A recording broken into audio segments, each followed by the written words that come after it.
Coming to you from the Troy Lee Design Saloon in Corona, California, it's the Whiskey Throttle Show, bringing you the legends and leaders of our sport with your host, David Pingree. This week's guest is brought to you by Yamaha, the leaders in the power sports industry. Motocross bikes, street bikes, adventure bikes, generators, side-by-sides, quads, boats. Yamaha sets the standard. Yamaha revs your heart.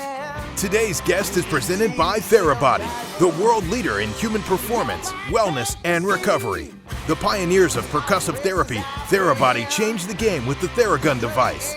Their arsenal has grown to include recovery compression systems, powered electric muscle stimulators, adjustable vibrating foam rollers, and a complete line of organic wellness solutions with their Thera One lineup. Whether you are a world-class athlete or you are just looking to improve your overall health, Therabody has the tools to help. Today's show brought to you in part by Method Race Wheels, the strongest, lightest, fastest wheels in off-road. Method dominates the off-road market, and they have the wheels for your truck, sprinter, SUV, Jeep, or van. SKDA Graphics. SKDA has turned the motorcycle graphic design world on its head by bringing a fast, fresh look into the sport. From outside-the-box designs to retro looks to a complete line of Whiskey Throttle show graphics, SKDA is operating on a completely different plane than the rest. With free global shipping on orders of over $100 and unrivaled customer service, right now is the time to freshen up the look of your ride. Troy Lee Designs. Built for the world's fastest racers, Troy Lee Designs blends elite-level protection with a history of industry-leading style and performance. From motocross gear to custom paint to bicycle protection, Troy Lee Designs is waiting for you on the next level. It's February 2022, folks. Welcome to the Whiskey Throttle Show. I'm your host, David Pingree. We've got a neat guest today. This was set up by my co-host, Ricky Johnson. So, RJ, thank you for coming in. Always a pleasure, But you brother. said, hey, we've got to get Rodney Smith on the show. This guy's got some great stories. Rodney, I of course, know your name and followed you when I was a kid watching you race here. Don't you hate it when they say that? I know, I'm sorry. I know. Well, listen, I'm old too. I'm sorry. But, when you went and finished your career out in Europe and South America, there was just no internet. It was impossible to follow stuff back then. So I really kind of lost track of that. And then when you came back here and finished your career in off-road, that's really what I remember you from. Yeah, it's kind of amazing, actually, because being that I did two different type of careers like that, my motocross career, I kind of have a good little amateur career up in Northern California. And then when I got into the pro ranks, I really didn't stay here in America that long. Yeah. So we were in Japan. Were you in 82 or 83? That was, we went 82 and 83. Right. But so you were there both times because Yeah. I got pictures of us there. And that's the thing. So he was a NorCal guy and I was the Southern Cal guy. And then we were both pro support riders. You kind of got bumped up to the factory rider when I came in as a pro support rider. Yeah. And then we went to Japan like the very first time when guys are showing up and Yamaha had us switching into our suits on the airplane. Yeah. So it was like they treated it like how hockey players suit up. Okay, Or how Roxon does now. Yeah. But they would make us carry look like Mert Lawwell, walking down the street of San Francisco carrying our garment bag, and they're like, when you come off the airplane in Tokyo, we want you in your suit. So I'm trying to tie a tie. And my mom Still can't tie one. I still can't do it. But we went there, and wasn't it great? I mean, we were just so naive, and here we roll into Japan, and just everything from the driving on the opposite side of the street to just the way that taxi cab drivers were clean and the bus schedules and all the different stuff. It was a completely culture shock. I remember you could buy cigarettes and alcohol and vending machines, and it was crazy. That was a different time. It's amazing what you remember, right? Yeah. What I do remember is how the tracks, how groomed and perfect They were before we put tires on them. Yeah, it was amazing. Oh, is that right? Yeah, the track was just so designed. It looked like an Excita bike. The sides of the jumps were pat. They had all the little things, but they made them out of gravel. So after 2 laps, they were rutted out, terrible. So it's like the first lap, easy to clear. Everything was bitching. 3 laps in, man, it's rutted, shooting you one way, shooting the other, and then you have the Japanese riders that knew nothing of supercross, and they're just like hitting jumps and going in the air and just. There was bikes flying. I still got some old VHS tapes of the Japanese riders. Would the medics just come out with a stretcher and then just run them off? Yeah, throw them on it and haul them off. But so that's the thing that we were talking about is that our path started, but then we separated for 20-some years. Correct. Like I said, my career started off in motocross, Northern California and stuff like that. But what a lot of people don't what kind of was unique was when I went off to Brazil and South America and went on to GPs, racing GPs. Back then, like you said, we didn't have a lot of internet or a lot of communication, so we didn't really follow the GP circuit and stuff that much back then, and nobody really knew what was going on. And so a lot of the Americans forgot about me and, forgot who I was or whatever. So then when I did retire and come back into America, I got into off-road and started riding off-road because my family had a background, riding trails. But let's take a step back, Rodney. How do you go from, you were a prodigy, you were a young guy that was ready to go. How We're just trying to talk about the brakes about real fast. Right. You're grabbing gears and going full throttle. I'm more like Americans forgot who I was in motocross. So when I got back here and started racing off-road, a lot of the people, accepted me more as an off-road rider than a motocrosser. A lot of people forgot that I had a motocross background. Yeah, Right. It's just super interesting that way because with the lack, you'd see it in cycle news weeks later and it was a little blip, right. For GPs or anything like that. And we just didn't see it, especially Brazil. Correct. We're not going to, there'll be nothing about that, right? Yeah, Kenny Keelan rode down there the first year, went with me with Yamaha. And then he stayed with Yamaha. I went to a different guy, a different team. And then they brought down Danny Storbeck. And, there's a bunch of Americans that came in and out down there. It was pretty cool. Yeah. Well, we're going to cover all of it. But 13 AMA titles in off-road racing, 5 GNCC championships, a couple of Brazilian national Motocross. championships. Third in the, what year? I got 1988 in the 250 GPs. 88 250 GP series. Which I think 87, GPs kind of started going to where the elite class was 250. Yeah. The 125 and the 500s was kind of like more of a support type class. But the point is, you were winning GPs and finished third in the series. Like, I had no idea. Yeah. When I was kind of going through your stats, I'm like, holy shit. Yeah, no, I had a pretty good. That's awesome. So, all right, we're going to start out with our Method Race Wheels front end chatter, guys.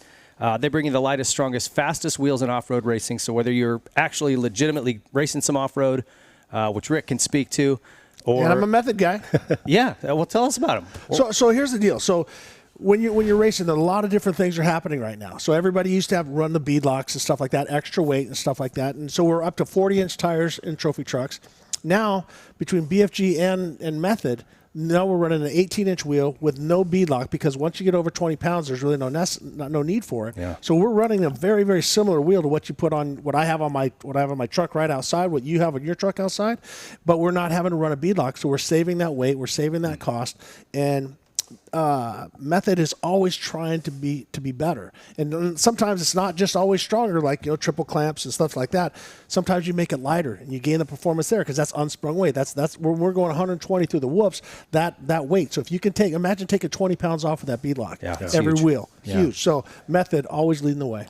But just bulletproof in that really gnarly, and it is so gnarly. Like you said, 120 miles an hour through stand whoops, hitting rocks the size of our heads.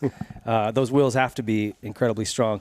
My wheels on my truck only see dirt when I go into the pits at a track, but they still look sick. So check them out. You get 20% off using the code Whiskey Throttle. So go to Method Race Wheels and check that out. So tell me, you touched on it already a little bit, but how did you two meet? So we were just racing against each other. Yeah. know, we'd come down to Southern California, Were you Saddleback, Carlsbad. pro at that time? Yeah, already? we were Okay. both pro. He was, like I said, he was, because that's the thing. You had Cycle News North and Cycle News South. Correct. So he would, and I got both, and so I'm like, who's this NorCal guy? There's Donnie Cantalupi, the list goes on and on of all the guys up there, from Dean Matson and all the different stuff. And then there was Rodney Smith. And then we would run into each other at the Golden States, physically and metaphorically, and so because how old are you now? I'm 57. Right, so we're the same age. So we were like 15, 16 years old, racing pro locally, and then all of us bidding for those spots. Everybody from Jimmy Hawley, the list goes on and on. Mike Byer, and as I said, AJ Whiting. AJ Whiting, Louis Franco, Eric Kehoe, Scott Burnworth. The Yamaha, like the second tier that we were on, which was a pro support. Yeah, back in those huge. days, the factory teams had like a major factory team and then a pro support team, which got bikes and contingency and stuff like that, which doesn't really exist today. It's more just a one effort. And there's contingency. We didn't have contingency back then. No, it's just the factory support riders got it, not anybody. So now you're there. You're on the brink of getting a factory ride. Because I don't know this story. How did you go from being let's just say second tier here, that's not an insult, right, to I'm going to South America. How did that happen? So you are jumping so many steps. You got to calm your tits. I just want to know how you two met. We're setting the stage here, okay? We ran into each other at the Golden State Series. Yeah. And it was Probably interesting. ran into, It was interesting that NorCal and SoCal were like, we're the same state, but it's two like totally different worlds. The Cajon Pass separates, Yeah, it pretty much it's really did. interesting that way. Because in the same thing in my era, it was like there was always the Casey Johnsons, the Brandises, the guys from the north. Yep. And we'd meet at, the it was GFI or Golden State. They'd have like a north-south showdown. Yep. And that's the only time you'd see them more at Big Amateur Nationals. That's exactly how that's how we met. Yeah. Okay, so second question here. Because we start at the beginning, Rick. We Right, go sorry. chronological. I Sorry, do I got to came add off though. hard. Ricky was one of the pro. I mean, he got into the factory riders before I did. Actually, I looked up to him a lot. Yeah. And I just remember when I did come in with Yamaha and stuff like that, he treated me like just a normal person. We hit it off. We got along great. Him and Jim Hawley and me. Yeah. So you guys were buddies just right away when you guys started hanging out. Yeah, We were, but it wasn't like we hung out together. It wasn't because I lived up north and we Yeah. didn't really see each other all that much. But there's certain guys that you jive with, and certain guys that you just look on the starting line. You're like, all right, prick, I'm coming after you. You know what I mean? And like Cantalupe was the edgy guy. Yeah. I mean, you had your dukes up the whole time, and he would come in and hold the clutch in and pin it and scream at you, and he would physically intimidate you. You never did that? Oh, a couple times. Yeah. I could think get people hold- are probably looking at you a little bit like that. Oh, Well, Rick. I learned from the best, but Rodney, we raced well together, and that's the thing, because I would learn from them, because you go up there and it's muddy. We get to ride mud once or twice a year, Yeah. but I always seem to do good in the mud races because I'm like, screw it, let's just go for it. But watching NorCal guys ride mud is was a whole different game for us down south. Off-road and moto, you did both very well. Tell me about the difference. Which is harder? Which is more fun? Which do you appreciate more? That's actually a good question. It's hard to say because, I had Mike Kadasi came onto my team later when I was riding off-road for Suzuki, and I remember me and him sitting there talking about it, and, GNCCs would be 3 hours long, and, they'd kick your ass. It was a different type of, but it was a different sport. It was a different 3 hours there. I was in shape for those 3 hours, but I could go try to ride Hangtown on the off weekend or whatever, and 2 30-minute motos would kick my ass. Yeah. And I remember talking to Kadasi, man, I remember back in the day, we just had to do 2 30-minute motos with an hour and a half break in between. I go, now we're racing 3 hours straight, but the reality of it is it's a different sport. 2 30-minute motos is your heart rate's at 200 for, 30 minutes, whereas in GNCC, my heart rate's at 180 for 3 hours. But yet neither one of them are easy. I mean, it's tough. Well, I would even suggest that supercross is a different sport from motocross, because same thing. Absolutely. You could be. It's 20 minutes of high intensity, Yeah, and if you're fit for moto, you're like, oh, I got that. I can do 40-minute motos all day long. Right. Supercross would be no problem. Yeah. Wrong. Yeah, Nope. totally 2 laps different. in, Totally different. your heart rate's popping. Well, Yeah, so- we'll take a guy that runs marathons and watch him do a 10K or watch him do a sprint, do a 100-yard sprint. Yeah. If you give 100%, there's no more than 100%. Yeah. You're done. Yeah. That's what's always funny about, I remember a lot of people, talk to them and they go, oh yeah, you guys pace yourself, to GNCC. I go, no, not really. I'm going as fast as I can go for 3 hours. Right. I go, I'm not saving anything. I'm not doing it. I mean, you're giving everything you got at the end of the race, you're done. I mean, it don't matter how you get there, whether you're pacing, but you think you're racing wide open the whole time, but you're giving it everything you got to get to end of 3 hours. Well, and that was something I always thought about GNCC or these even works, they must just Right. get a good pace and cruise. And it's like, maybe there's a little truth to that, but the pace is fast. Right. It's Right. not easy. If I had more in the tank, my pace would be faster. Yeah. It's not Yeah. like you're pacing yourself. Yeah. Well, All right, as it starts to run out, you peter off a little bit. Yeah. But if you wait, I mean, if you pace and go, I'll let him burn out. yeah, They're not burning well, out. kind of your original question was the difference between off-road and motocross kind of. And I think off-road, as I got older, it was more of a thinking sport. There was game plans. There was some theories to some of your your racecraft. Each rider had a different, some guys like to sprint right away and then back it off, or some guys just stay strong the whole time.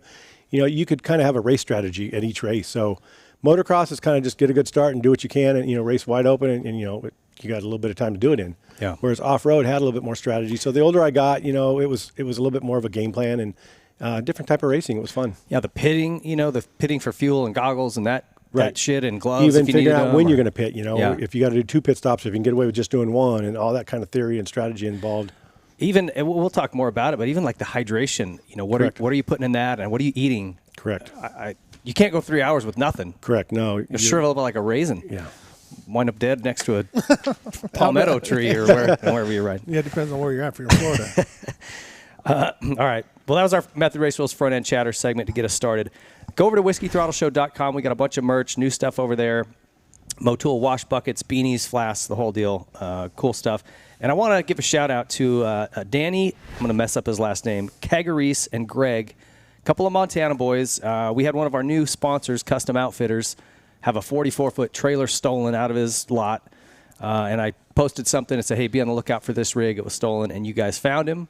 This guy's in prison now. Thank you so much. I love it when bad guys go down and, good guys come out on top. So thanks so much. We sent you guys a care package. It's on the way with some Whiskey Throttle Show merch. It's the least we could do. Sure appreciate it. So thank you guys. Let's get to our guest story. He's brought to you by Therabody. Tell me about where you grew up. We established your NorCal, but tell me about where.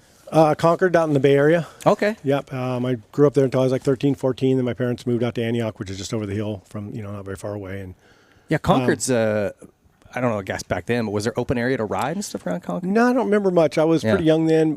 There was, Carnegie and Off-Road Park and stuff like that, a few places around. But when I moved out to Antioch, there was a lot of, we could pretty much ride right out of our house, we had some good tracks and stuff like that. And did you have brothers and sisters or anything? Or no? I did have an older brother, I think, which kind of helped me along, I think, made me challenge him a lot. And toughened you up a bit? He was almost 5 years older than me, so yeah. Okay. Yeah.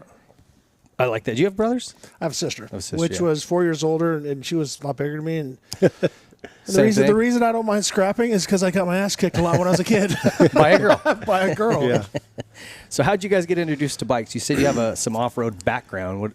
Well, I grew up, my mom and dad, when, ever since I was born, I think they were riding off, motorcycles out in the woods and stuff like that, go camping. And ever since I've been like 3 years old, I've been on the front of the motorcycle with my dad. I think when I turned 5, I started riding by myself. What was your first bike? It was a Mini Trail 50, Honda Mini Trail 50, yeah. And then I always got my hand-me-down bikes for my brother because he was always older. So he'd get a new bike and I'd get his hand-me-downs. And I think finally when I was probably about 13 or 14, my dad went out and bought me an RM80. Okay. Which was pretty much my first motocross bike. First new bike? Yeah.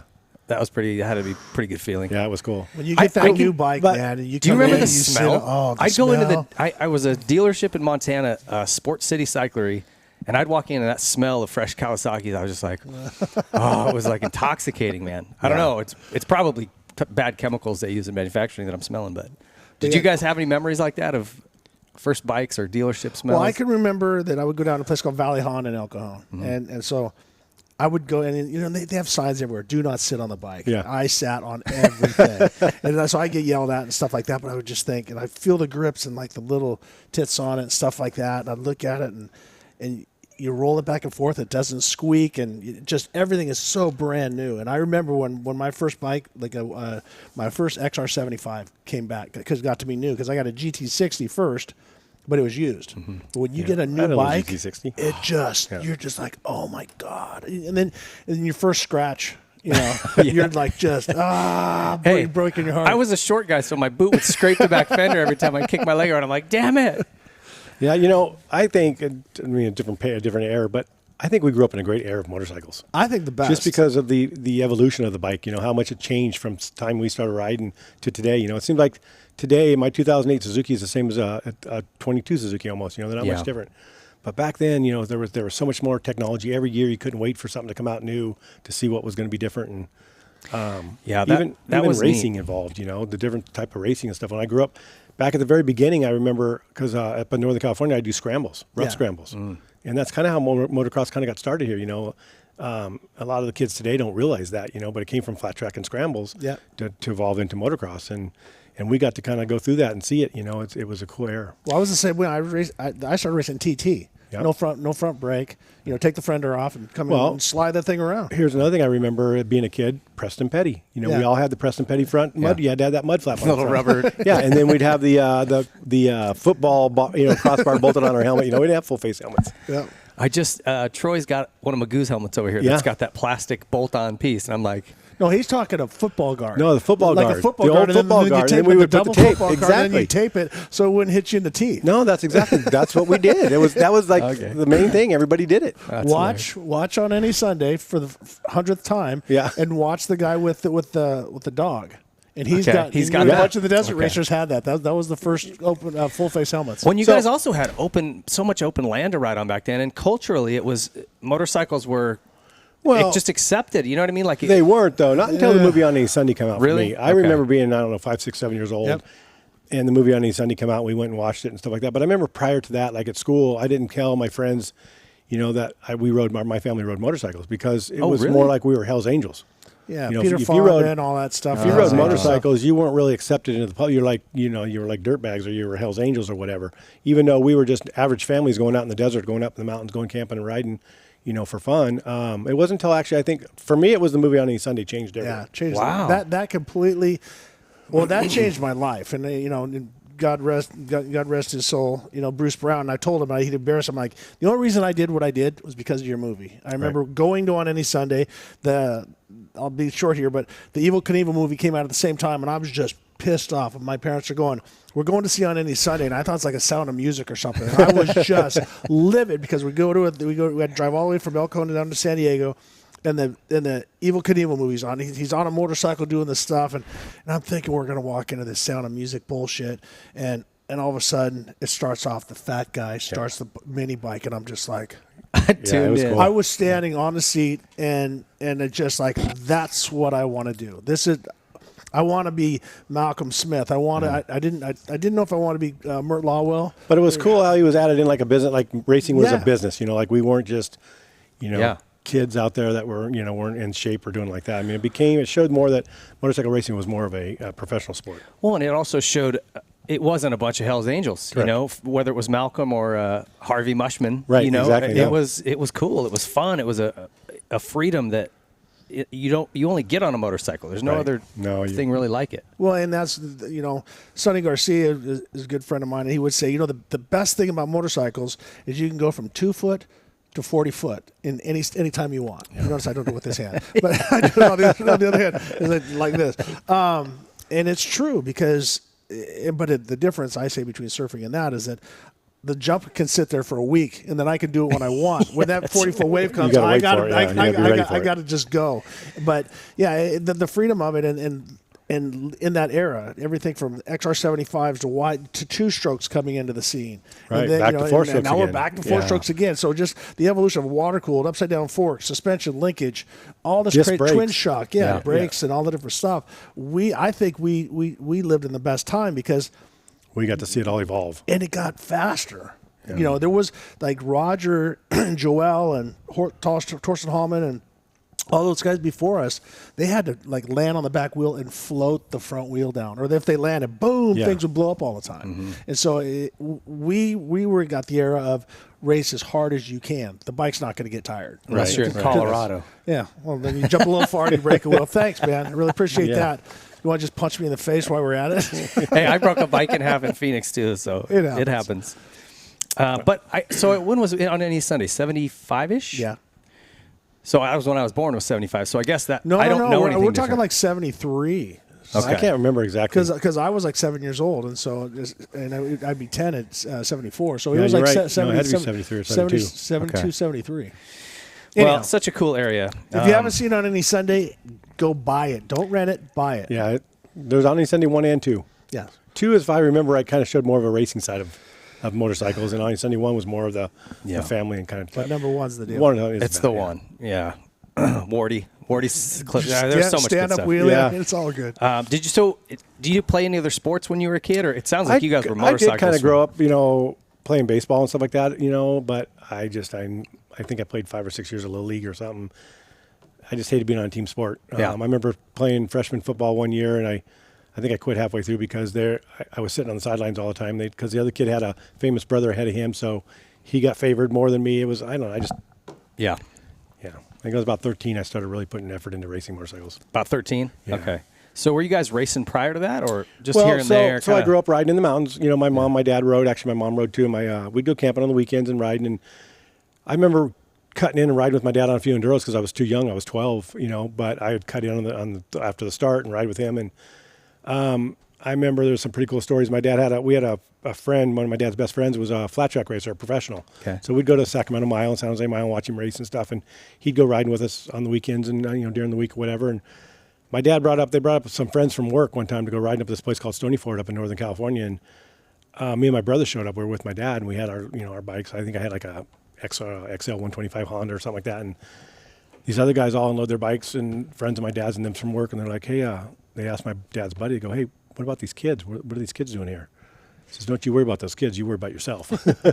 And I think that day I ended up having to ride one of the guys' bikes up a hill and stuff. It was pretty funny because we were good riders, me and my brother and Rick too. But when we'd go riding with people our age, it was different because I was already on a bigger bike. Yeah. Yeah. And it was kind of like I had XL 125. Then my dad bought me a IT 175, I remember. And I started riding some enduros and stuff like that, qualifiers, and was doing really well. And at Northern California stuff. And then one of my first motocross bikes I told you my dad bought was an RM80 Suzuki, and I was 13, but I begged my dad to buy that because when I'd come back from riding in the mountains and the trails back down on the campground, there'd be little tracks, and all the kids my age were on the tracks on motocross bikes, but all I had was an IT 175. So my dad bought me an RM80, to come back to the camp, and I could ride, the track with them. And then this guy, a friend of ours up north that we became, actually he got me started into racing, basically, Al Posey, and he builds engines and stuff up in Northern California to this day. But Al talked my dad into taking me out to motocross track, and you need to take that kid racing, And so I went to my first race, and I got second.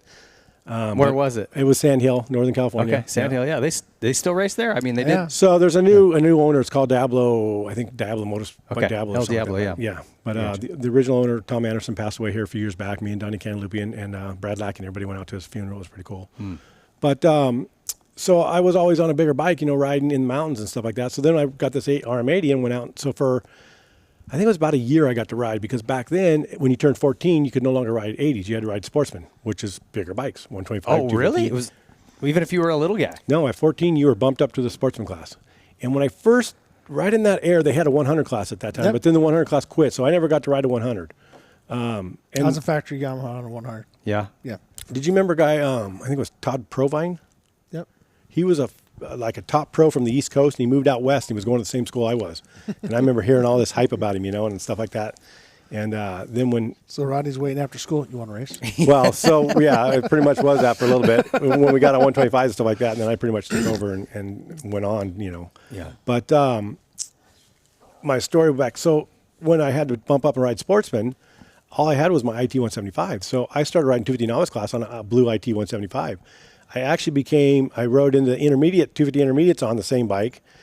And then right at the end of my 250 intermediate career, my dad bought me a YZ 250, and then I turned pro. So my uncle had one of those blue IT. Yep. I think it was a 200. Did they make yeah, a 200? I think they did have a 200. But I mean, that's not a motocross bike. No. That's it. No. That's But a it was But a about lot that of it wide. back then was more rough scrambles and stuff like that. Yes. Yeah. So who was your guy when you started racing moto up in NorCal? Who were the top three that you line up against? Let's see. It would have been Dave Coupe. Yep. Oh, I remember that. It would have been Daryl Schultz. Yep. And Larry Wasik. Yep. And they were a little older than you. They were, a Dave little was bit. about my age, Yeah. maybe a little bit older than me because Dave was, I know that especially when we go Schultz to, Daryl definitely was. Cantalupi was kind of my idol growing up, and Yep. he was in Northern California and watching him race and stuff like that was really cool. I mean, my dad would always, there was a guy, I don't know if you remember this guy, he never really went on to be a top pro rider, but he'd do some good in nationals, was Joey Schlag. Yeah. He was out of Pittsburgh. We would watch him. So kind of when I got bumped in, I'll never forget my first 250 pro race was at Sand Hill. And I pulled the whole shot and didn't know what to do. Of course, I think the second lap, we came up this hill and had a horseshoe turn and back down a pretty steep hill. And I remember I was leading, didn't know what I was doing, and then came up this hill and I was getting ready to make the turn. All of a sudden, just yard sale. Oh boy. So Larry Wasik and I think Cantalupi or Larry Wasik, and it might have been Schlag, ran into each other, locked bars, tangled up, whiskey throttle, and hit the back of me and knocked me off. Oh, so all three of us went down. Yeah, you weren't on your own. This was No, I didn't even know what happened. All of a sudden, I know I'm laying on the ground rolling down the hill, and I got up. But it made my day because I led the first, it was cool. I got hit by those guys. They were my idols. I was watching my But yeah, some stuff you'll never forget. So those were kind of your main rivals then early on? Yeah, there was Rick Ryan. Then came up, later when I was older, it was Volan Brothers. Oh, yeah. yeah. Okay. Talon and Tyson. Yeah. Yeah, those guys. Then Dean Matson came on the scene. And Dean Matson, yeah, he kind of came in. See, it was kind of weird later. because even Northern California, they were more from San Jose. I remember first time Al Posey, I was working at a dealership. He had a accessory dealership, not a brand. Mm-hmm. And I'd go there after school and work with him and stuff after schools. And this one day I get down there and he goes, "Hey, we're not working. We're closing shop today. We're going to Fremont Raceway race on, I think it was Wednesdays or Thursday nights." Right. He goes, "It's time for you to see a different crowd." Because I was winning everything at that time in Northern California. And the Dean Matsons, Rick Ryans, and them were all down there and racing San Jose and some different tracks down there, kind of Watsonville. And So he took me down on a night race down to Fremont, and I won the race that night. And I remember Rick Ryan. I don't even think he rode the second moto. His dad got mad, loaded everything up, and is that right? But yeah, that was kind of my introduction to Ricky Ryan. That's a comedy. But yeah, no, we battled quite a bit in Northern California. So what was the amateur racing scene like back then? Like, down here at the time in Southern California, you could race 6 or 7 nights a week. Yeah, was it the same thing up there? Yeah, I was racing 3 times a week. I was making almost $1,000 a week racing, when I was in high school. But that's the thing, though. At that age, there wasn't the amateur program. Yeah. You wanted to get to pro as soon as you could so you could start making money. You're like, I don't want a trophy anymore. And it's so funny because I was working with riders and training them. And the kids today, they have a mindset of like, okay, I'm going to be a novice for this year. Next year, I'll turn intermediate. What do you mean next year? How do you know that? Yeah. I have trophies showing that I rode 250 novice amateur day at Hangtown because they'd always have an amateur day before the big national. I have a trophy running 250 novice in I don't remember what year, 77 or something like that.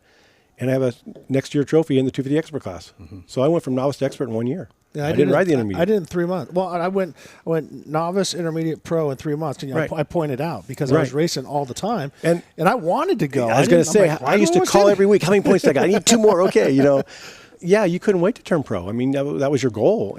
But today's kids, I'm going to stay in the 250 class for this long, and they have it all. It doesn't need to be that way. Well, but we didn't have 125 supercross back then. It's just a different world. Yeah, it is. And even racing, we couldn't even ride a prepped track during the week. No. If you wanted to ride a good motocross track, you had to race. Yeah. And today's races are suffering because of that. Yep. Because you can ride a prepped track any day of the week. You can go pay $20, $30, and ride all you want. Go home and have dinner. I was just having a conversation with somebody about this. I'm like, we got to get racing back. Like, no one races anymore. I used to race at local, Marysville. There would be just a local Marysville weekend Sunday race. There'd have 44 pros. There'd be Danny Magoo Chandler, Schultz, Wasik, all of us sitting on the line. And it's crazy. You go today, there's 7 or 8 guys. But you just wanted, like you said, a watered prep track. Yeah. Because all week long there was just dusty, hard packed Right. garbage. Or you rode in fields. And also the opportunity to make $150. Yeah. So that was how. But even not even the money part of it, the amateurs and novices and all of them, the vets. We were broke. I mean, you go to a motocross race today, and there's not that many riders there. There's 4, 5, 8 guys in each class, and there's a lot more classes. But back in our day, I think because even the Supercross and Nationals didn't start. You go to Gainesville, be the first outdoor national, and the next week we'd be riding Daytona Supercross. Yeah. Whereas now it's specialized Supercross first and then outdoor start. But back then, the Golden State Nationals. They were huge. It was like an AMA national. I mean, there you was guys bonus money and everything. Oh yeah, there'd be qualifiers I did on some Saturday. In the mid '80s. That was when I started kind of popping my head into amateur stuff, and the Golden States were gnarly. The factories would use that as a stepping stone to get into the nationals to get everything prepared. National shit. We're racing Carlsbad, and then we're racing Anaheim the next week. So really good shock testing. Well, and I always just thought because when I turned pro, Gainesville was the oddball that was kind of mixed in to the Supercross series. But then you'd do that one race, and then you'd finish Supercross and then go on. As I'm looking back, I mean, it was like just Supercross, national, 2 nationals, a Supercross. And I'll tell you, as being a privateer traveling, there was a lot of driving. Well, then are you back then also? Are you racing 125? Your Supercross was just 250. Right. And were you a 125 guy or are you a 500 guy? So now you had if you're this privateer and you rode 500 like Mark Murphy and those guys, you had a 500 and your 250. It was did crazy. You guys have Supercross suspension and a setup, or was it just here's it my was bike? Totally different back race? then because even being in Northern California, for me for Supercross was difficult because I didn't have a track to ride on it. I'd learned by the time the last race of that night as I just started getting dialed in. There was only a few elite teams maybe, or even a rider that had their own practice tracks. Yeah. Savitsky I think used to make them back then, but it was just a different era. Today all the kids ride the same tracks during the week and practice and have tracks at their availability. Yeah. And I think it's too specialized. I think that's why in the outdoor format, I think that's why the Europeans are shining because they run you go to Lommel, you go whatever, and there's all the top guys hurlings and everybody's out there just pounding motos, tracks a complete wreck, ruts all over the place. But then you watch their speed and all the different stuff, and their ability to adapt to the track, I think is what is the downside of the American racers, including Ken Roxon now in the Lawrence Brothers and everything. We're catering it more to the spectators and stuff, more of a show, I think. But it is a show, and it has to be. But we need to get our, I mean, would how like to many see American times- dominance get back. Do you remember Seattle Supercross? Oh, I yeah. used to hate going there. Hit Just these triples ruts. with ruts. That, foot Rocky, pegs- rough, Yeah. yeah. The stuff I watched from And- the 80s, But today they're it out looks there. more like an outdoor track. But today they're out there grooming each ramp and every turn, getting all the ruts out before each race. I mean, Yeah. it's almost like, the conditions are just. I know, and they have like 10 obstacles, and they just cookie cutter and place them into the layout. I that is a bummer. We'll and fix I the look at world of racing in nationals- a minute. Let's get back to racing. Okay, let's Yeah. go back to okay, sorry. You're right. I got off track. So when did it start getting, we were talking about amateur nationals. There really wasn't anything, but when did you start getting really serious with racing then? So speaking of amateur nationals, like the Loretta Lynn's, they didn't have that back in our day, in our era. I remember AMA had an amateur national. I remember going up and the Bigelow brothers. I remember meeting them for the first time. We went to Millville, and those guys were just faster than crap. I mean, I remember going there. Holy There's shit! 3 of them. Yeah, Three and then Bigelow brothers from Michigan. Oh, yeah. Is that Chris, Kip and Kip. yeah, I raced against Chris. remember those sand hoops? They were huge. Yeah. But I think I rode Michigan one year, and I rode Millville, I think, one year for amateur national, and then we went straight into the nationals. Okay. And so what year would that have been? Ooh, 82, 83. Yeah, I was going to say yeah. 82 because you were pro 81 in maybe 83. even. Yeah, 83. And did you Because even 82, I rode some pro races, so 80, 81 maybe. did you have support with Yamaha at the time? I or- did. I had okay. Yamaha support, yeah. Okay. Just bikes and parts and a little Yep. expense money or Yep. something. So then you turned pro what year? 82, I rode a national. I rode Hangtown a couple nationals, I think, in 82. And then 83 was my first full season. Okay. Oh yeah, I got right here. Hangtown, your first national, March 28th of 82. Got a 14th Nice. in the 250 class. Yeah. That was a That stacked Because I think in class. 83, I rode 125. yeah, you you went back. You did 3 rounds CDR Tech Track. I was trying to figure out where the hell that was. You raced Hangtown, Saddleback, and then whatever CDR Tech Track was. Does that sound familiar? No, I remember that one. That's out of the archives, so I'd never heard of it either. CDR. I don't know. I don't know. I All remember right. Lake Whitney, Texas, but that wouldn't have been that one either. I'd never heard of CDR. I don't know what that would be. If anyone knows, leave us a message. When That's you did one interesting. that I didn't do, Talladega. That was Yeah, that's another one I wanted to ask that you was about. an AMA That's 84. race. We'll get there. The Supercross. So tell me about 83 then. So 82, you do a handful. Yamaha still supporting you? Yep. Okay. And then 83, I picked up a little bit more support from Yamaha and more bikes, more parts and stuff, and went off on the circuit my first full year. Okay. And I think I had a decent year for a privateer. Yeah, I mean, you got like 7th, 6th. You got a lot of top 10s. Yeah, I remember you were me, in the Mike mix. Byer, and AJ Whiting, and Yep. a bunch of guys. But you were in your own box, van, doing your own thing. Right, right. But who was your mechanic at the time? Your dad? No, actually, this guy, Bill Fernandez, I don't know if anybody remembers a guy that was actually super fast in Northern California. We used to, Bob Myers. Yep.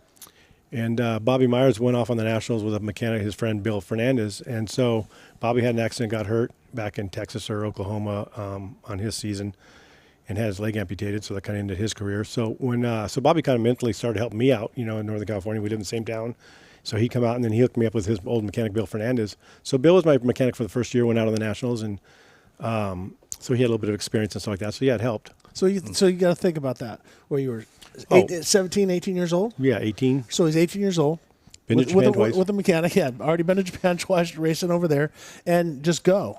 Like now it's like the support group, the managers, the mother and No, father. you're just off on your own. There's nobody watching you, the wife, the kid. I mean, all this entourage that they have nowadays. Yeah. And I remember because we hung out. Like I'd slide parts out the back of my 83, truck. you're full factory. Yeah. So Yeah. so if he needed something, I hooked my buddies up out of the Yeah. back of the truck. Yeah. But different. That's Matter of fact, you probably don't even know, but a lot of times I would test a lot of parts for you. Yeah. Reed cages, Yamaha would have some stuff to test during the week. Well, these guys would fly home, and I'd still be on the road. So I'd kind of hang out with the Yamaha mechanics, and they would say, hey, we need you to test this, and I'd be testing some stuff during the week for them. It is a different world that way. Like even when I first started racing pro, there was no GPS, no maps on your phone. Right. You'd get a rental car when I wasn't even old enough to AAA rent one. map. Yeah, and you're looking at the map going, okay, I'm here. Grand you know. McNally, Big Road Atlas. Yeah. Kids would look at that and go, what is this? I know. Ain't I happening. mean, yeah, I don't know what happened. We got old real fast. What do you remember from going, local pro racing or expert racing to the nationals? What were kind of the key things you remember from that? What are the differences? I don't know. It's kind of I remember, I think you just want more, When I started winning, it's kind of weird. In Northern California, when I turned pro, I was on a Yamaha, and we could only afford a 250 because remember, I went from the IT-175 to the Yamaha YZ250. And I think it was about 1980, my dad we bought a an RM125. The first year they were water cooled. Okay. And the full floater. Well, a friend of ours, a guy that we knew, they bought one. The kid broke both arms on it, so that went right up for sale right away. It was one of the first ones that came out. And it was a pretty good price, so my dad bought that for me for a 125, so I could start riding 125 and 250s at the expert level, And as soon as I got on that Suzuki, I started winning everything in Northern California. I mean, Dave Coupe used to be super fast up at Marysville in the sand and all that, and I went from being like a 4th, 5th place expert guy in Northern California to 1st, 2nd every weekend. Mm. So at the end of that year, we sold the Yamaha 250 and got another RM 250. And then I became blue plate number 1. Back then, District 36 was Northern California. And whoever scored the most points throughout the year would become blue plate number 1. The top 20 actually got to run blue plates. Mm. And even in that era, to go race on a weekend, you had to, like, if you're a novice, you were white plates with red numbers. And if you're intermediate, you're red plates with white numbers. And pros were white with black numbers. And if you're a top 20, you ran a blue plate. Mm.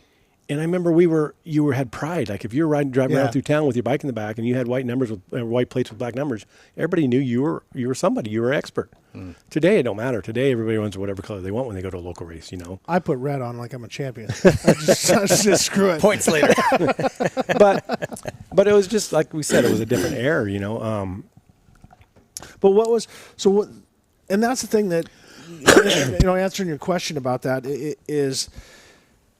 With the guys that he was racing with, Schultz, Magoo, Cantaloupe, the intensity, and the same thing, I'm down here with Brian Myerscough and Brock Lover and all these guys, and I'm chasing my heroes. Yeah. When nationals, but you're also chasing your goals. You want to be I wanted more than just winning Northern California. Right, but what I'm saying, when you went into a national, the guys that you like your guys, you don't even think about them. You're like, I'm going for top 5. Like that's I literally thought I was going to win my first national. Because I had guys that I fought with to beat at Northern California, and we'd go to a national or we'd go to a Golden State that had qualifiers, and they wouldn't even qualify. Right. But yet I'd struggle beating them at a local race.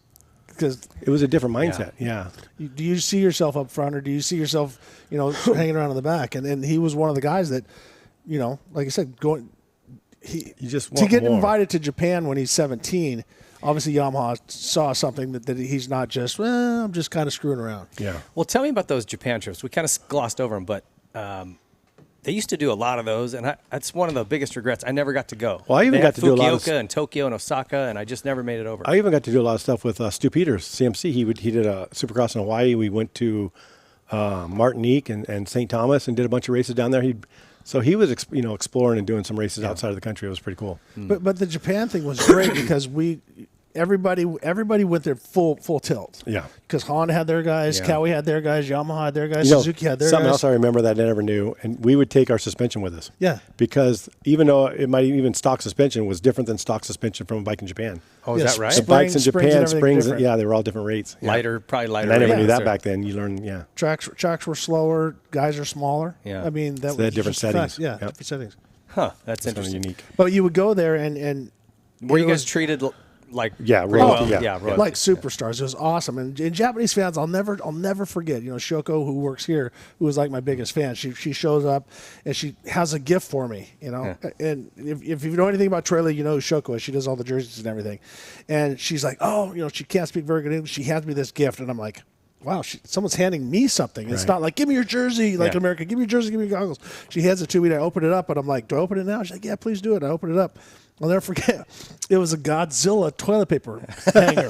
And so when you pull the toilet paper, and go, it sounded like Godzilla screaming. But from that point on, that's awesome. That's the coolest gift I've ever heard. Exactly. Like, what made you think of that? So you want me to think of you every time I take a dump, evidently. But they would show up.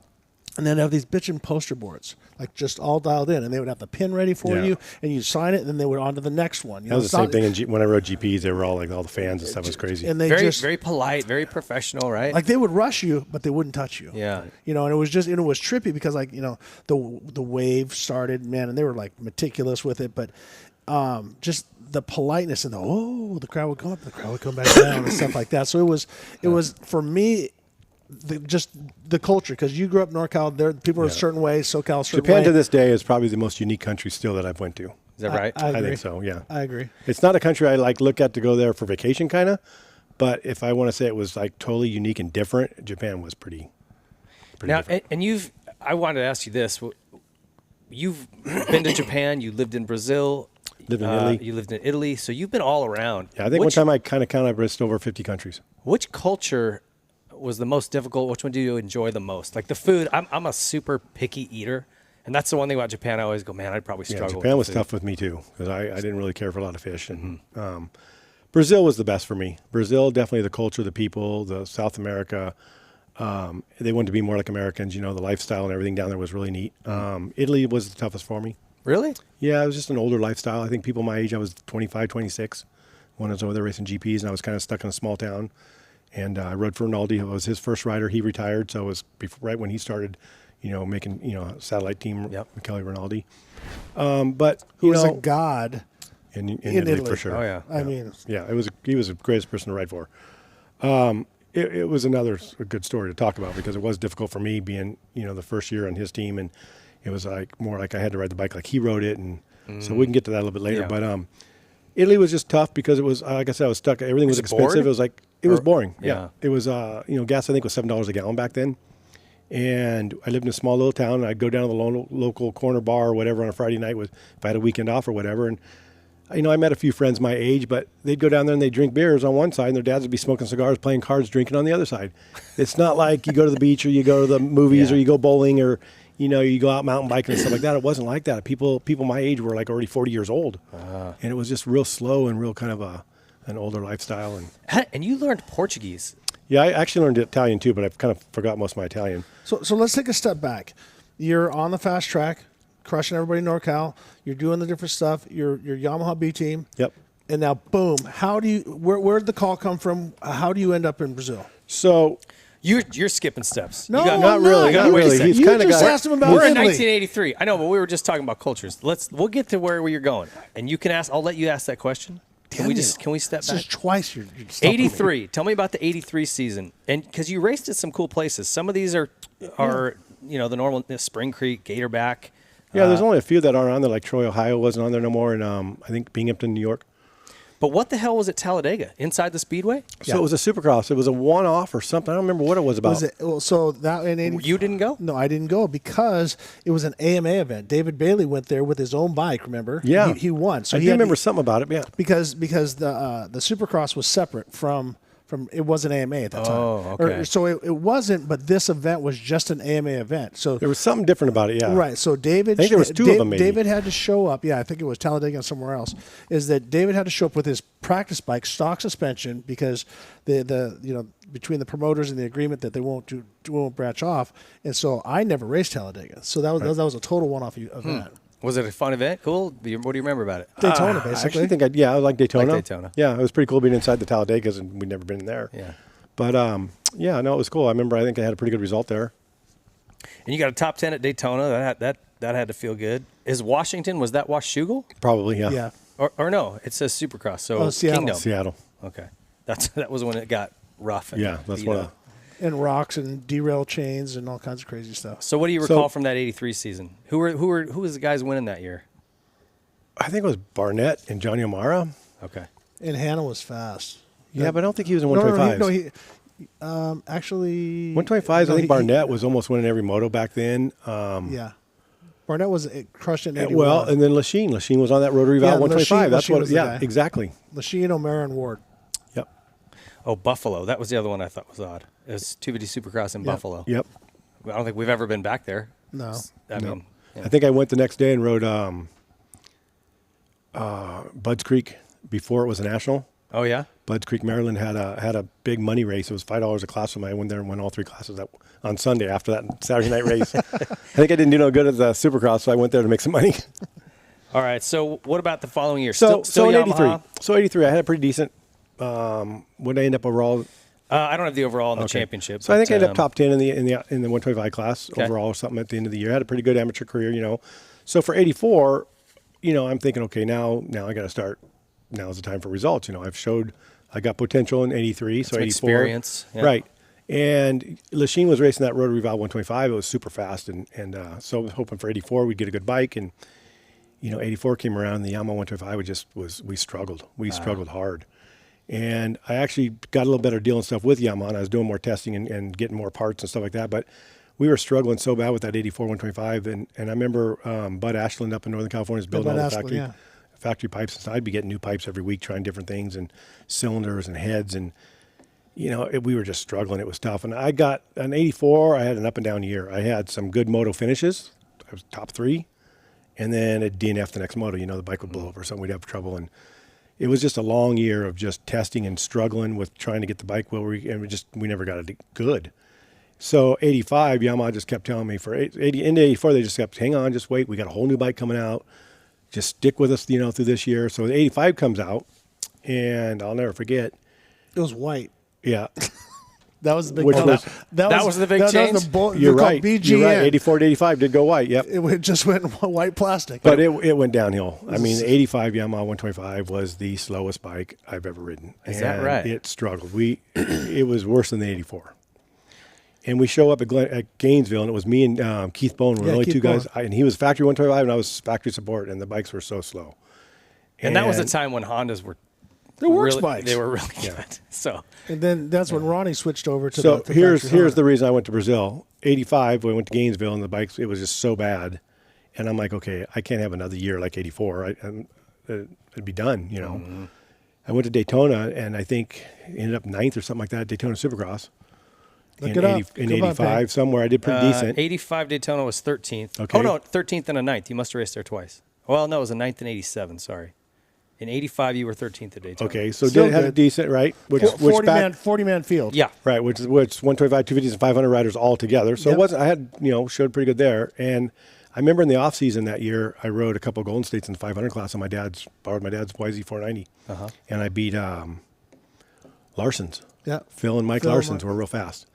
And they were from Washington, right? I think I battled with Jeff Ward or something at Glen Helen on it, and so that was in the back of my mind. So after Gainesville and the bikes just being so bad and us being so far off the pace at Gainesville, I asked Yamaha, I think before Daytona Supercross was the next weekend, if I could bump up and ride the 500 class. And they said, no, you and Keith Bowen, the only two guys we had 125s. And there was no even local guys riding Yamahas back then in the 125 class. There was a reason.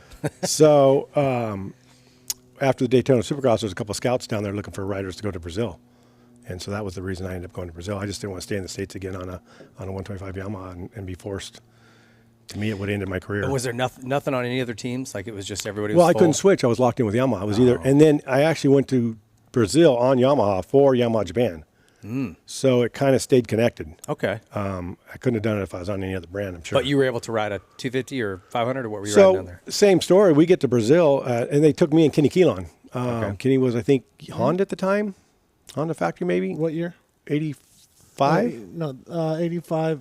Yeah, he was Honda. Yeah, so they took me and Kenny. We went over together, rode for Yamaha. And when we got there in Brazil even, we struggled in the 125 class.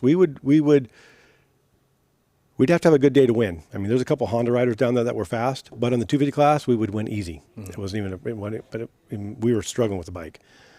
86, I switched teams and rode for a privateer guy down there. We'll get to that a little bit later, but and then I rode on Hondas and started winning everything. So when you went down at 85, was there decent money? Were you getting a salary? And so yeah, like that? I got paid really good money to go to Brazil, and make it even better was I got it tax free because I lived outside of America for a year, so it was all wired back in from a different country. So it was money you made outside the country. So even 100 grand would be like making 200 grand here in America. Yeah. And I got a salary to live on down there, so I didn't spend that. That money was in my bank waiting for me. Oh, that's so I went down awesome. there in 85, and like I said, had a good year down there. I ended up getting hurt at the end of the year. Broke my wrist and shoulder down at Interlagos at a track down there practicing. And so Kenny finished off the year, and I came back at the end of the year. So I was out for like 6 or 7 weeks I dislocated my wrist and my shoulder and went back down. And when I got back down there, Yamaha had brought us in. They were only going to keep one of us for the next year. So they wanted to see first if either one of us wanted to go home or if we both wanted to stay in Brazil, then they were going to make the decision who they were going to keep. So anyway, we both wanted to stay, and Yamaha came back with the decision they wanted to keep Kenny because he didn't get hurt, and he kind of started learning a little bit of Portuguese ahead of me. And I'd already had something lined up with another guy that was a good deal, and I was looking forward to it, so I was fine with that. And I'll never forget the last 4 nationals in Brazil. I won all 4 of them. And the mechanics and everybody in Yamaha were like, what are we doing? We're letting you go, and we're keeping Kenny. And I was more energetic, more outgoing, I think, back then.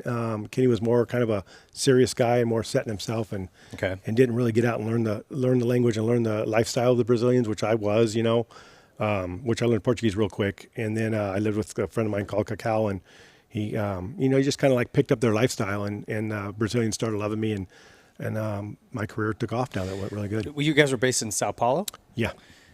And what's that like? That city, So- I've never been there, but So just looking you at talk photos, about it's Sounds like a party. No, It looks nuts. worse than a party. It's the big. I mean, I grew up near San Francisco, and everybody talked about how big San Francisco always was, right? Sao Paulo's got to be 20 times bigger. I mean, as far as high rises and stuff. I remember I was scared to leave my apartment in '85. I didn't know if I'd get back to it.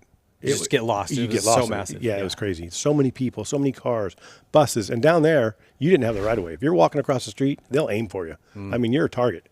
And it was. I had to jump on a hood one time to get out of the way of a bus hitting me. Is that And right? it was literally. I mean, it would have plowed me.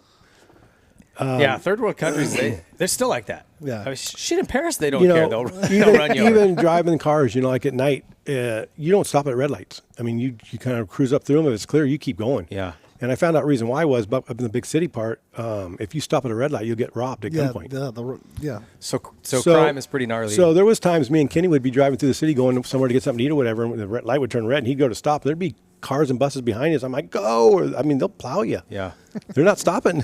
Wow. It was a different lifestyle down there. It definitely took a little bit of time to get used to. I enjoyed it. I look back at it, and it was probably pretty dangerous. There was a lot of stuff that could have went wrong. Was it like this always happened to me anytime I would go race somewhere outside of the U.S. I'm very much a homebody, so when I get thrown out into somewhere else, I'm miserable. I'm like, this is different. I don't like it. I'd be miserable no matter where I was. Yeah. And then when I'd come home and I'd have some time to think about, like, that was cool. Like, I should have appreciated So it. that was the same type of thing I got after I started living in Brazil. I went down there for my first year in '85, and I come back home for Christmas for 3 or 4 weeks. And I'd be so excited to come home, to see my friends. And, I'd been away from here and thought I was missing stuff, and I get home and all my friends had jobs and they're all Nothing's changed. working Yeah. and they're miserable. And I remember after the first week of being home going, God, I can't wait to go back. My life was down there. Yeah. It was, and then that really helped out because that made me not be homesick so much, Yeah. And I did get a good life. I met a lot of people down there and there's some pretty good stories down there. I mean, I actually ended up almost, and I don't want to say in prison, but the federal police came after me. It was a pretty big For deal. what? So, Ooh, the plot and what's thickens. funny? What's funny is I just went back to Brazil. I was just down there about a month ago for a 50-year reunion of motocross in Brazil. Actually, they're doing a movie. Oh, cool. So I was in a documentary down there, and so I went down for the movie, and they did a big reunion and stuff. And I just found out some stuff this time that I kind of knew, but didn't really know the truth to it all. But when me and Kenny Keelan went down there in '85, there was 2 factory Honda riders down there that were pretty fast and making good money. And I heard back then they were Brazilians? Yeah, I heard they were making close to like $500,000 from Honda. And me and Kenny went down there for way less for Yamaha. So they were pissed. Which I kind of heard they were mad that we came down and for less money because then we start beating them. And then Honda's looking at, why are we paying you guys so much when we could go get Americans too? There was a lot of that kind of rivalry. And when we got down there, they didn't really accept me and Kenny right away. I mean, it was gringos go home and at the first race and stuff like that. And me and Kenny kind of introduced double jumping and stuff. I mean, we were doing some pretty cool stuff down there. And there was a track, the first Londrina, and there was an uphill, rise uphill to a turn, and we started hitting this double down. And it was pretty sketchy, but me and Kenny started doing it, and the crowd went crazy, and they started loving it. But those 2 Honda riders, one of the Honda riders had it out. I mean, he didn't like us down there. He didn't want us down there. We were taking it away from him. And I had a sports visa to be able to race and make money down there and live down there. And the sports visas are good for 2 years, I think it is. Okay. Well, he had knew the dates and everything, and this guy had it all. He paid the federal police off in '87, which was a kind of I'd already signed a contract to go to Europe for '88 for GPs for Rinaldi, and I'd won the championship already with 1 race to go up in Brazil. It was in the north, and I was leaving on Tuesday. The race was that weekend, and I was leaving on Tuesday to go to Europe, back to Italy. Well, during that week before that last race, I'm out at my practice track with my buddies and stuff. And we're out there riding, and I'm taking off my clothes. Federale show up. Federale show up, and they thought I had a friend from America that was visiting, and he was speaking English, talking to some guys, whatever, and they thought he was me. So they grab him, and he's like, no, Rodney's right there. And so the guys started talking to me in Portuguese, and they're like, hey, we need to see your passport. I'm like, my passport? I don't travel with my passport down here. That's dangerous. I got it back in my house. So the guy that was with me, my best friend that was with me, took care of everything I needed, side work stuff done. He goes, hey, we can go back to the house and get it. We'll meet you at the Amparo Racing Shop, which is where our team was headquarters. And we can meet you there like an hour. And they said, okay, perfect. So we take off. Well, meanwhile, in Brazil, imported bikes, there's a lot of imported bikes down there that are smuggled in, so they don't have documents and stuff like that. So at our headquarters shop, I remember Chad, my buddy, calls up and goes, "Hey, federal police are headed down there. Get any bike that doesn't, hide whichever ones don't have documents or whatever." So they get them all hidden in the guy's house behind. We get there and we go upstairs. They grab me and we go upstairs with my boss, the manager of the team, and Hollywood Cigarettes is who I rode for the team. They'd already been. I mean, we had binders of paperwork because we'd been renewing my sports visa for like 6 months. Yeah. And I remember I'd been on. I'm like, "Hey, where's my visa? Hey, what's going on? Where we at?" And in Brazil, everything's like tomorrow. It was all procrastinated. So finally, here's the federal police, right? And they want to see my sports visa. Well, we got all this paperwork. Everything's in process. Everything's great. And the guys are like, "Okay, well, no, looks like you guys are doing everything right." We give them some team shirts and hats, and these two federal police leave. And we're like, "Man, what was that all about? What?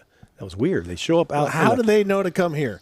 Exactly. Where do they show up at a motocross track looking for me? Whatever. This is kind of weird. Why was that? We can't quite put it together. It's kind of weird. So about a half hour goes by, and we get ready to leave again. Me and my buddy and my American kid jump on our little dual sport bikes to head out back to the house. As soon as we were going to get on the bikes, some other federal police guys grab the keys out of the bikes. These guys are pissed. And they grab my buddy that's speaking English, and they grab me and Chad.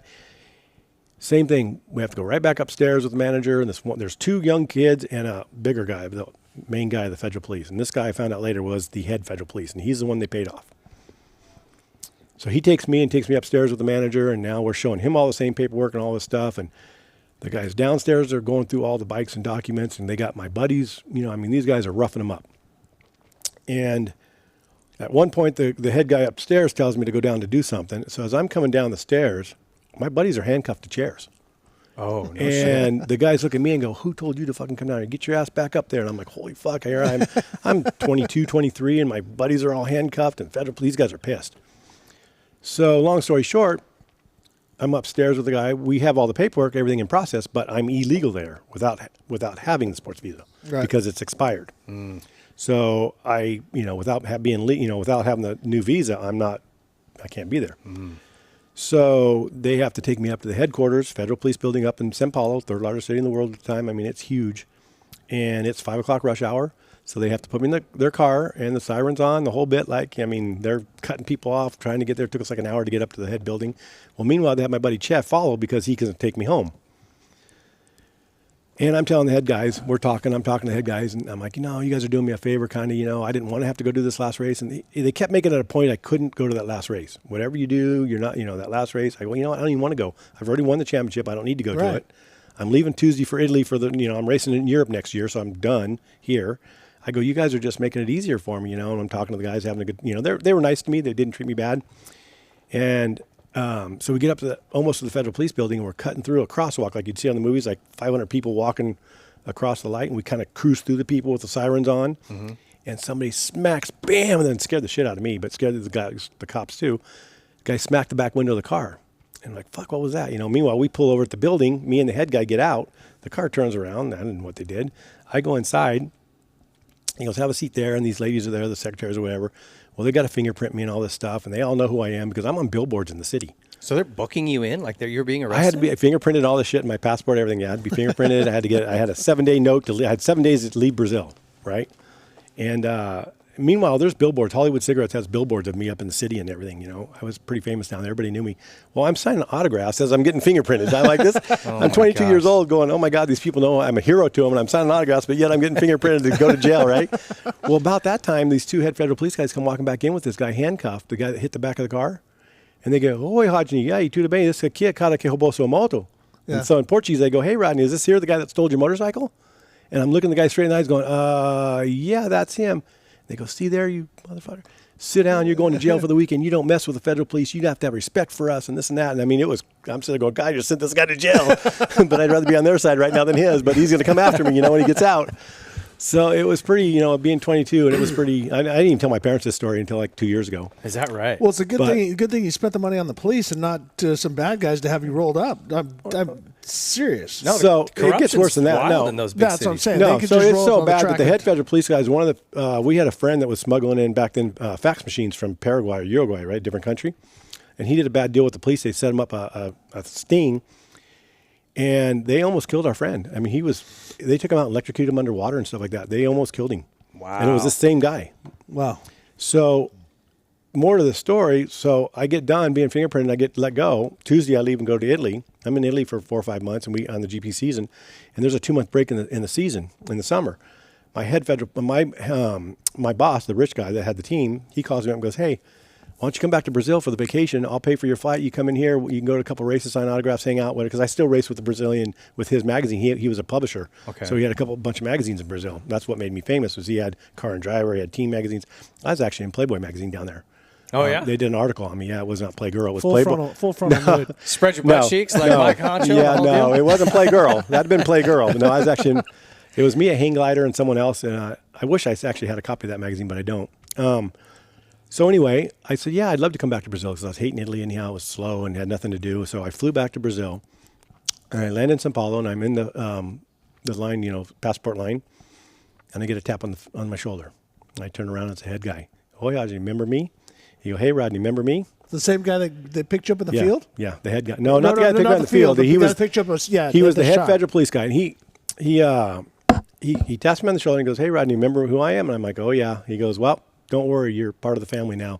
He goes, "Ever since all that went down last year," he goes, "me and your buddy Pedro Falls," which was the guy I rode for, the rich guy, he goes, "we became really good friends now, and we do business together." And he goes, "I play in a band with him," and he goes, "He's having a party for you tonight, and I'm here to take you to it." Wow. He goes, "Come with me." And I didn't even go through passport. I didn't even get my passport stamped. We walk around, we go to luggage, we get my bags, and we take off out the back doors, get in his car. He takes me to the park, and he gives me his card and says, "If you ever have any trouble in Brazil, you'll never have a problem again. Here you go." I need that card. Yeah, no shit. That's like it was pretty it was crazy. So this competitor, how did you ever find out that he's the one? I did when I just went back down here to Brazil. I found out he was the one that paid him off, and I ended up doing that last race in Brazil. So Ironically? yeah, here's what happens. So my rich guy goes, no, I didn't spend the last 2 years, 3 years building your name to who you are. We have Hollywood Cigarettes, which is Brazil's biggest company in Brazil, and they're exploding my name. I mean, I was on billboards in every magazine there was. I mean, teen magazines, car magazines, everything. And he goes, "No, you're not going down like that. I didn't waste my time." He goes, "You're going to Paraguay this week right now. I'm flying into Paraguay. You're getting a sports visa, and you're coming back in with legal sports visa, and you're doing that last race in Brazil." So after you'd this gone is like to Europe, Tuesday, right? No, I haven't been to Europe. This is before I went to Europe. Now this is okay. when they came and got I me. thought Tuesday you were flying to Italy before that last round. No, It was supposed to Tuesday be after that race. Okay, Oh, right. okay. So gotcha, I was gotcha, the weekend before. So I was during that week before that weekend because that weekend was the last race up at the north. So it was this week here. So I flew to Paraguay, and I land there, and they have two guys or people waiting for me with a sign, and I get in two blacked out Mercedes, and they take me off to a hotel, pick me up the next morning, take me to the consulate, hand my passport. I don't even go in. They hand the passport. We go have lunch, come back. They get my passport. They take me to the airport. I fly back in with a sports visa. Now, the first year me and Kenny got a sports visa, it was a lot of hassle, a lot of work, x-rays, all kinds of tests. I mean, it was a lot of work to get a sports visa to live in that country. Yeah. This time, I don't know what they did. All I know is they gave me my passport, handed it back, flew back in with a legal sports visa, flew me up to the last race. The federal police were waiting up there to make sure I didn't redo that race. They showed him my passport, says nothing we can do, he's legal. I raced it, flew back.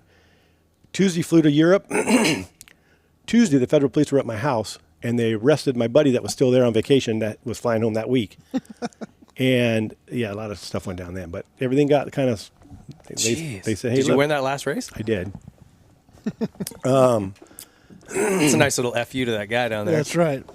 Wow, that's a Yeah. That's a hell of a story. Yeah, it was pretty crazy. When I see those parts of Brazil, those big cities, I think of like Mexico City or like these just massive metropolises where crime is rampant. It's just a free for all, basically. Yeah, it's kind of what it sounds like. Yeah, but living down there, I never felt in danger. I felt just like I did where I live here in America. I mean, it was the same. Really? Okay. You live and you function with the people of your area. Like, it's actually pretty crazy how many rich people there are in Brazil. There's a lot of rich people. But I'll never forget living down there. My mom and dad would hear something about South America, about Brazil, whatever, and call me. And I was lucky to talk to my parents once a month. It was so expensive and stuff like that. We didn't have communication like today. Yeah. And they would only hear the bad stuff about Brazil, and they'd call me up and say, "Hey, is everything okay?" We just heard. I'm like, "Really? I didn't hear none of that." And then I would hear down there that some guy just went into McDonald's and shot 20 people and this and that. And I'm like, "Oh my God, somebody lost," Yeah. And that's the only thing I heard was the bad stuff that was going on in America. So, and I'd call my parents, go, hey, is everything fine? I heard some guy shot up a bunch of people. He was like, what? We didn't hear that. So I realized that, the news is all a story. I mean, Brazil does have a lot of crime, but I don't think it's any different than it is here in America. You go down the wrong streets. Chicago. I mean. Yeah, don't go to the south side. No. And you learn down there, hanging out with the people. I learned the ropes and learned where to go, where not to go. And Brazilian food's good. Yeah. Very good. Probably, for me, Brazil food was probably the best. Italian pasta was really good. I still think Brazil had them beat on pizza and stuff like that. But well, meats too, don't they? they're the best in the meat. Yeah. Them in Argentina. Brazilian steakhouse. Yeah, that's all I can. Where they shave off the stuff. Yeah. Yeah, we'd eat there all the time. It was actually a funny story about Brazil is you can actually eat good down there cheaper than you can if you go to McDonald's. I mean, is that right? McDonald's and stuff like that was like a luxury to them. So it was kind of different than Americans eat fast food because it's cheaper and quicker. Whereas down there, you can go sit and have rice and beans and steak and chicken and really cheap. I went to Portugal and did a race one time, and I knew some Spanish from high school. I never got to go to Portugal. I always wanted to go because I speak Portuguese, but never made it there. I went to Lisbon. It's beautiful, beautiful country. But I thought, I know enough Spanish. Like, I should be able to It's communicate. It's similar. Yeah. Well, it doesn't sound similar to me. Doesn't. I can't even pick words out of it. So even like for me, it is such a unique language, and I imagine that had to be really hard to learn. It wasn't hard because it was my first language. I lived in it. I think I picked it. In 3 months, I started communicating with them, and I think it was 6 to 7 months I was speaking fluent. Wow. And it got so good that most people, even to this day, when I'm speaking Portuguese or when I'm down there, they don't know that I'm American. And so it's pretty that's cool. how you learn. Because I learned with them. I learned their slang. I learned their dialect. Even like in Rio, they speak different Portuguese. It's a different, but I can tell a Rio person from a São Paulo person. It'd be like a Texas accent versus. Correct. So that was pretty cool and unique, and I learned all that. But that is a good story is when I went to Italy, and I was forced now to live in Italy, so I got to learn this language. And it was so similar, but yet that's what made it so difficult. And I think to this day, that's kind of why I've remembered Portuguese, because it was the first one I learned. Italian, I've forgotten a lot of it. If I went there in a week or two, I can understand them. I can pick it up quick because it's in there, but I just don't have it. Yeah. Whereas my Brazilian guy that came and lived with me in Italy, that I lived with in Brazil, he picked up Italian quick because Portuguese was his first language. Right. So he knew the difference between the two. Well, I started not sure. I didn't know what the difference was. I started mixing them together. Well, so then you're also going back and referencing English in your brain. Right. So for a while, and plus I had a Spanish mechanic. He was from Spain, from Barcelona. And Barcelona. And so he lived in Brazil, so we spoke Portuguese together too. Well, then we're speaking Spanish, Portuguese, and Italian. We're mixing all three together. We had our own language. It was pretty crazy. Super secret. Yeah. Did you bounce around from language to language as in a sentence? Oh, sometimes. Yeah, for sure. Because I had a Brazilian mechanic and a Spanish mechanic that were my two mechanics that went with me to Europe. So between Spanish, Portuguese, English, and Italian, we were mixing everything together. And then you bring a Japanese engineer, you're throwing a Scotia in there. Yeah. You got all the Do you remember the Dostals, Jerry Dostal and his dad? Oh, yeah, I remember They were them. from Czech Republic, and they would do that when they were talking. They would go from Czech to English, like just some words in Czech, some in English, and I'm listening, trying to pick up what they're saying. I'm like, you guys one of the funniest things was I remember in Italian they say ciao when you show, when you guys come together. Hey, hello. ciao, like hello, and they goodbye. say ciao when you goodbye. Well, in Brazil we say oi when you see somebody, like hello, and you say ciao for bye. So when I first went to Italy and I'd show up with all these friends, we'd be hanging out and everybody'd come up, hey, ciao. I'm like, no, I'm not leaving. I just got here. You kicking me out already? Yeah. It was kind of weird to get used to that. It was like something just a little bit different. That's crazy. So did you have a TV show down there or something?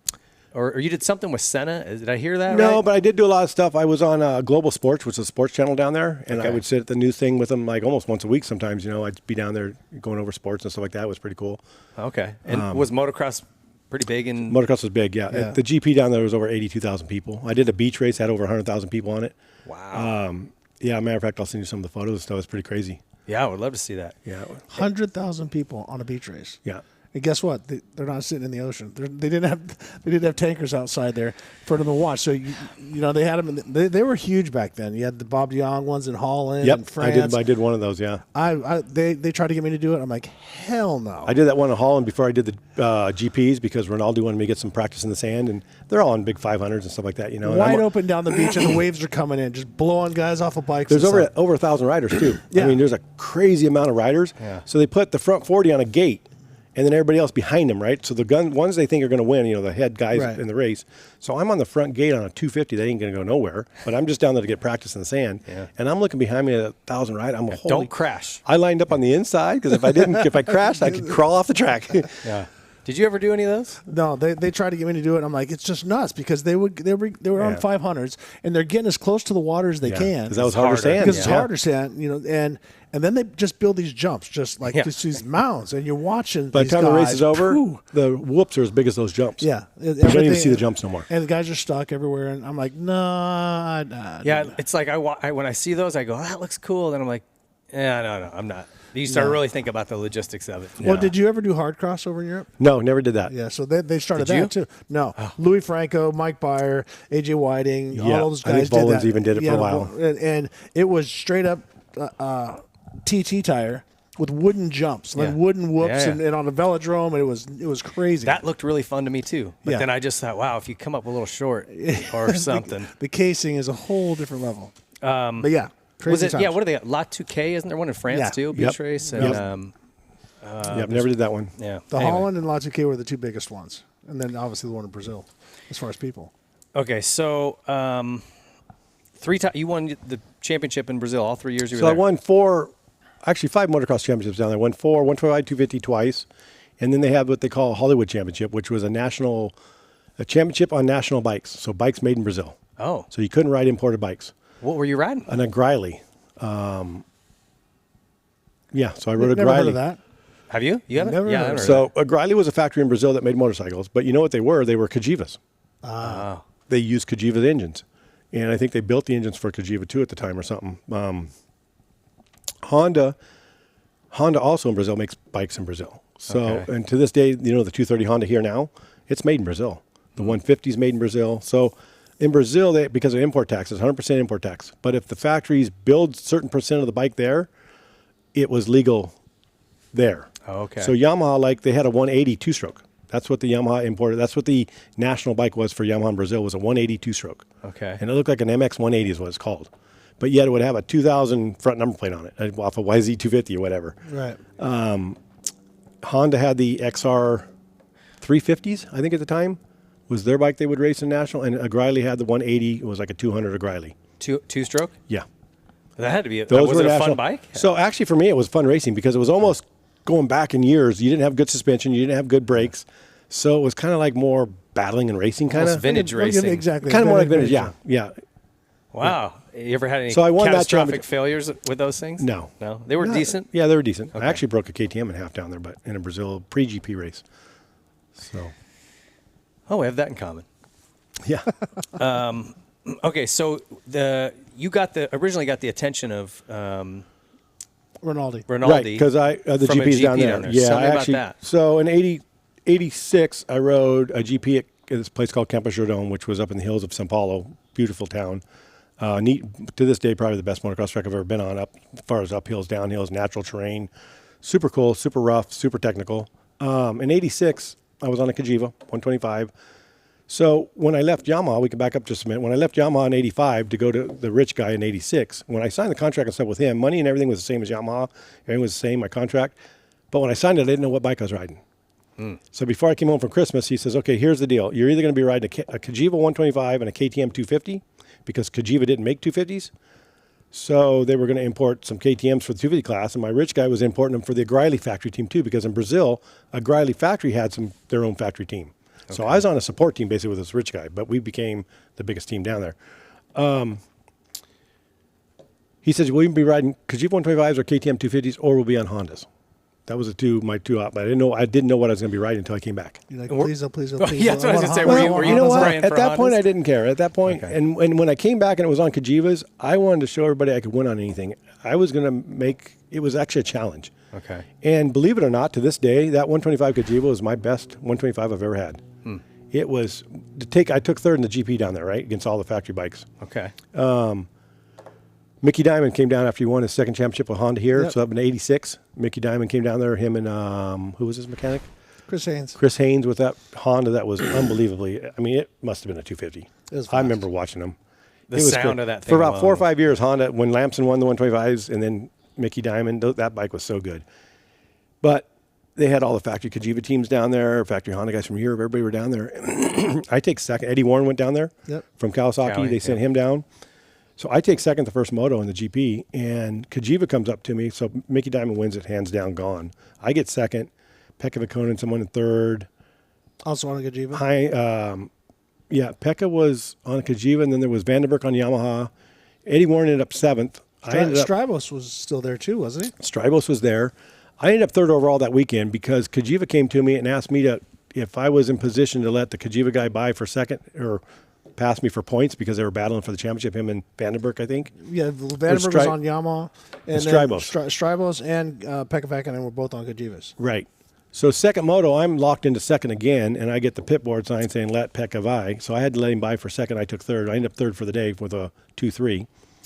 But again, on basically a stock Cagiva. But it ran pretty good for you. I think ripped. It ran. They were good. fast. It was. They were I remember Healy watching him race one here, whatever year that would have been, and that was later, but still. Yeah, it was red and gray. Was that the? Well, year? They were red. Yeah, red and gray. Yeah. Yep, had a gray seat on them. Yeah. It was pretty funny because They I was looked racing. cool. I was They were racing cool looking KTM in Brazil also for the 250 class. So at that year, my mechanics adapted the rear disc brake off of KTM onto the Cagiva because it was still drum. Oh. So even the factory Cagivas, Pekka's and Strybos bikes down there didn't have rear disc brakes on. My Cagiva had a rear disc on it off of KTM and everything. Is that right? That was pretty funny. But you know, so I mean, then so I did. Bernaldi I got came and talked third. to you I there got third. No, I didn't. I even found this out later. Cagiva actually talked to my rich guy, the owner of my team, and was doing a deal with them to have me race GPs the next year in '87. I was going to race GPs in the 125 class for Cagiva. So he was working out some kind of deal, and I didn't even know this. He was working out a deal with them for me to race in Europe also, and I was going to race the ones in Brazil too, I guess. So something blew up on that deal, and when I came home back down to Brazil for '87, he was pissed off at Cagiva, whatever, and we weren't racing Cagivas no more because whatever went down, I guess, and I didn't even know he was negotiating for me to race in Europe. But something went down, didn't work out, and we ended up racing Hondas for '87 in Brazil. So in Brazil for '87, I was racing Hondas all year, 125 and 250. And then when the GP came down there, I went 1-3 for second overall on that one. And that's when Rinaldi, and then I went to Argentina the next weekend and won both motos. So that's when Rinaldi was deciding to retire with Suzuki. He wanted to become the team manager and hire me to race on the bike. So that's how that all came to play. And what did you got? What was he going to be on?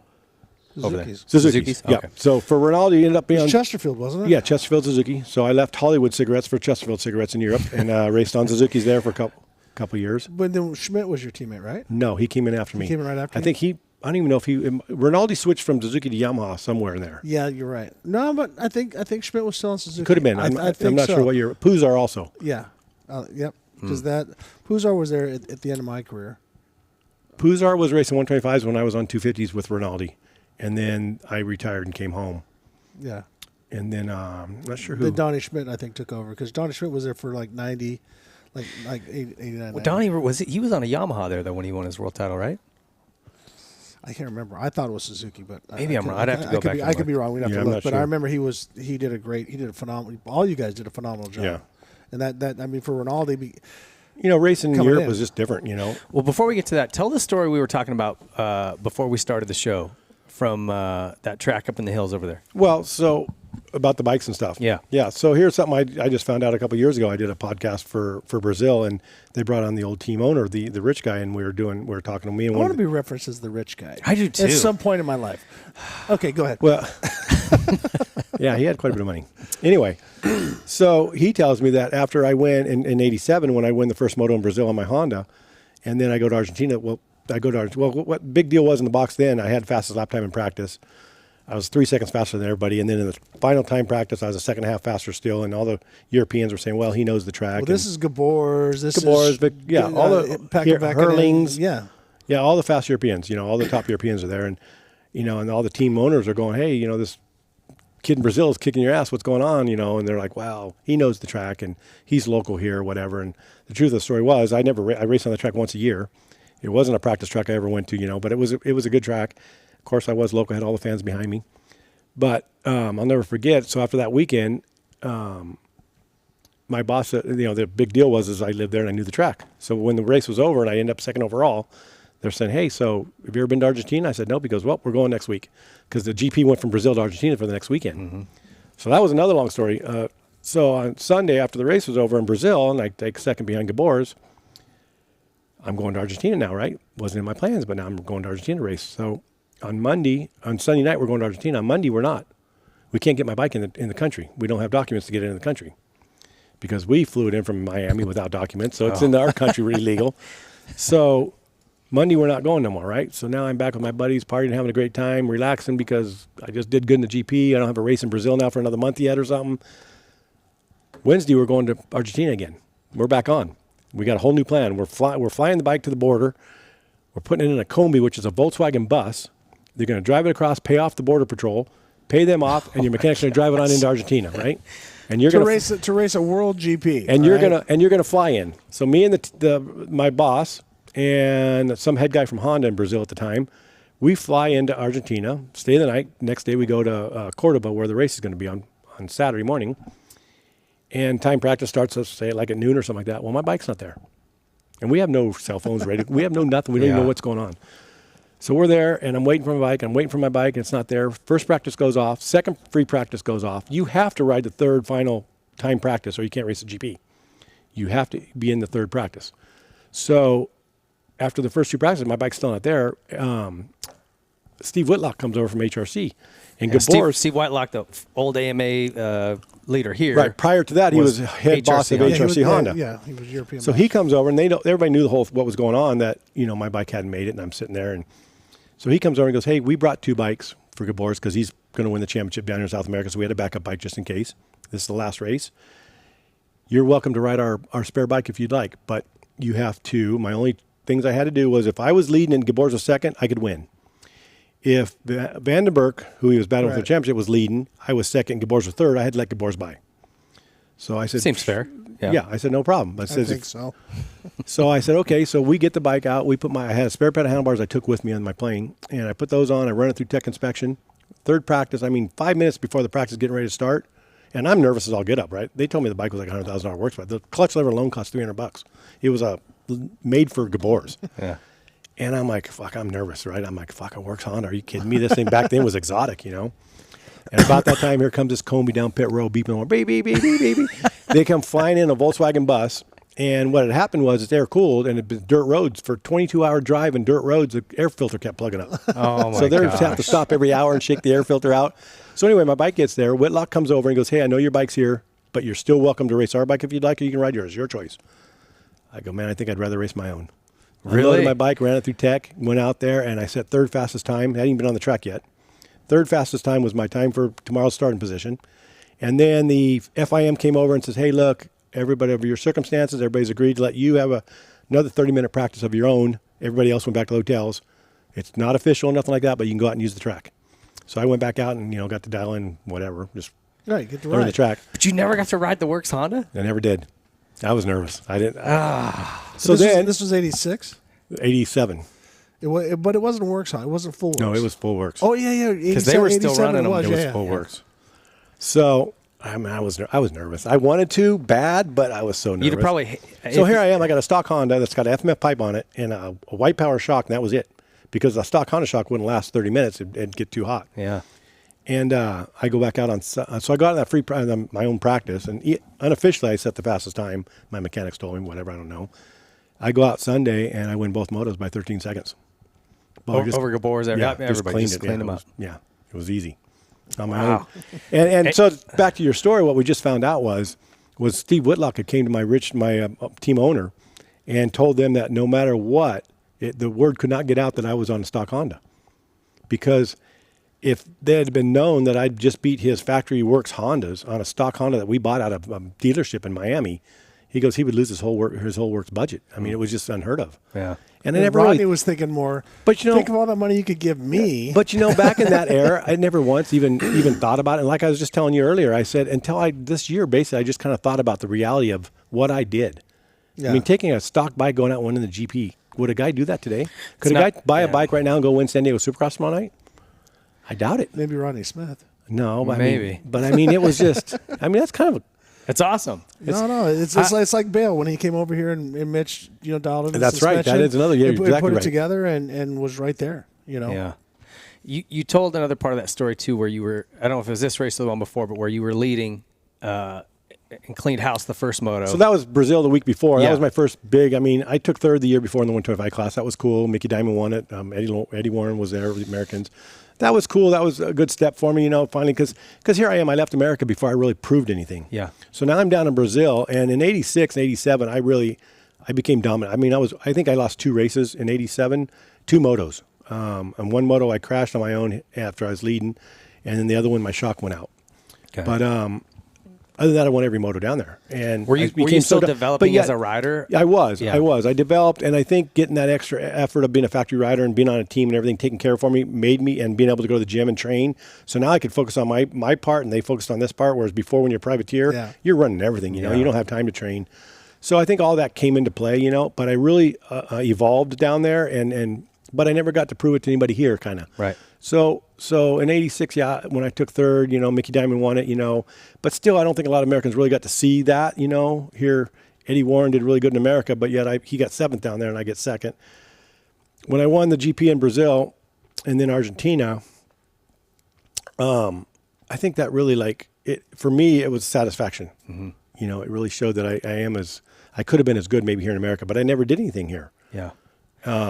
Well, you just timing, right? Yeah. Opportunities didn't come up. I mean, it's just shit happens. And but you were saying you won the first moto, and I forget who was behind you and fell. So in 87, I'm leading the first GP. Biggest 86. Okay, I did good in the 125. Starbuck, right? yeah. But I didn't win a moto in 86 on the GP. But in 87, I'm leading the first 250 moto, the elite class, and so we get the start. And I get the whole shot, and like I told you, for 2 laps, I swear to God, 2 laps, I never breathed. And then when I finally did look back and started breathing, it was Danny Storbeck behind me, who I raced every weekend down in Brazil, So it was like, man, this is just another local Brazilian race. So I just put my head down, a couple more laps go by, and Storbeck washes out and crashes, leaves me with like a 12, 14-second lead. And I kept that lead until the end of the race, and like the last 3 or 4 laps, I finally just, started setting in like, hey, I'm going to win it. I'm going to win a GP. What's going on here? I kept waiting for something to happen, but here I am leading. But now I'm thinking about too much stuff, and he's, I think it was Vandenberg behind me, started catching me a little bit each lap. But I still had such a big lead that, I was going to win it. I won it with like 5 or 6 seconds to go, but I was so exhausted. I was so exhausted, I can't even tell you. Yeah. And I remember being in the motorhome or the trailer after, between races, and I was just so tired. And well, it's got to be hot, didn't even right? know, it's super hot and humid down there, yeah. and I didn't even know how, I'm going, what's going on with me? I race 40 minutes every weekend down there, but I think not breathing the first couple laps, the whole bit, and I just was tired. And I'm just overthinking. I'm like, man, I'm not even going to make it through this next moto. Should I just win the first moto? Now I'm going to suck in the second moto. What's going to, you're thinking all this stuff. And probably the best thing that ever could have happened was I end up on the second moto. I was almost asleep on the handlebars, sitting down there waiting for the start. But when the gate dropped, I took off, got up in the first turn, and got in a tangle up with some guys, and I went down and ended up getting up dead last. And probably the best thing that could have happened, because then I rode like a man on fire. I came from dead last and I ended up third the second moto. So I got second overall for the day with a 1-3. But I remember the 2-lap board coming out, and I was pissed because I could see someone, the second place was inside. Yeah, I wanted more time. And to this day, I don't understand how I could be so tired that first moto and have so much energy that second moto. But had I not crashed and maybe got a decent start, I probably would have been tired. You would have choked up. I would have just mentally, yeah, for sure, threw in the flag. But when I went down, dude, I got picked up that bike from dead last and just started charging. It came through the pack and wanted more laps, So it's kind of it was good to learn through my later career that your mind is strong. Yeah. And don't always, it's not always that you're not, even when you're in good shape, sometimes you can get tired if your mind's not there. Yep. I just thought it was a neat story for that exact reason. If you listen to David Goggins and some of the stuff he talks about, your mind is, don't listen to it, right? Exactly. I always said I had 2 demons when I was training. I had a good demon and a bad demon. The bad one's the one sitting there going, come on, you're getting tired, slow down, stop, give up. When you're mountain biking or climbing up some hill, and your heart rate's coming up, and the good demon's going, come on, you got this, Yeah. Don't give up, keep pushing. Half empty, half full. Yeah. And, so we had Pastrana on last week, and he told a story about Wyndham. Because Travis was just saying he was never the best guy. He would just figure out a way to go faster or whatever. Right. And he goes, I would go to the practice track with Wyndham, and he would lap me. We'd do a 20-lap moto, and he'd lap me. Yeah. Which blew my mind a little bit. But he goes, I'd watch Kevin do 20-minute motos, no problem. But we'd go to a race, and he would just throw an anchor. He would, because Kevin would be way back. I'll never forget, so GPs, just power of the mind, Yeah, the GPs, I was in really good shape. I was in the best shape of my life. I became a trainer. I ran every day. I was living. That was my life, was training. Yeah. And I came back when I retired and came back to the States in 91, 92. I rode some nationals and stuff on the winter bike because I kind of wanted to do that for fun, but yet I was kind of not, I was retired, but yet I went out on the nationals. I rode a couple of High Point and a couple of nationals, and I was helping out Talon Volan, was with Kawasaki. So I kind of latched onto him and kind of wanted to get him into training because he never trained, never did anything in his life. So I was trying to like be easy with him and start out training. And I'll never forget, there was a national at Red Bud, I think we did. Red Bud or Bud's Creek. It might have been Red. I don't remember, one of the two. In 91 or 90? 90, probably 90, 91. 91 probably. Okay. Anyway, I'll never forget, I took him running on a Monday after one of the nationals, and he bitched at me so bad that he wouldn't even be able to make press day on Thursday. He's going to be so tired and sore. Yeah. And we ran for 20 minutes. Who I think. was It was this? nothing. Talon Volan. Oh. So he But wasn't... he wasn't a trainer at all. He had nothing. So I'm trying to break him in and start working with him, We're working with him slow. And I'm like, no, just stick it out. So it was funny because the next race we go to is super hot. I get third. He ends up passing me like the last 2 laps of the race. And in my mind, I'm going, I'm in way better shape, but I could care less to even be there. Here, this young kid has got all this spirit. He's not in shape at all, but he's got that want. Got the enthusiasm. And I was so pissed when he passed me with, like 2 laps to go. I was like, I know he's not in shape. Yeah. But he just wanted it that much more. That shows you the difference of the mind. The power of the mind, when you want it that bad, you can overdo it, but you can't do it every weekend. Yeah. You got to be in shape too. Yeah, for sure. Those are great stories, man. Okay, so and you did do. So tell me when you came back here in 90 and 91 and did some racing. It really got, motocross in Europe became a job to me. Every time I went to the practice track, they had a stopwatch on me. They were, I remember one day, I'll never forget it, at the bottom of the track somewhere, I got stung by a bee. And I remember I was trying to get it out of my jersey. It was stinging me, and I slowed down trying to get it out. Well, my lap times dropped 4 or 5 seconds that lap. And when my moto was over, they were looking at my lap going, hey, what happened here? Did you get tired? Your lap times fell off. And I just remember going, no, I got stung by a bee. I mean, it was just like. And I'm practicing. Yeah. And it was every time I was on a bike, you were being watched. It was a program. It was this, it was that, it was that. And it just became a job. And I'm living there and I got nothing to do and I don't have a lot of friends. And I just remember calling up my mom and dad going, I made good money when I lived in Brazil and I'm making good money here. But I go, I'm done. I'm not having fun. How old were you when you went to Europe? 25, 26. Okay.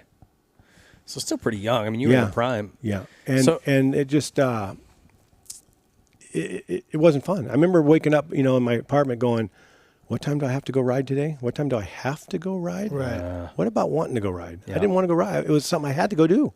The minute it goes from what time do I get to go ride today to right. what time do I have to go ride? Right. And you got to reassess what's going on. And I just remember talking to my parents and they said, you know what, just come home. So I didn't sign another deal for it would have been 90. So I came home in 90 and I just kind of didn't do much, bought a new car and might have bought a house when I came home because I had money in the bank and stuff like that. And then I actually got a little bit bored and I did do a few nationals, kind of just wanted to do something for fun. But then you're a privateer. I just picked up a couple of Suzukis Well, I jumped. Now I'd pulled an RJ here and I jumped ahead on us. I want to talk about your time in Europe. Okay. I mean, you did awesome over there. I didn't realize how well you did. Yeah, no, I had a good career over there. I struggled. Really? So I go from Brazil having all this confidence, and I could win on anything. I mean, that stock Honda, I didn't care. You just give me a bike, 2 wheels, I'll win. Yeah. And I was pretty good at dialing my bike's carburation, all that stuff. I was really good at all that stuff. Jeff Slavens here in America taught me a lot of that, and my buddy Al Posey and stuff. So I could work on bikes. Had a lot of knowledge behind me in 2-strokes and stuff like that, and jetting and all that. So I could get my bike dialed in over there too, helped out the mechanics. So the mechanics kind of suffered down there a little bit. But I ended up having some really good mechanics in Brazil. So in Europe, when I came with Rinaldi, I was the first rider he ever had. He stepped down from him as being a racer. Yeah, so he's learning his new role. Right, because I don't want to bag on him at all because you know what? It was one of the best teams ever, and it was a great situation. It was just the wrong timing for me because I was the first rider. I remember I brought my Spanish mechanic with me from Brazil that was down there with me. The deal was I used Aldo, which was Rinaldi's mechanic. He would be the main mechanic. And I had to work in the deal to bring my mechanic with me because I wanted Pedro, which was my mechanic from Brazil that was Spanish. I wanted him with me too. So I got him in on the team, but Aldo was going to be the head mechanic. Well, the first year, I had to ride the bike like Rinaldi rode it. I had to run the same jetting he ran. I had to run the same shock suspension, same settings, everything. You got to raise the bars a little bit, right? I don't even know if I got to do that. I mean, it was he used to run them so flat, and so far and back. he would ride off the back of the bike, so all of his weight was off the back, and he would rail the outsides of every turn. Well, I'm American. I come inside. I never over revved the bike. I wanted more low end than I did top end. He had top end, he didn't even know what the low end was, I don't think, of the bike, because the jetting that we would run, I couldn't ride the bike. And here's a funny story was, I keep telling them it's too rich, it'd blubber, coming out of the corners and all that. We came home in 87. I brought my Spanish mechanic home with me to work on my practice bikes here. Suzuki gave me 2 bikes here. I brought suspension with me, and that was it. Maybe a pipe. And I remember going to the Golden State at Glen Helen, and Jeff Ward and Omar and everybody's there. And I battled with Omar for the win that day. And my bike ripped. I go back to Europe on my works bike, and the thing won't run. Hated it. And we're telling them what jetting to put in it, what we ran in America, and they're going, we can't run that. You'll blow it up. There's no fucking way. My Spanish mechanic would put the jetting we ran here in America in my practice bike in Italy, and it ran great.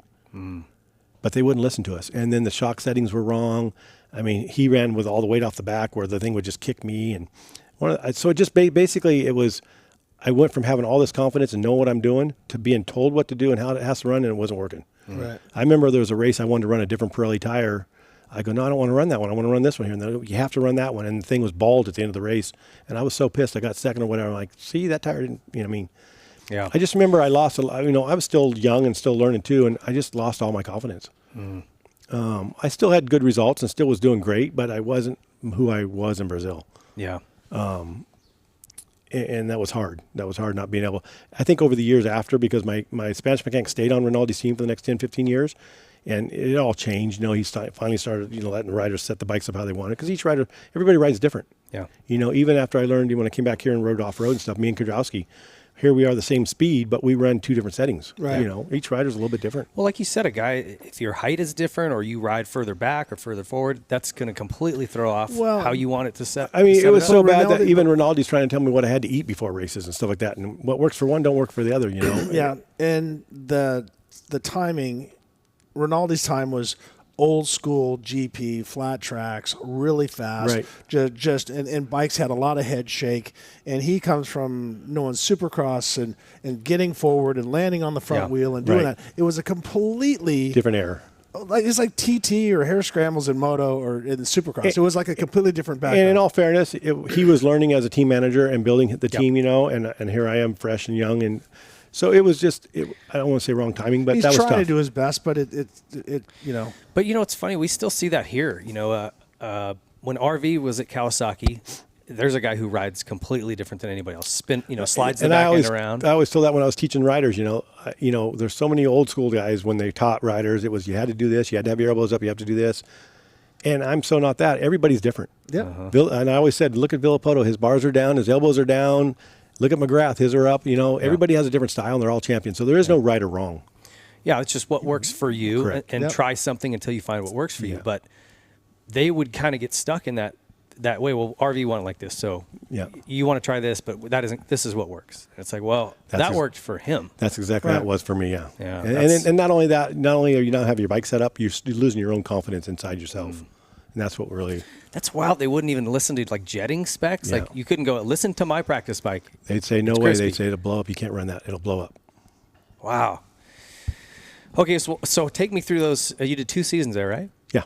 You were 3rd overall the first season. Yep, and I think I was could have been 3rd or 7th. I ended up 7th the second year. I think 6th or 7th because the final race I blew out a silencer or something like that. So I DNF'd the last moto, which cost me to go from 3rd to 7th or something. How many GPs did you win in total? I think it was like 4. Huh. Yeah.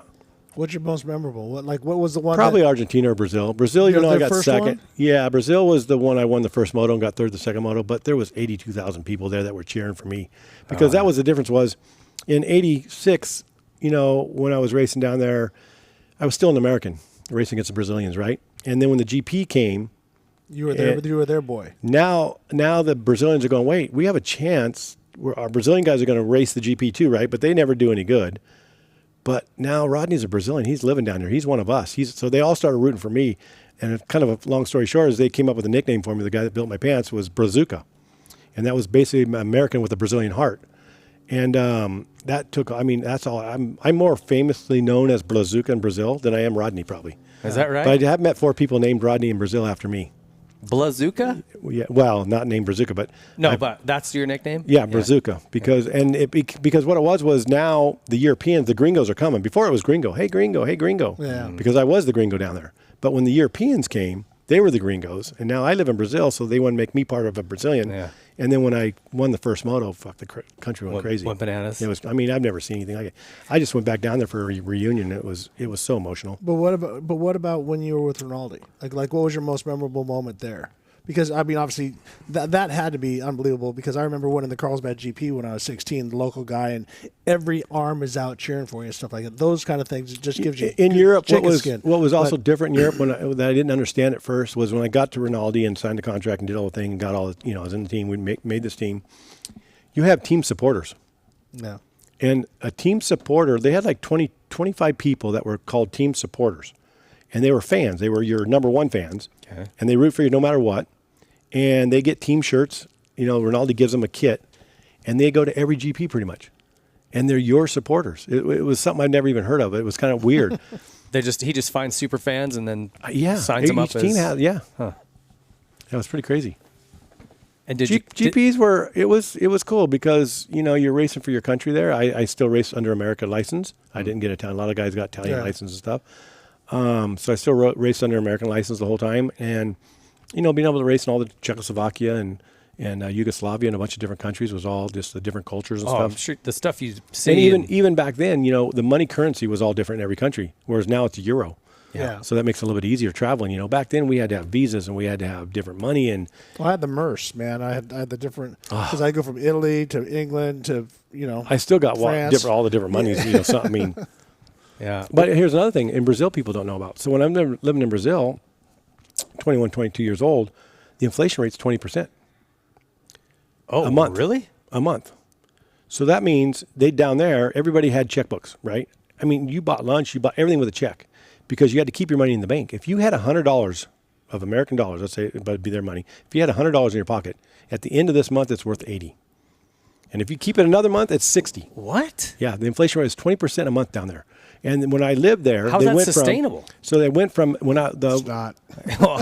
over the time that I lived there, they changed the money 3 times, different names, Cruzeiros to Cruzados to Novos Cruzados, and we'd have a $10,000 bill, right? And that'd be worth like $5. And at one point, $10,000. Yeah. Can we just remove some in zeros, American please? dollar that they did finally? You looked at that 10,000, it was only 1,000. You took off the last zero, and then they started printing new money and. Oh, it was crazy. You couldn't keep. Wow. I mean, everybody could change it into American dollars because your American dollar stayed as American dollar. Right. But if you had $100 of their money in cash, at the end of the month it'd be worth 80. The next month 60. Wow. And the prices changed every day in supermarkets. Every day. How do you have that much time? Inflation was incredible down there, and yeah, it was. I mean, people don't even understand. That's wild. So, and again, in Europe, in that time, you've got visas and trying to get from country to country, and you guys were driving, I assume, right? Yeah, we had a team. I had a motorhome and a race truck. What was that? So most of the time we traveled in the motorhome. If it was pretty far away, then I'd fly to them. Okay. What were some of those memories? I mean, good and bad. I'll never forget going to England, and me and Rinaldi flew into England. They picked us. One of our mechanics drove the motorhome, and then they picked us up to the airport, and then me and Rinaldi kept the motorhome, and that's what we stayed in at the track, And we drive up to the gate of the entrance of the track, and it's pouring down rain. I mean, it's ugly. Yeah. And it was probably the first time and the only time probably that I can think of that I've been towed into the track. I've been towed out a lot of times, right? But never have I been towed into my pit stop. Wow. They literally at the front gate picked you up with the tractor and towed your vehicle to where it had to be. Wow. And then Was it Fox Hill or where were you? It was Fox Hill. Yeah. And by the time the weekend was over, it actually turned out the track was pretty good on Sunday. I ended up second or third in the GP. And I'll never forget, and then me and Rinaldi are leaving the track in the motorhome to go to the next race, whatever, and we pull out of the track, and it's a long straightaway road. And me and him are talking about the race, and we pull out, and we're in the road, and we're driving, and we're talking about what could have happened, what could have went wrong, better start of this and that. We're just talking about the race and going over the race, and way down there, a car comes around the corner, it's coming head on at us. And we're looking at it, but it's still way down. Fuck, that car's in our lane. We're talking. We're in the wrong lane because over being there for the weekend, we forgot you're driving on the wrong side of the road. Well, we're driving on our side like it's normal, and finally I realized we're the one that's in the wrong lane. Look at this asshole coming right at us. Exactly. Yeah. Who was winning? Who won the championships those 2 years you were there? Vandenberg won it. Yeah. The second year, he might have won it again. I can't remember actually. What years was that? 88 and 89, and I think 89 125s was. 125? Yeah, it was Bayle. Bayle, my favorite Yeah. rider. Yeah. Yep. Oh yeah, you say that sarcastically, or you really? No, like, he was. I grew up with him over there. He was pretty good. I mean, when he was riding 125s, I was on 250s that last year when he won the He was 125s. phenomenal. Probably one of the most talented riders to me. I know the Americans hated him. Not all. When But you know what? I don't. When he came over here in '90, I think I was here, so he kind of hung out with me a little bit when I was doing some of those nationals on my own because of the privateer and stuff. And but God, the guy, go ahead. Oh, he was Yeah, Tampa '92. If you ever want to just go be blown away, watch that race. yeah, watch him. He went from fifth. He sat there for 18 laps, just cruising in fifth. Whoever the guys were up front, Damon, Jeff, whoever, and with 2 to go, he just turns it on, and in 2 straightaways, he's in the lead and he's gone. So I've never seen shit like this. yeah, It was like, no, he was incredible. So here's and a funny story. You spent time with him. You probably could speak to this better, but when you talk about going to Brazil and learning the language and sort of immersing yourself in the culture and And I trying knew to that become worked like for me in Brazil. So when I went to Italy, that was on. I knew I had to get there and start a life there. You can't just be there on vacation. Yeah, You can't dabble. You can't But be there for work. That's what you he was have doing to, here. You know, Right. he didn't embrace it, Right. and people could sense that. Right. And Bayle? that's yeah. And No, he did. So what? But he did it by himself. Yeah. He was on an island. So when he came over and he was and I already had my injury. So he won the race where Danny and I had our deal. He won that day. I didn't know if you were going to have any flashbacks when he was talking about Storbeck. Well, no. Danny, Yeah, Danny and I have patched everything up. I talked to him when I was taking my dad's ashes across the country. I riding my motorcycle through San Antonio. Oh, it's where he lives in Texas there? So Danny still lives in San Antonio. So I'm driving through there. Honda gave me a gull wing, and my dad died, so I took his ashes to Daytona. And someone calls me, said something about, you should stop and say something about Danny. So I called Ali. I don't want to. This is your interview, but anyways, No. I'll be quick. So I call Ali Seymour, say, Ali, give me Danny's number. I call Danny. So then by the time I go from there, get to Houston, I'm beat, tired. I've been riding from El Paso, so it's a 14-hour day. And Danny calls me, and we talked for an hour. And I told him about, because his dad and my dad, dads were different back then. Right. You had Tip, you had Murphy's dad, and stuff like that. These guys would just knock it down to Seagram 7 and beers from 9 to noon, and then Seagrams or vodka After that. After that, and so the dad deal was a little different back then. But anyways, so Bubba Storbeck, Danny's dad, and my dad were partied all the time and stuff. So we talked. And so I called Danny and said, hey, man, I just want you to know I have no hard feelings. And he goes, well, I have no hard feelings. I'm like, what? Did I slowed you down 2 seconds that lap you landed on me? And so we kind of joked and talked and blah, blah. And then ironically, we patched it up because I want that gone. Yeah. And I don't blame him. He didn't try to land on me. See, I was living in Brazil when all that happened. It was just an accident. It just wrong place, wrong time, and I got screwed. So anyways, ironically, about 3 months later, I get a call from Danny. My dad died. And so we kind of reunited over our dad's passing and stuff like that. And so I call him on FaceTime, and his brother's there because he had his brother loved me. Like, his brother was my massive fan. So there was like stress because Danny more hurt tension me. there. And so Ali was there, Danny was there, Danny's girlfriend was there and stuff, and so we had a shot of Jack Daniels and remember Bubba and stuff like that. So yeah. But that day, because I was over in France doing something, and Jean-Michel were riding at his place and stuff, and he goes, see that? And he has it bolted to the ceiling. He goes, that's the day you got hurt. So he was over here as a privateer in 1989 when I got hurt, he won that moto at Gainesville. Oh. So anyway, so that went back and forth. But then when Jean-Michel came over, he stuck to himself. Like, he talked with Roger and stuff like that, and he did his own thing. But I was so impressed because that's the beginning of computers and everything. He had an Apple computer, like a laptop, and he's just learning himself. And then he would listen to certain songs and try to mimic the words to learn all the stuff. But he was so resented from the fans and everything. Right. He was just like, you get that A little different than Jet Lawrence today. Yeah, a little bit. But Jet plays it right. Oh my God, yeah. He that kid's on top. But so Jean-Michel's like, I came here to beat me and to beat Jeff and to beat everybody, and he did. Yeah. And he's like, I don't care if you like me or not. I'm doing my job. And so that's why he came here. And I'll never forget, as I was struggling with my wrist and all that different stuff, but he said, if I win this in his contract, he goes, I want to test a road race bike over in Honda. So we go over to Tochigi, head test track, all the different stuff. Bayle goes out there. So we're testing I was testing an automatic that Honda made that they never came out with. And then Jean-Michel goes over there. The test rider shows him around the track, and Bayle was pretty tall for a road racer, but so he's on a 250, and he goes out his first time, and he can't even drag his knee. This is a true story. This is how good Jean-Michel Bayle is. Not was, is. He goes out, hasn't even drug his knee. All right? We go home to lunch. He comes over. He's like, RJ, it's so much fun, blah, blah, blah, all this crazy stuff.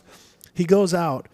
The end of the day, one day, he's like half a second off the head test rider at Honda on his own personal track. Wow. And smoked his knee, smoked the knee pads off. Yeah, both through the cups. So that fast. Never ridden a road race bike. Yeah. And boom, he's as fast as the guy on his own personal track. Well, I think if you and he didn't have plans to stay here long term. No. Like I think that was the thing. He was like, I don't care about The guy could have culture. wrote his contract for the next year after winning everything here in America, Oh, yeah. and then just quits and goes road racing. Yeah. No, it's wild. But 500. Yeah. to my point, you Right. It's really you elite class. embraced yourselves So- into those cultures and tried to Exactly. become part That's of what it. really Yeah. helped out in Brazil is I did embrace myself into them, and I had a lot of fans and became one of them basically. And I tried that in Italy, but it was just different. It was hard to connect with people, and it was different. I don't know. But back to your Jean-Michel Bayle story. Here's something I found out here was pretty unique. Is I think 87 or 88. I might have still been in Brazil, and my team owner guy had a lot of stuff in Spain, so he actually put on a supercross in Spain.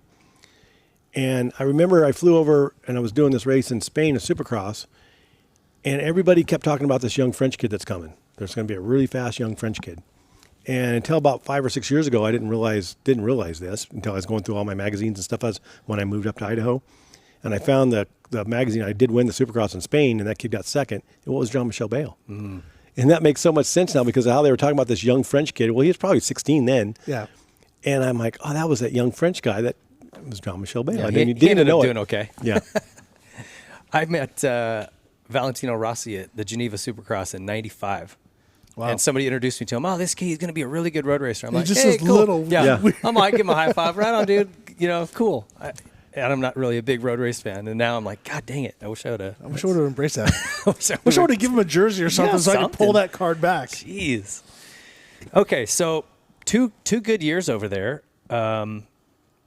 Did you have opportunities to stay again if you wanted? Yeah, I could have stayed. And I actually, in 90, I ended up doing a lot of, back then we did international races. And we get a lot of start money just to come, plane ticket and everything. And so I did about 7 or 8 of those, throughout the year, and just kind of, I was done. I didn't want to be managed. So that's why I kind of retired, came home, and I did some of those races over the years and made a lot of good contacts. And then in 92, I kind of started doing some off-road stuff just for fun. Okay. Just started having fun on a bike again. Was there any Americans racing over there when you were there? And did you guys connect at all? Trappist Parker was over there. Okay. The older Volan brother was there. Brock Glover. Actually, me and Brock became good friends. Yeah, Brock was on KTM. Yeah, no, me and him hit it off because he was always one of my idols with you on Yamaha and stuff like that. And he was living in Belgium, I was living in Italy, so he would come over, we'd road bike together and stuff like that, and so it was pretty cool. Yeah, it seems like there would be a good camaraderie with other Americans. You're like, oh, somebody else. Yeah, you were definitely, there was that when you'd see one, would have him come in, big hugs. And All right, let's take a pee break. All right, stay tuned, guys. We're going to be back with more Rodney Smith. We'll jump into his off-road career. Stay tuned.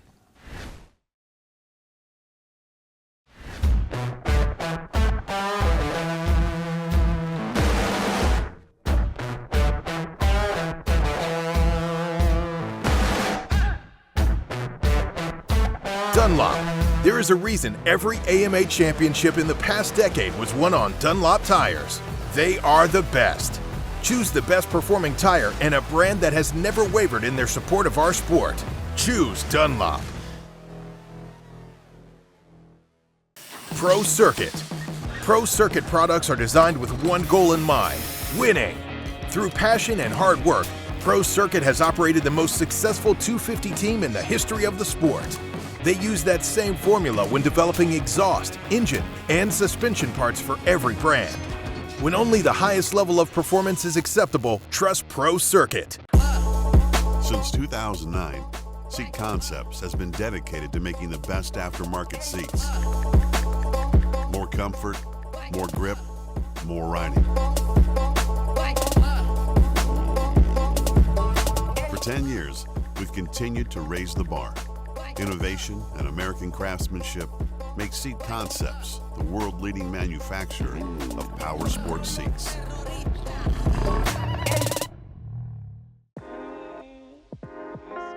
Something from nothing. That's what Nihilo Concepts is about. It starts with a spark, an idea, a concept, which leads to a design, and finishes with engineered excellence with the highest quality products created with durability in mind.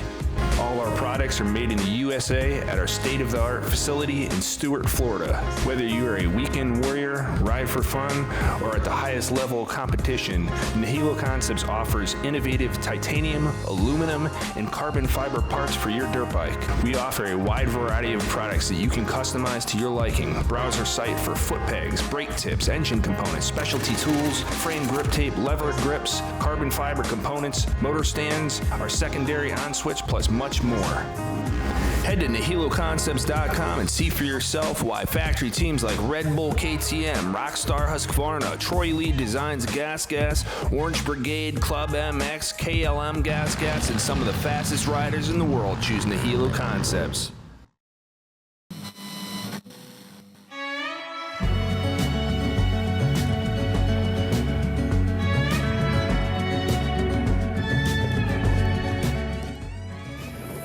Specialized bicycles. Specialized leads the way in the world of bicycling. Whether it's cross-country racing, downhill, e-bikes, enduro, road, gravel, dual slalom, dirt jumping, or all mountain bikes that do it all, Specialized has the perfect ride for you. The brand is synonymous with engineering excellence and innovation that steers the industry. Visit your local Specialized dealer for a test ride and see just how good Specialized products are. Try to keep on keeping on.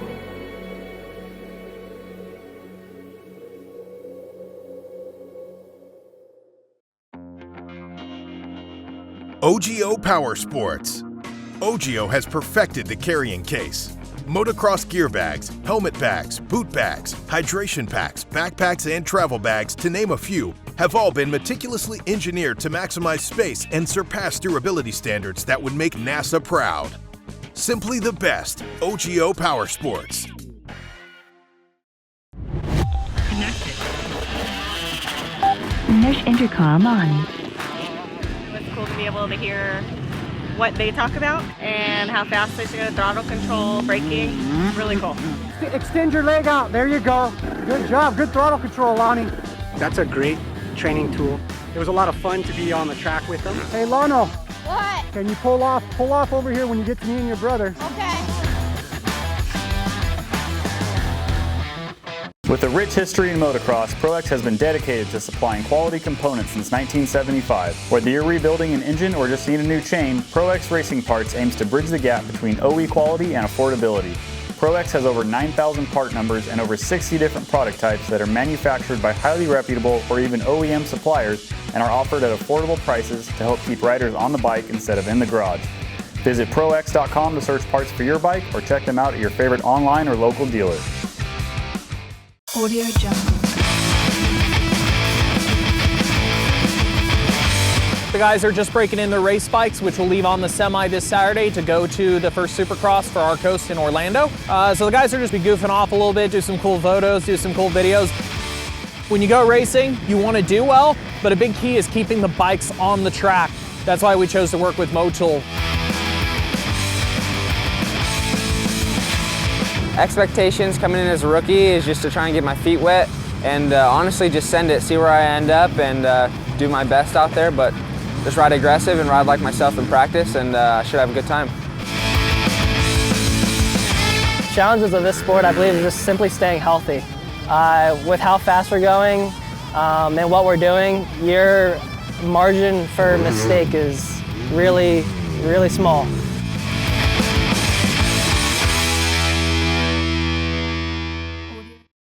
Stay Sick. If you have little rippers, then you have had to have seen Stay Sick bikes by now. We have created bike and experiences that allow kids to develop sooner and empower them to find their own ride.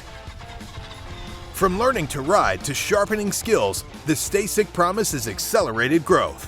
Whatever path your family chooses, it's going to be the ride of your life. Stay Sick Stability Cycles. I'm I'm on vacation every single day, cause I love my occupation. Hey, I'm on vacation. If you don't like your life, then you should go and change it. All right, welcome back, folks. That was your Troy Lee Designs timeout. Get over to TLD and TroyLeeDesigns.com. Look at everything they've got going on. The new SE5 helmet is out finally. Been a year of spy photos coming out on this thing and all kinds of improvements to it. As far as I'm concerned, it's the best helmet you can buy, and I don't think people should be skimping on the type of helmet they use. If there's one thing you want to protect, it's your noggin, so check it out. Everything they've got going there. The paint department's cranking, so mountain bike gear, all the new moto gear, TroyLeeDesigns.com. All right, Rodney, so you finish up with the GPs. You're just kind of not having fun, it sounds like, and it became a job, and you're like, I'm done. Yeah. Nope. So I came back home and, hit a few European races and stuff like that just for fun, just to make some money and stuff like that and keep things kind of going. Not sure. I was kind of in limbo. Didn't really know what I wanted to do, and with the family background of my brother riding, my brother was a Northern California rider, rode enduros and stuff like that, was really good up north, and, growing up riding in the mountains with my parents and stuff like that. And I in 92, I went out and hit 4 or 5 pretty good off-road races.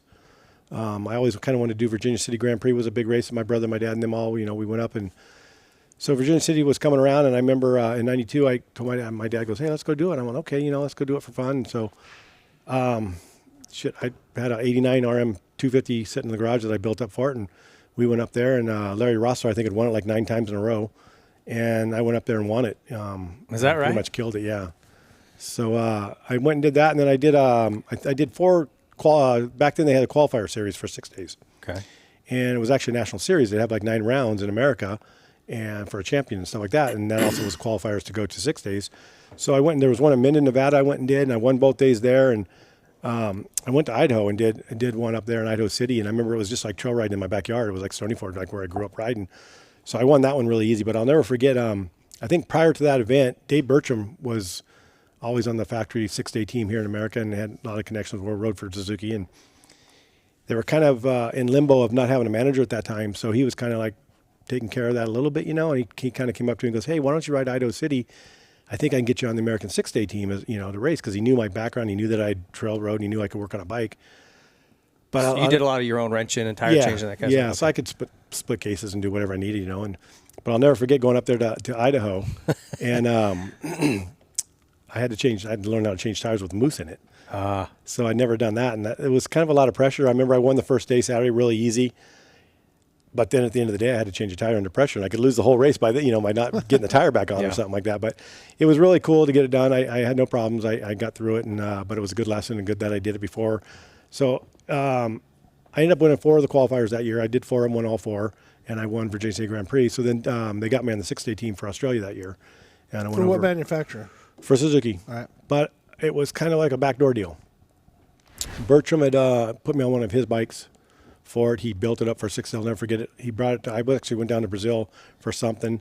At that point, I didn't even know if I was going to be on the 6-day team or not. I said, well, call me and let me know if I am. I'll come home early and get ready for it, whatever. So they called me up and they put me on the team because they're real hesitant about putting an American, a motocrosser, on this enduro team at that point. They didn't. So Dave Bertram went to, put a lot of work and effort into it to get him to let me do it. And he was going to be my chase rider and stuff. That's another good story. He was going to be my chase rider and, help me through the whole 6 days. He'd been to a bunch of them and knew all the ropes. And so he built a bike for me, dropped it off. When I got home from Brazil, the bike was there, and it was like not even close to my standards, He's like, hey, whatever else you need for it, just let me know. Well, I went through the whole bike and redid the whole thing and put it back together. And I was in the open class, and they put me in the open class, and they were going to build it up to a 300. I said, no, just leave it at 250. We'll just put 300 stickers on it. So we get over to Australia that year, and Bertram pre-runs the course with the other team managers for the other countries. They kind of get a layout of each day and how much time you have at checks and stuff like that. Well, he crashes and breaks his wrist real bad. Oh. So he has to be flown back to America to get his wrist operated on. I took a friend of mine, this fireman guy over that didn't know a whole lot about racing, and he rode bikes but didn't know much. He ends up being my chaser. We're 2 rookies. We know nothing. And I'll never forget Bertram before he left. He goes, hey, just watch what those 2 guys do on your minute. That one guy, he's a veteran. He knows what he's doing. Just do what he does. It was Sven Erik Johansson, which had won 6 days 2 or 3 times, but he was in the older stage of his career. And I had Giovanni Sala on my minute, which I didn't know who that. I had no idea who he is either, right? The first day, I'll never forget, there was 3 of us to a minute, and in the tests, both guys on my minute were fast. I mean, we weren't like, I tried to judge myself by catching, I tried to catch them if I start 30 seconds behind, and I wasn't catching them really, it was like, we were all pretty even, and I'm like, fuck, if these guys are that fast, I'll go to the good guys. So, by the end of day 1, when the results came out that next morning, we were 1, 2, 3 overall. Okay. So my minute was 1, 2, 3 overall, all 3 of us. So I was like, okay, that makes sense. Because I remember the whole day going, God, if these guys, how fast are the fast guys? Because these guys are good on my minute, but how good are the fast guys? But so I ended up 3rd overall that year. 2nd in the open class, Giovanni won it. I lost by 36 seconds. And I lost 33 seconds in one test on day 2 when I crashed and got kind of stuck under the bike. But after that, me and him battled. I mean, I'd win one test, he'd win one. I'd win one. It was a pretty good year. Was that the only time you did ISDE? No, I rode about 7, 8 years. It was kind of funny into my career. So that was 92. Okay. So Mike Webb got hired on to be Suzuki's team manager, and so me and him were in conversation, and he wanted to hire me to race on the factory Suzuki off-road team in America, and I just came out of being burned out and being in a job, and I didn't really know what I wanted to do, and I was having fun just racing on my own, just me and my dad doing whatever, and so I didn't know what I wanted to do, and I talked to him for a couple weeks, and I finally agreed to it. I told him if he'd leave me alone, let me do it my way, and not keep track of me, I'll get the job done. Just let me go do it. And so the next year, which by the way, Mike Webb is the perfect guy for that. Yeah. He's pretty chill. He's very, very, very chill. Yeah, no, it worked out good. Me and him had a good relationship. I had a long career with him. I actually was on Suzuki's from '88 when I was in Suzuki's and GPs in Japan, from Japan, on Suzuki's till about 2016. So, and then Bayle picked me up as being a brand ambassador for them. So, that's been good. But no, I was on Suzuki's my whole career. But in '93 was my first full year in off-road. And so you were contracted to do GNCC or like what? No, because there's all kinds of off-road. '93 I was contracted to do National AMA Hare Scrambles, which to me to this day was probably one of the best championships ever. Okay. And probably one of the best and worst. But AMA Hare Scrambles, I was contracted to do the AMA Reliability Championship Series, which was the 2-day qualifier series in America for 6 days. Okay. So for the next couple of years, 93, 94, 95, that's what I did. I think it was about 95, Suzuki had me start doing GNCCs. And that other stuff, the scramble stuff, that's mostly West Coast, right? So National AMA Hare Scrambles was, and when I was doing it back then, because since then they've separated to East and West. Oh, okay. But back then it was an AMA, it was a 9-race championship, and it was just like GNCCs. Matter of fact, what I've heard was the GNCC series was Coombs's. Coombs started the AMA Hare Scramble series. AMA took it from him. Oh, okay. And then he started the Grand National Cross Country Series. So the rules are kind of the same. They're both 3-hour races. The races are, basically the same type of deal. Right, same format. The National Hare Scramble Series, when I started, it was 9-round series in America. It was 3 West, 3 Central, and 3 on the East Coast. Okay. So to me, it was the best rider of all types, because the East Coast was tight woods. The West was more, the Central was more rocky conditions, Oklahoma and all that. And then the West Coast was faster, different type trails, desert. Yeah. We had trees up north. So it was, it had the best of all worlds. Whoever won the championship was the best all-around rider. Yeah. So to me, that was a great series. It was just run by different clubs, so they had a little different theories and so like that was what I didn't like about it. The starting positions, the starting would be a little bit different theory. Some guys did shotgun starts, others did gates or whatever, GNCC, that's what's really cool about GNCC series is it's run by the Coombses, and each week in and out is the same, same scenario. So you know what you're getting. But what I was going to say, back in 93 was my first full year in off-road. I actually got slow. When I went and did 6 days that next year, I was way off the pace. I'd quit motoing and stuff. I quit going to the motocross tracks as much, and I was doing more off-road. And, it's just something to be said about going up riding in the trails. You always got to be worried about another rider coming. It's not closed course. Cars, trucks, deer. So I think without going to the motocross tracks and not being on my game, I lost my speed, my sprint speed. And which I realized. So in 94, I started going back to the tracks. And that was your weekly program. Go do some motos at the track. Yeah. Yeah. It keeps your speed up. And so you won that Hare Scrambles championship how many times? Oh, God. I think I won it 3 or 4 times. I won the Reliability Championship another 4 times or something, and then 5 GNCC. So what was the switch to GNCC? What was that about? Was there a reason for that, or just Suzuki wanted to make a push in that series? Well, when I first got into off-road in the Hare Scrambles, Plessinger, Scott Summers, Dwayne Connors, all the fast guys that rode GNCC were always doing the Hare Scrambles too. Okay. I think when I kind of came into it in 93, 94, 95 and won it those 2 or 3 years, Summers and Plessinger and them quit making the trips out west.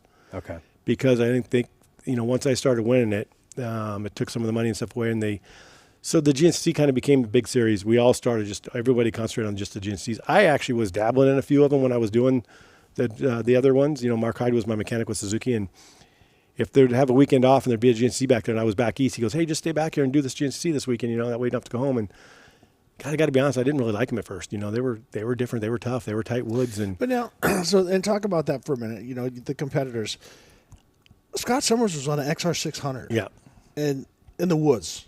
He had that thing dialed in. That guy was strong. There's all these pictures. I watched him pick it up. There's pictures. I don't think I could pick up an 80. Yeah. I watched him pick up that XR600. But the hustle, because now everyone's on 300s. Yeah. Light 2-strokes with a big flywheel and all the different stuff.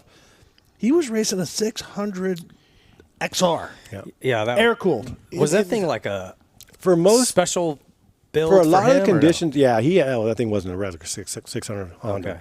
But for a lot of the conditions back east, it was actually not a bad bike. The tractor just because they would get polished, and they had a lot of those little tree roots that were surfaced. Palmetto roots. Well, not palmetto would be in Florida, but Georgia, North Carolina, South Carolina, the tree roots are real surfaced, and the quads would polish that dirt, and you just have a lot of slippery roots, so it'd be real slippery.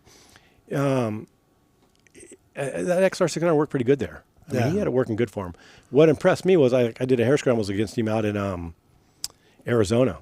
I forget where it was, Prescott or somewhere, and it was more of like a desert race, and we battled. I mean, he could ride that thing fast. Yeah.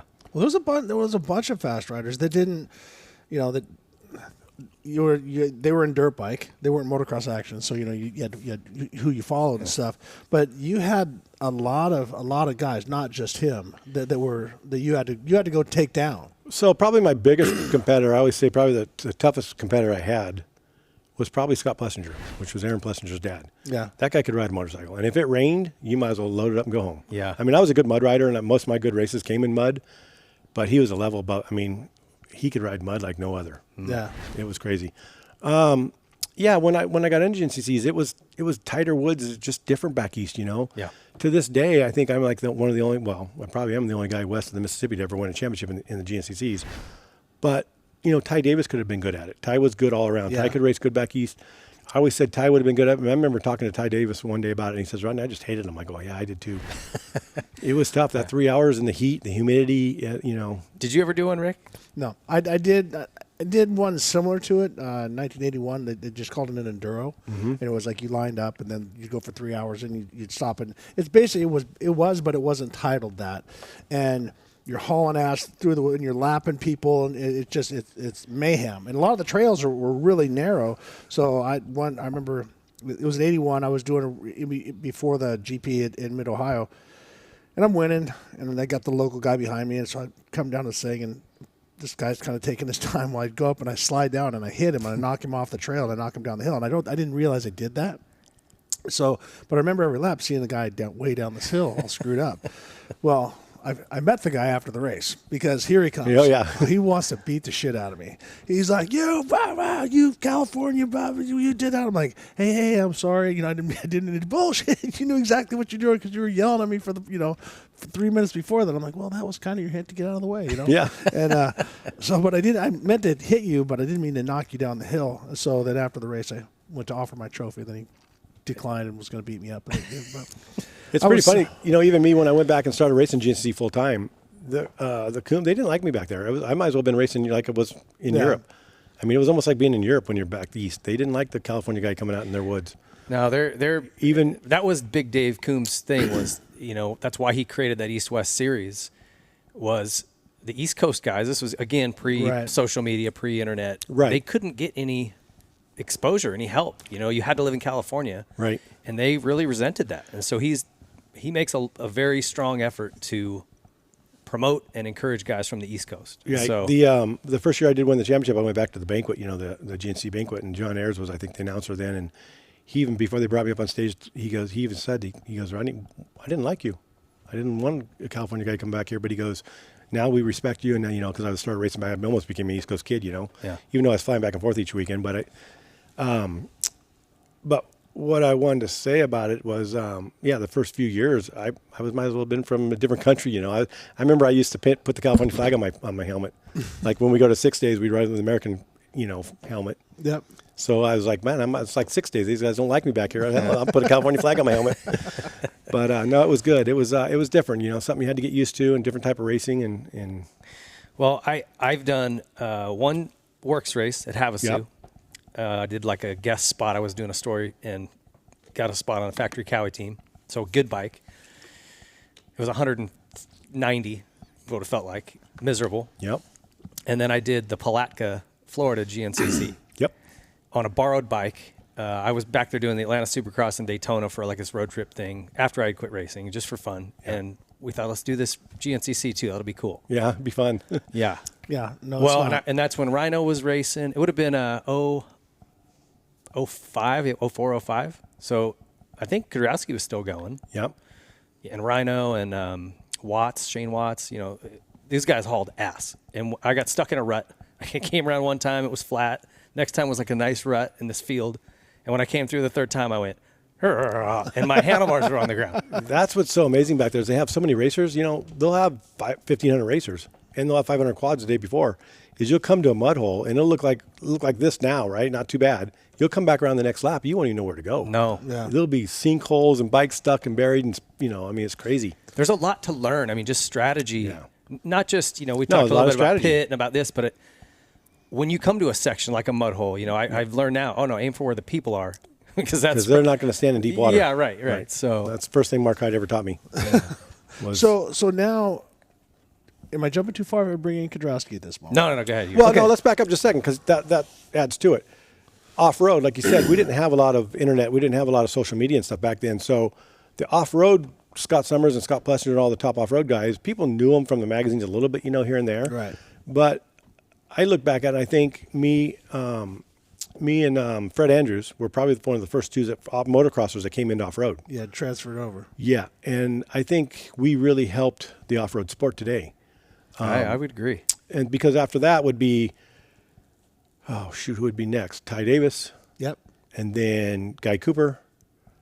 You guys remember Guy Cooper was on Suzuki Factory Team for a couple of years. Yep. And then Rhino started getting into it, and a lot of some of the other motocross. And then Kadasi, Mike Webb. I think Mike Webb also was a lot to do with that. Yeah, he was pulling the guys over. Yeah. So let's talk about that because Kadasi is a polarizing person. Come on, he's one of my best friends. No, I know, but you know what I mean though. He's a force to deal with. He was a young Honda guy, and I took him out and showed him some of the ropes, and then he tried to kill me up at LACR one day, and. He's intense, huh? He was. And I didn't know him in his motocross career. Right. I knew of him, and I knew he got in a few fights in the race. He was one of them that was always in the fights. So when he came into off-road, how all that happened was Shane Nally was his mechanic at Kawasaki. Yep. Well, Shane was on Suzuki off-road team as a mechanic for us, was Steve Hatch's mechanic. Okay. And for a couple of years, actually, with Steve Hatch's. Then when him and Mike Webb talked Kadasi into getting into motocross or into off-road, and so when they did, Shane became Mike's mechanic, and then we had to get another mechanic for Steve. And a funny conversation was one time we were sitting at a table and having dinner or something like that one time, and they go, "Yeah, we knew who you were." And I go, "What?" "Yeah, Kawasaki hired Kadasi to win the 125 championship, whatever year it was. He was going to be the hot shoe to win it, whatever. And they sent him up north to a Golden State to test the bike and do whatever. So they sent him and Shane.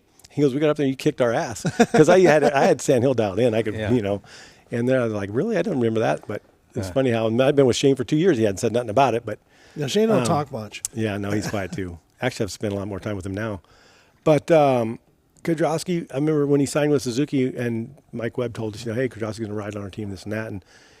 And Mike Webb told Kadasi, he goes, "Yeah, all the team, their wives, everybody have become friends. We all travel together, and it's good camaraderie." He's like, "No, I don't work that way." He goes, I'll never be friends with the other riders. I think they're my competitors." Yeah, that's Kadasi. And, that's how it was. Well, then later we became our families became families, Yeah. And he's like, "I never knew that. It wasn't never like that in motocross." Yeah. We'd fly to the races together, have dinner, spend all the time together. Sure, we'd do our thing on the track, but we were still friends after the track, And he never had that in racing. He was always, he had teammates like LaRocco, guys that you don't. Well, he told me his dad raised him that racing was his living, and that's all you do. That's yeah.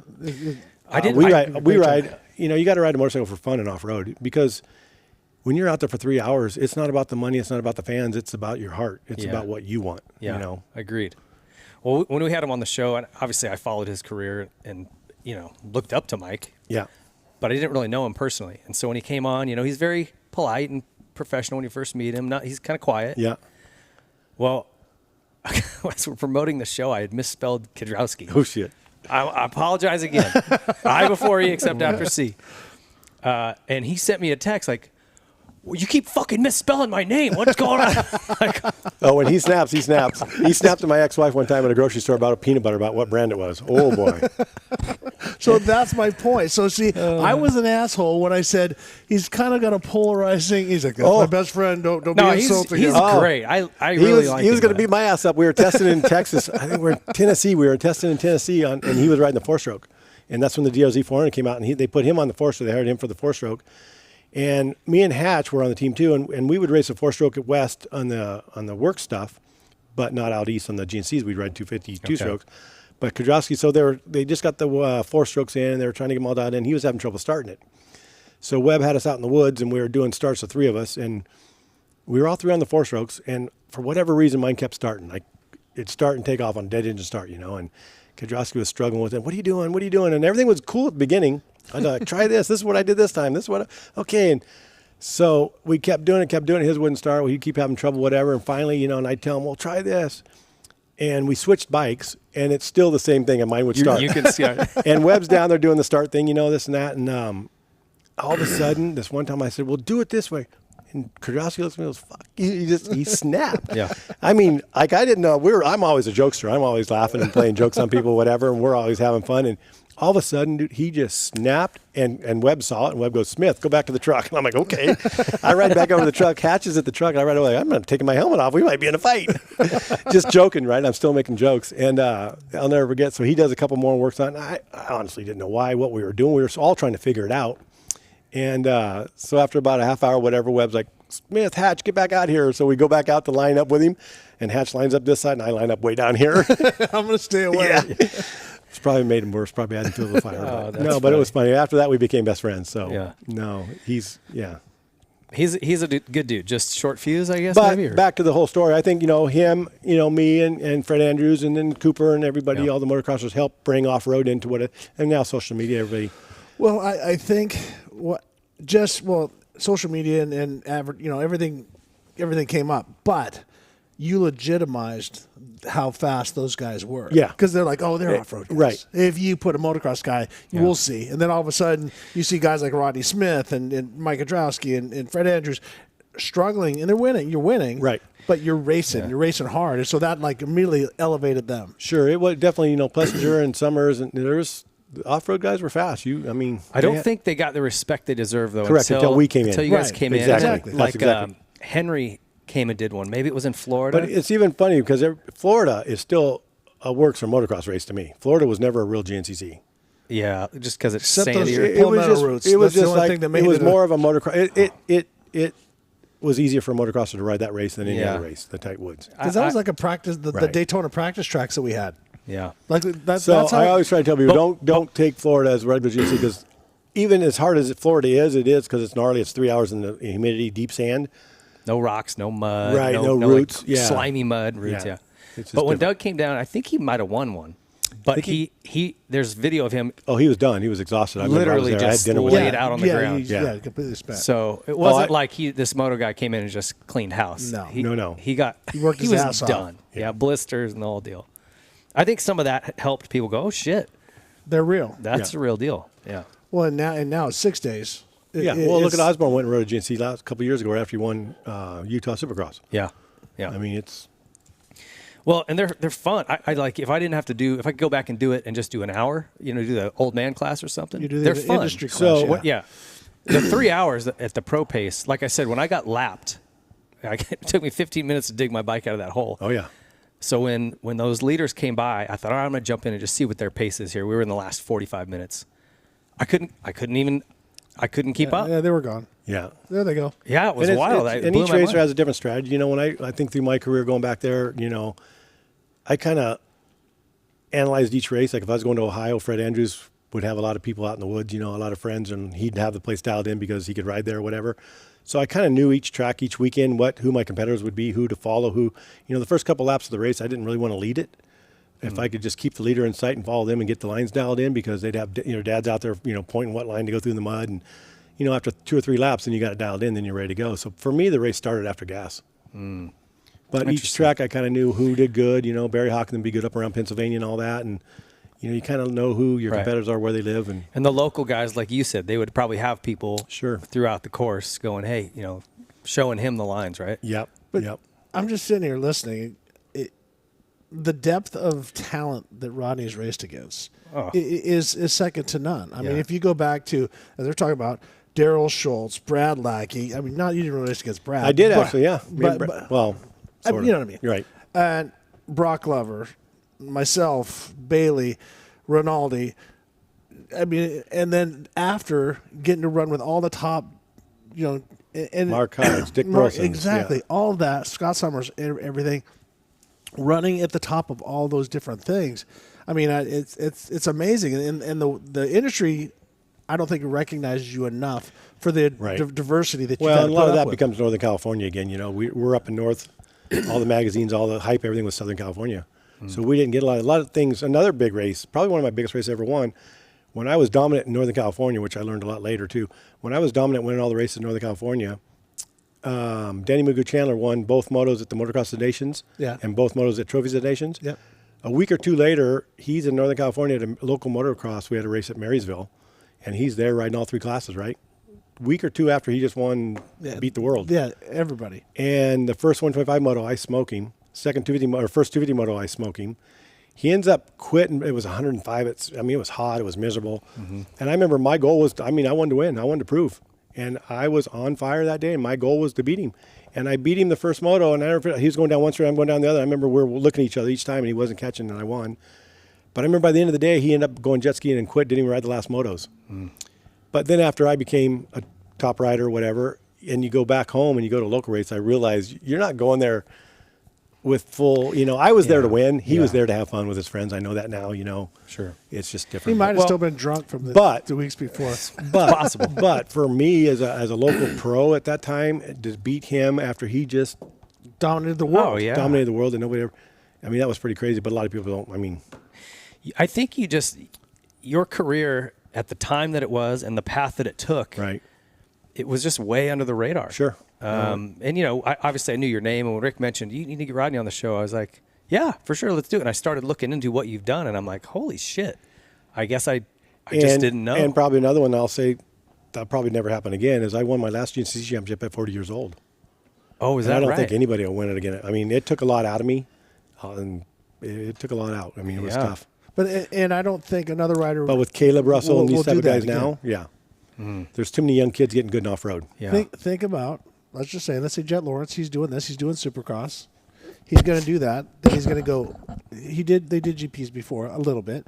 Then go do GPs. Then go do 6 days and win gold medals and do all the different stuff.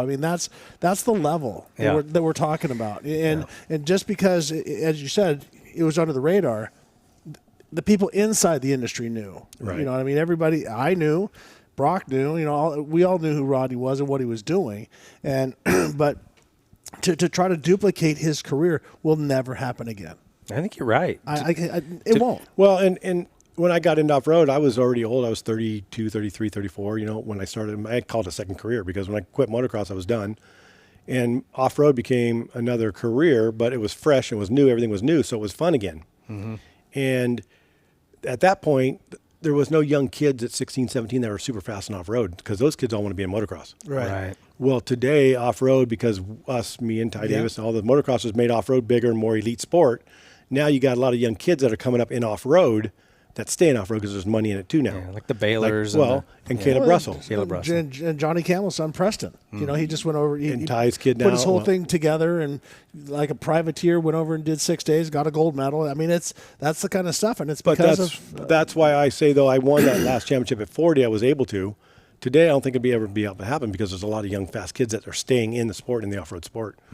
Caleb and stuff like that. There's no way. They're young kids fast. And I feel like, with moto, there's this 10-year window.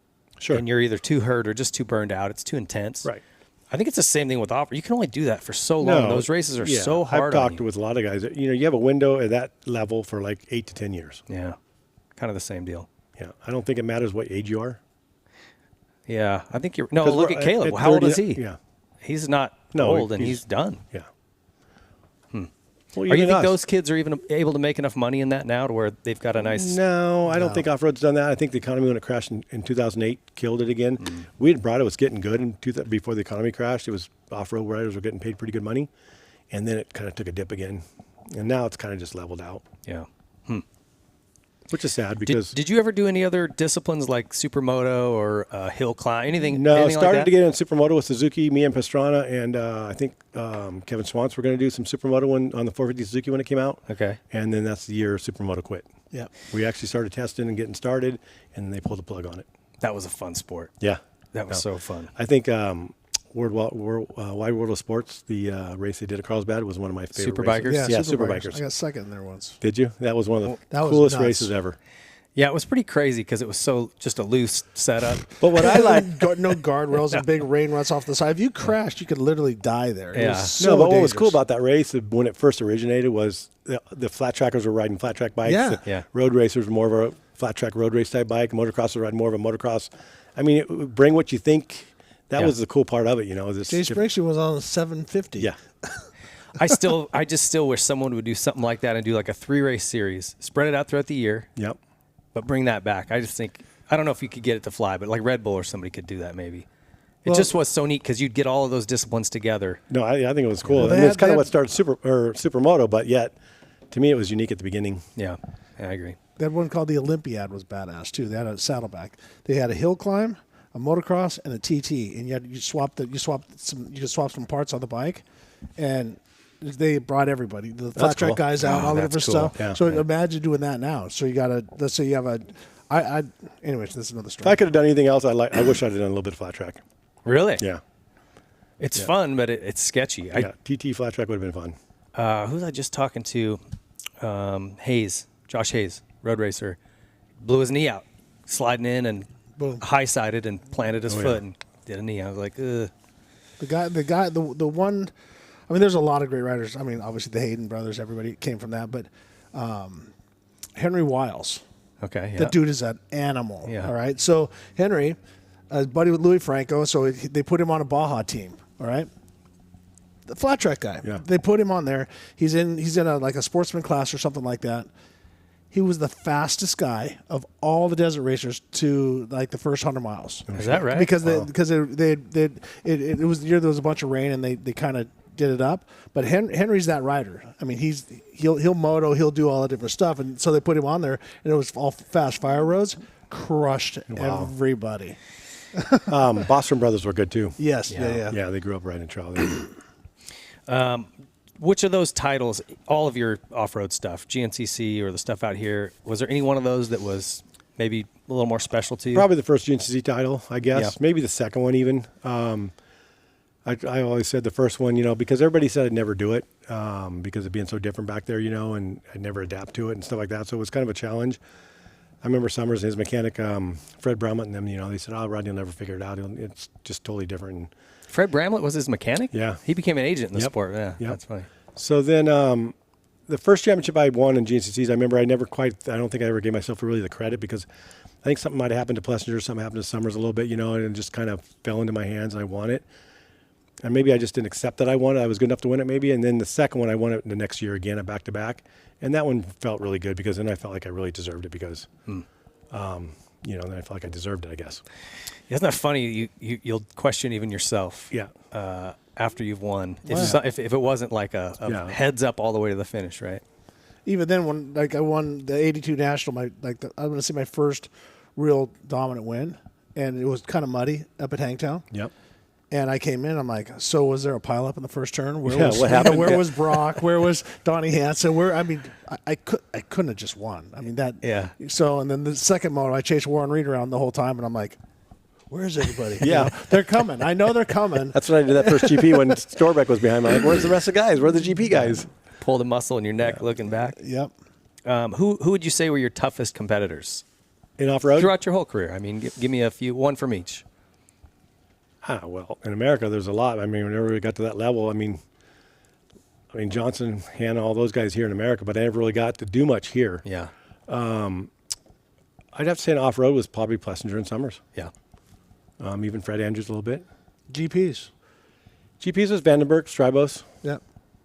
Was there anyone you didn't get along with that you had like a contentious like relationship or rivalry? Not really. I mean, Kudrowski? I think actually never did. I mean, he said he wanted to kick your ass. I don't know. Yeah. Couldn't start his bike, but that's okay. Yeah. No, he was fun. He was fun to bring into the off-road, and no, we had a great time together. Me and him. We got to do a lot of industry ride stuff later and became really close. I think Rick Ryan probably wanted, and I don't say I didn't get along with him. I think we were tough, always, both from Northern California and a local races. We were there battling, we just had a lot of battles with him, Well, you were telling us about Daytona in 87. What did we say? 87. Yeah, 87. You So I almost was won home, that. Yeah, I was home on vacation, had a Honda here, and went and did that race for Brazil, basically, and led it right at the last lap and got stuck in a mud hole. And Rick Ryan got Rick the won first privateer supercross win. Yep. That could have been you. Could have been me. God. You mentioned like when it became a job to you, it just stopped working, and going back to, I just had Pastrana on and he said the same thing. Like he would always get shit for being a freestyle guy and doing all this stuff. He goes, but there was a couple years, 02, 03 where he focused in, he didn't do there was no distractions. He goes, he had a trainer and they were just 100% focused on laps. And he goes, I was as slow as I'd ever been. Yeah. Even in my off-road career later on, even though once I analyzed it and I knew about, knew what to look out for, Mike Webb can tell you that we'd have talks, when I'd come off winning 2 GNCs in a row and have a third and a second, then all of a sudden I can't even get on the podium in the next 3 or 4 races, and I'd start training harder and working harder and focusing, dedicating everything, to figure out what's wrong, when really what was wrong was I needed to step back and take a break and go back and have a little bit of fun first. Right, relax. Yep. Because my mentality is to keep working harder when you don't win. Well, and to mirror that is I used to, I won't promote this, but I used to go out on a Tuesday night, even in the middle of Supercross. I'd go out and have a beer with my buddies and let loose and go dancing. And let everything and out. Then what I would do is I'd close the curtains and I would sleep in. And then I would wake up the next morning. I would feel guilty. Right. I'd feel so guilty because I did that. That I would work that much harder, and then boom, I felt like I had the enthusiasm because I used to sit that back. I remember sitting on the starting line, and you know this, we all have done it. Your hands are sore, your butt's sore, your feet sore, your back sore, everything's sore, and you're sitting there thinking, I wish the race was over. Yeah. I literally wish that we were packing up the bike to go home. And when I felt like that, and then I've been sick all week, like and come out and do good. Just hammer antibiotics, sleep, and eat, and do nothing. Yep. And then come out there and have the just best race of your life. Yeah. rip. And I'm going, hold on a second. There's got to be a balance, and that's where what you're both saying and what Travis said.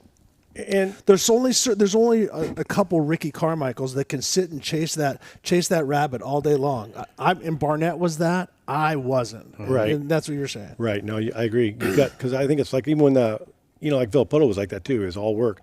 But I think when you have a good program, it's got to be a balance. Yep. It's got to be a balance of fun and work. You got to get the job done, But you also got to let loose and have fun a little bit too. You got to live life too. Because once it becomes all a job and all about that, you're missing something.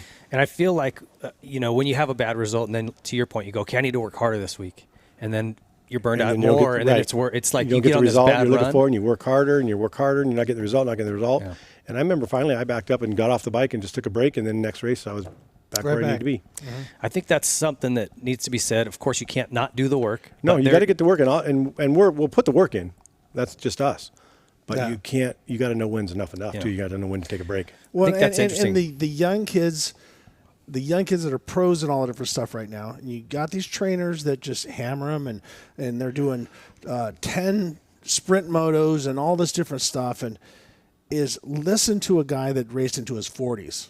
You said you were 40 when you won your championship. All right, so he started when he was 10, raced until he was 40, and won a championship at 40 because he learned to walk away. Mm-hmm. And in the balance, and find the balance. Don't just think bringing a bigger hammer. And as I said, there are those certain animals, the Ricky Carmichaels, Mark Barnett's, that can just go put lap after lap after, and that's it. But if you did me like that, I'd be a 6th, 7th place guy. Those are anomalies. Those guys that can do that for sure. And I do feel like today that balance is lost because of Ricky. He said this. He basically created a new blueprint and said, if you want to win, how'd that work for Ben Townley?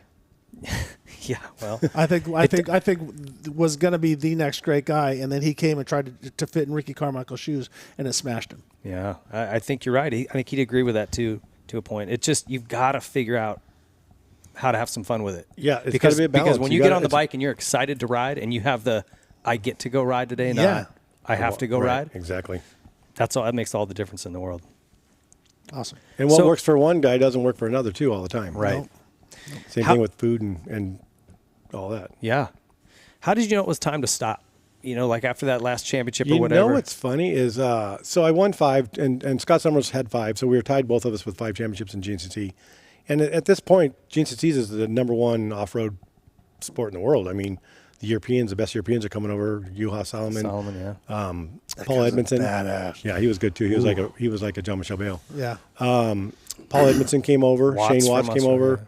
You know, Watts was a tough competitor for me. And that was a tough one because he was more of a flamboyant, not so much of a trainer, kind of just winged it.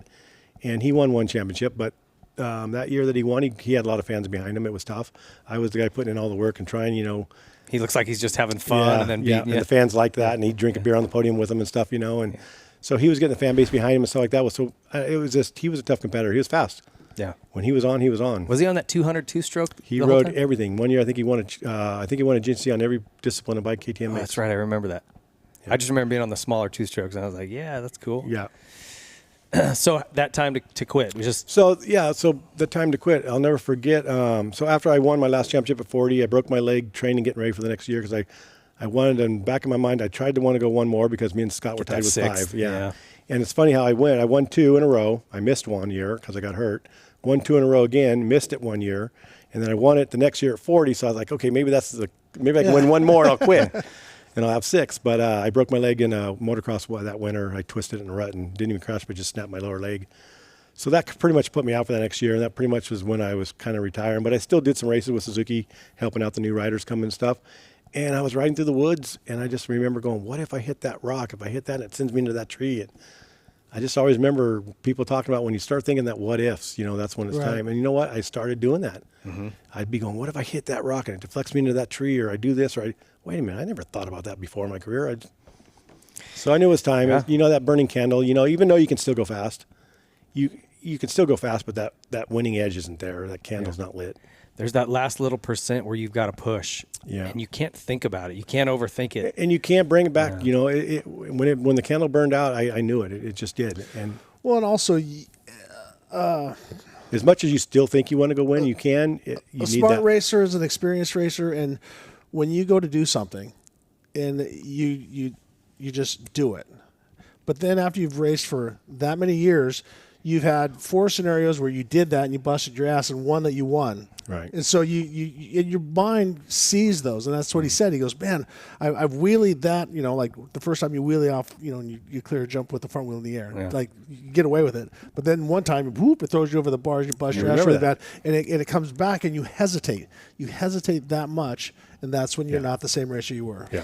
I'd find myself at the last year of my career going, just like you said, I go into this first turn. If I'm you know, 3rd or 4th, this guy, what if he hits me and I'll go off and I could be in there, and then this, you know, I would play out the worst case scenario in my head, and I'm like, what happens? What am I doing? Yeah. And I'd have to try to reel that in, and that's when you know, exactly. So what came next? You started training guys? Yeah. So with Suzuki, I kind of stuck around with Suzuki a few more years, helping the younger riders, and then Suzuki quit racing. Mike Webb went into the motocross side, and I started training some riders. I actually went to Honda and worked down there in Brazil. I was a team manager for Honda down there. Oh, really? Back to Brazil? Yeah, and then they wanted me to actually basically move down there and commit to being down there for the rest of my life, pretty much. Mm. And I didn't want to uproot my family and stuff at that point, so I kind of came back here and started training riders, which was fun, but it really just wasn't my thing. I was more the guy that wanted to help everybody. It's hard to take money for it, and it was just tough because... When did you get married? Well, I guess we kind of skipped past that. I was actually married twice, but I was married 19 years to my ex-wife. When did we get married? Right, one of the years I didn't win the championship. Okay. I remember Mel Harris going, you got married, huh? We were in the elevator, and I remember going, okay, so he blamed it on my marriage. But, so I was married, I think, 2000. Okay. Did you have kids with that wife? No, no. I actually had an accident back in Pennsylvania. I can't have kids. Oh. So I dehydrated really bad in the hair scrambles in 93 or 94. 94, I think. Really? And we were going to talk about hydration. So, matter of fact, I carried Kadasi to the hospital a few times. Hydration's a big thing, and, preparation and stuff like that for back east for all the GNCCs and stuff. And it was just different. But I did in Pennsylvania, my drink system broke, so I had no water that day. I went into the first turn, it siphoned out. Oh, man. And I didn't know anything about it. I rode for 3 hours in good shape. So I had a 2-minute lead going into the last lap. I was fine. Went into the woods and clipped a tree and fell over, and then the humidity hit me. I remember picking up the bike and going about another 100 yards and clipped a tree again and fell. And I was like, what the hell is wrong with you? Saying that to myself. That's the last thing I remember. Oh, really? People said they drove by and I was trying to start the bike, didn't have the Kickstarter out. But somehow I started the bike and got out of the woods about a mile. And I guess I rode out where the track was and there was a flagger and rode right up to him and fell over. They got the ambulance to me, got an IV in me, got me started, and then flew a helicopter in. The life flight people said I wouldn't live. I had 108-degree body temperature. Oh, wow. And Yeah, that's when you start to kick I don't even your know brain. how long I was out. Yeah. They said if I'd stayed in the woods, I'd died. I don't even know how I got out of the woods. So they got an IV and stuff in me in the ambulance. They got a life flight helicopter there, got me to the hospital, and they said, I came to that night at 12:01. They called me Cinderella in the hospital. And the fact that I didn't have kidney failure and all kinds of I was going to other say, your stuff kidneys are yeah. the first thing to get smoked when that happens. Because I think it was about 2 years later that football player died of 108-degree temperature. Yeah. Wow. But it was weird because after that I studied a lot and I learned about hydration, and I became really strong in the heat. I looked forward to those days. And it's pretty much even after that, because a lot of times right after you're supposed to be more. It was You're after more that I got susceptible. stronger, but I got more smarter. You bet. That's crazy. Wow. And then so now you're married again, and So- this, if I understood right, just the reading I did, she was actually in the nutrition business as well. Yes, she's a personal trainer, nutrition, so that helped out my whole off-road career. Yeah. And then we adopted a child, Lily. Oh, cool. So I got an adopted baby. Yeah. How old is she now? She's gonna be 14 here in February. Same as mine. Yeah.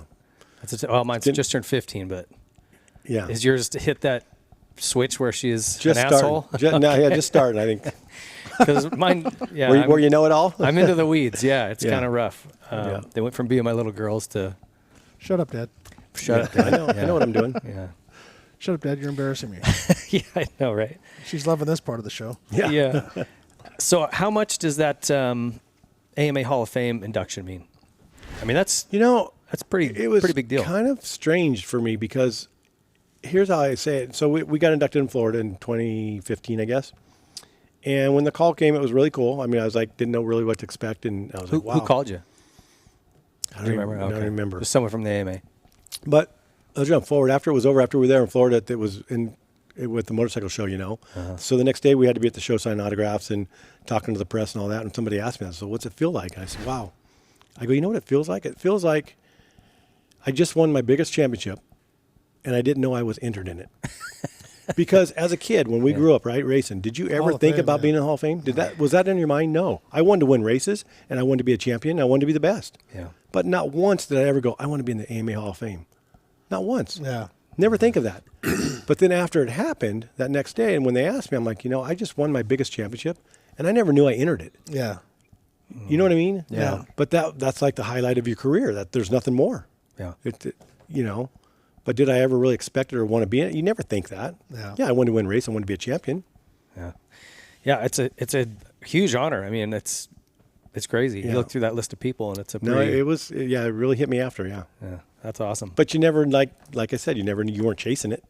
Yeah, I guess that would be weird. It's not like something you're When you striving for. Or that's not what gets you out of bed in the morning. Right. Because you never can't. even thought about it. Someone has to think you're worthy of it. Yeah, It right. really has nothing to do with you. But it even wasn't your goal to be in it. I mean, it wasn't like Right. that's what my goal was, to win championships and be American. I mean, Yeah. but it was pretty. It was definitely a highlight of the career. Yeah, it was. What would you say in your whole career? What was the thing you're most proud of? Being on the Whiskey Throttle Show, probably. Really? I'm thinking. I Maybe think I'll get in the Hall of Fame. You know what's really cool for me is Brazil will tell you that we changed their lives, the racers down there. I mean, we changed their sport, me and Kenny, by going down there, and we brought a whole nother level of racing to them. Basically, like those two Honda guys I was talking about. When I did go back here a month ago, he did admit to him hiring the federal police. Oh, he did admit to it. Yeah, well, it was funny because the TV Are crew, you guys okay? Did you? So that's what was funny. We talk about everybody being friends now, the TV crew has me in doing an interview, and I found out through them. Well, he was at the track where we're doing the reunion at, and they're taking me there after I'm doing my thing, And they're like, hey, we want to film you guys when you meet each other and I never had a problem with it. I always knew it. The big beach race that I won down there, 100,000 people. I had to ride a Brazilian, O'Reilly down there and won the beach race. He protested the bike so bad to this day it never went back together because you couldn't have any kind of imported part on the bike.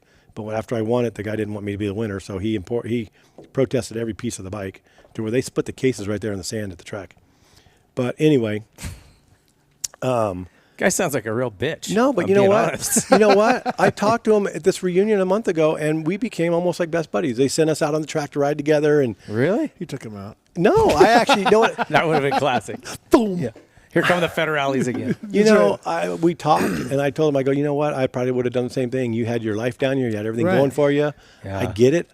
I don't hold it against you, you know. And he's like, same thing with me. I mean, did he go on to win some championships after you left it still? No. Oh. No. Oh, so you ruined his life. We pretty much took over.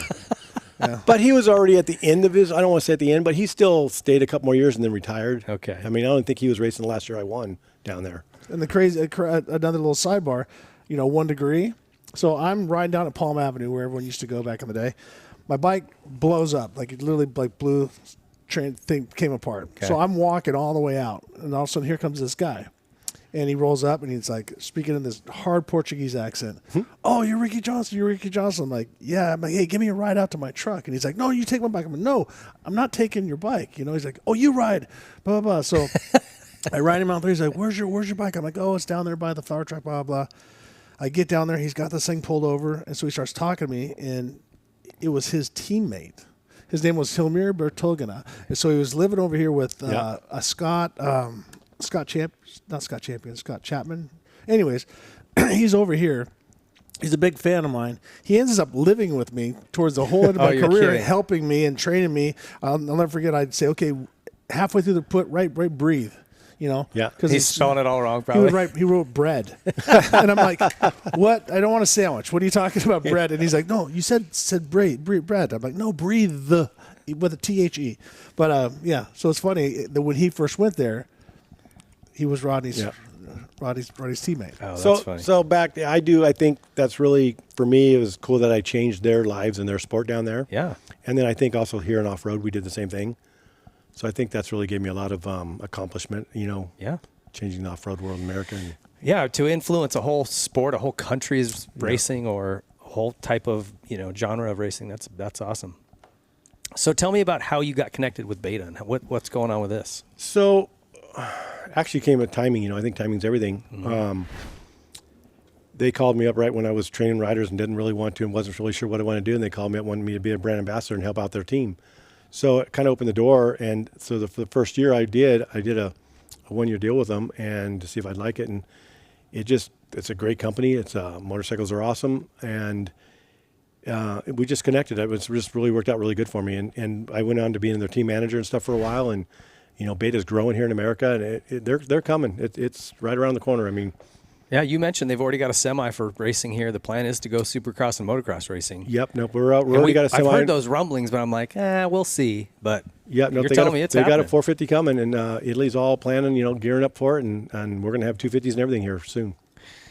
That's awesome. And you said they're not really don't have any riders lined up yet or anything. Not for motocross or nothing yet. Okay. I mean, they're structuring. We're actually building a new shop and everything, race shop and everything.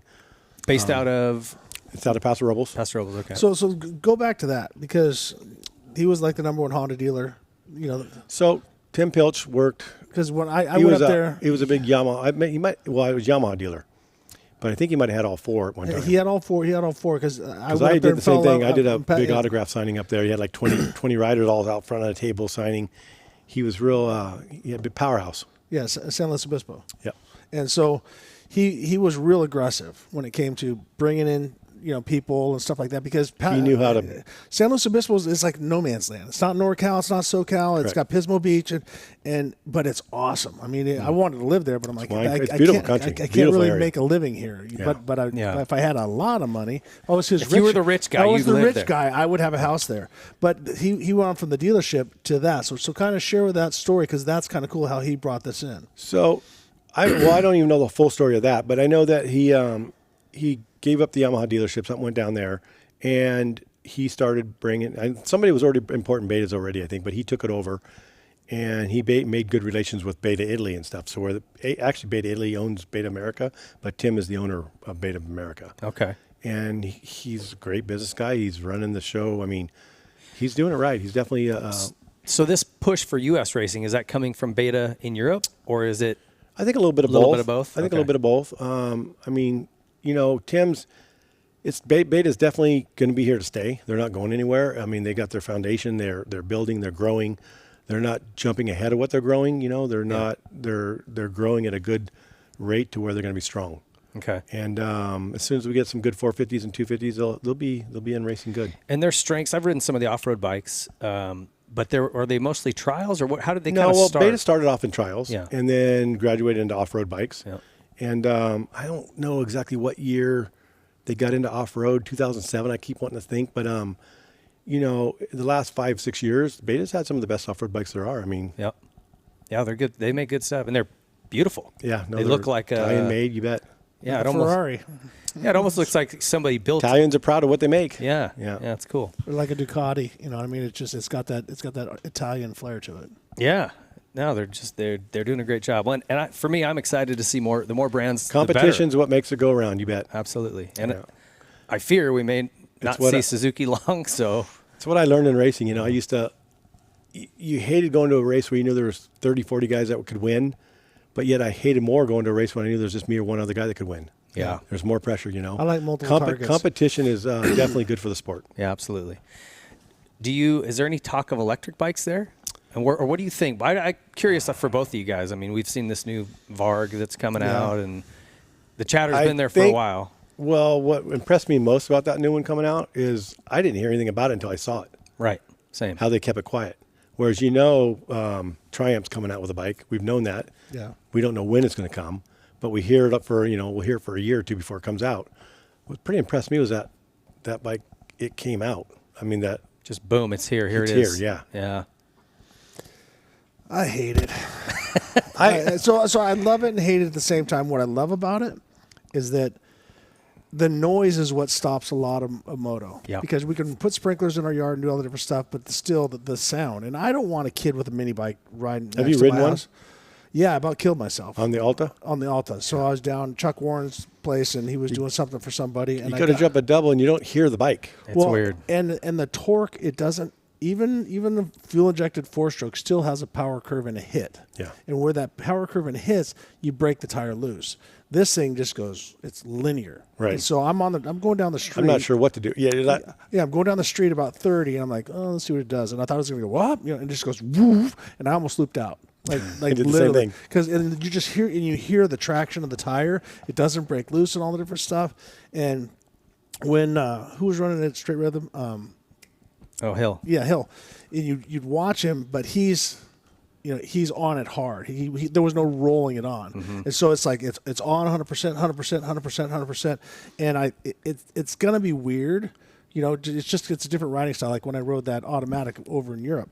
So I love it and hate it. I love it because now, like with these little mini bikes and stuff like that, kids are riding, and so we're getting the generation. We're getting more people back on motorcycles and loving motorcycles. Yeah. But man, if I go to a supercross and I hear, it's going to lose it. I mean, honestly, I hate the sound of four strokes. They sound. The best thing that could ever happen for me for supercross right now is them have a 250 two-stroke main event. Exactly. Right in the middle of the 250 four-stroke and the 450. Have another main event. Yeah, I agree with you. And the factories could have a factory team and everything. That'd be so cool. Because can you imagine the sound when they take off out of the gate? Oh, yeah. We would all love it because it's our age group that's in the stands. But it still sounds better. It smells better. It's everything. But no vibration. You lose so many of those bike, senses. I rode the Alta back a year or two ago, and if we all had to ride them, it'd be okay. It's not going to replace what we're riding today. No. I just hope that when these do make a push, and I feel like we're probably when the Alta came out, I thought, we got time. Yeah. And now with this new one, I think it's going to be quicker than we all want. But I just hope that they think a little bit and they don't do what they did with four strokes and just go, okay, yeah, you can race here. Start them with their own separate class, electric, and then let's see how it works. Let's see how competitive they are. Right. And then figure out a way to integrate them over time or whatever we want to do, right? But if they just drop it in and it's as good as what they potentially could be, I mean, look at these freaking Teslas. You know, they're those. Have you ever driven Oh a yeah, Tesla? no, I've done it. They built military vehicles, and it's just lightning fast. It's crazy. It is lightning in a bottle. And when you have kids that grow up on these little ones, yeah, they're going to want to stay on them. Right, yeah, bet. You know, they're going to get on a motor and go, wait, what is this? It's too loud. Yeah, I got to put earplugs in. Yeah. Well, and what's really going to be bad is we're not going to be able to see all those crashes that you hear. I mean, the show is called Whiskey Throttle. Yeah, I know. So we're not not to change the name of the show. No, I can't afford to do that, guys. We need to really pump the brakes on this. So yeah, I love it and hate it, but it's coming. Yeah. But I'll tell you this: you never have to change oil. You never have to do a filter. You're not worried about gasoline anymore. I mean, there's some parts to it. I'm like, I hadn't thought about that. You're right. That's pretty nice. Filters suck. You know what I mean? Yeah, because that's the first job that you have that your dad. Clean the chain, wash the bike, and do the filter. That's it. All right. Well, last question we asked this of all our guests is, how do you want to be remembered in this sport? I think just being remembered as a good guy and always there for everybody, and maybe making a few changes. You know, like helping out Brazil and helping out off road here in America.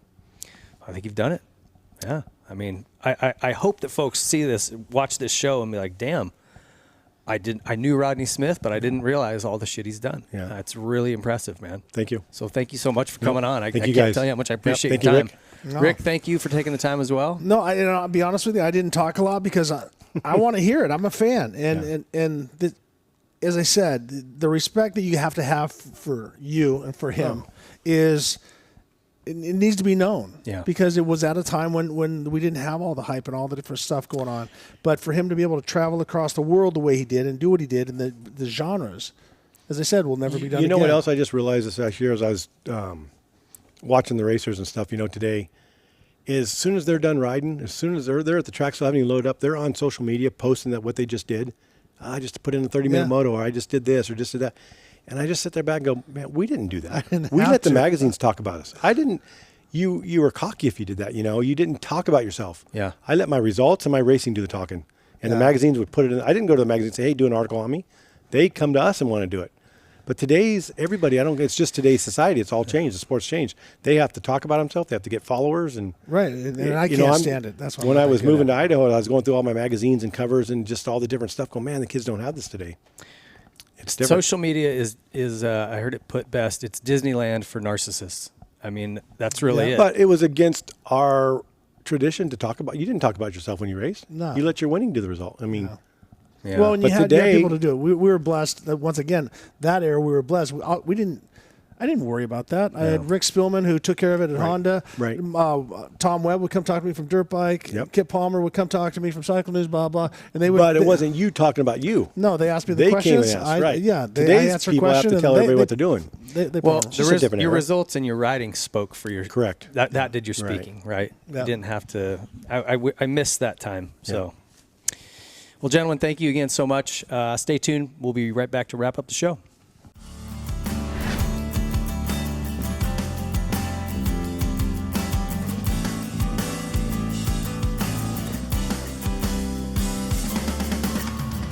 All right, guys, welcome to the Sponsor Spotlight segment. This week, a new partner of ours, Motive, and we've got Rich Swisher here, who you and I've got a history going back to racing. You tell us a little bit about your history, and then we'll get to that. But give us some background on you real quick. All right, we're Arizona guys. Yep. I've known that, but I just filled you in on that. So, grew up out there without motocross, but was just insanely ate up with motocross from the time I was little. I was in a rodeo family, and they did not speak motorcycle. My first couple bikes, my brother bought them $50 for 2 bikes. The good one the throttle wasn't connected to the throttle cable, so you had to pull on the throttle cable. Nice. So I was committed to riding. I went in the military out of high school and was stationed in, my last assignment was in New Mexico. And I finally had enough money to okay, I can go get a bike and do some riding and racing. And I popped into Bobby J's Yamaha, the Johnson's family. Mm-hmm. And they let me take a YZ125 off the showroom floor down the street to a vacant lot and ride it around. They knew what they were doing. Because I had no intention to buy. I was window shopping, and so I was in. I didn't actually buy. I went to a Honda shop and bought a 93 CR125. That's a huge mistake. Oh, man. Should have been a Yamaha. 93? Those were good CR125s. Yeah, I give you that. So started racing out there and was around, like Ryan Clark was the super fast guy at Moriarty. And you would hear and see about the guys in the mini cycle class. It was all the Johnsons, Tedescos, Buckaloo. Buckaloo was getting some national attention.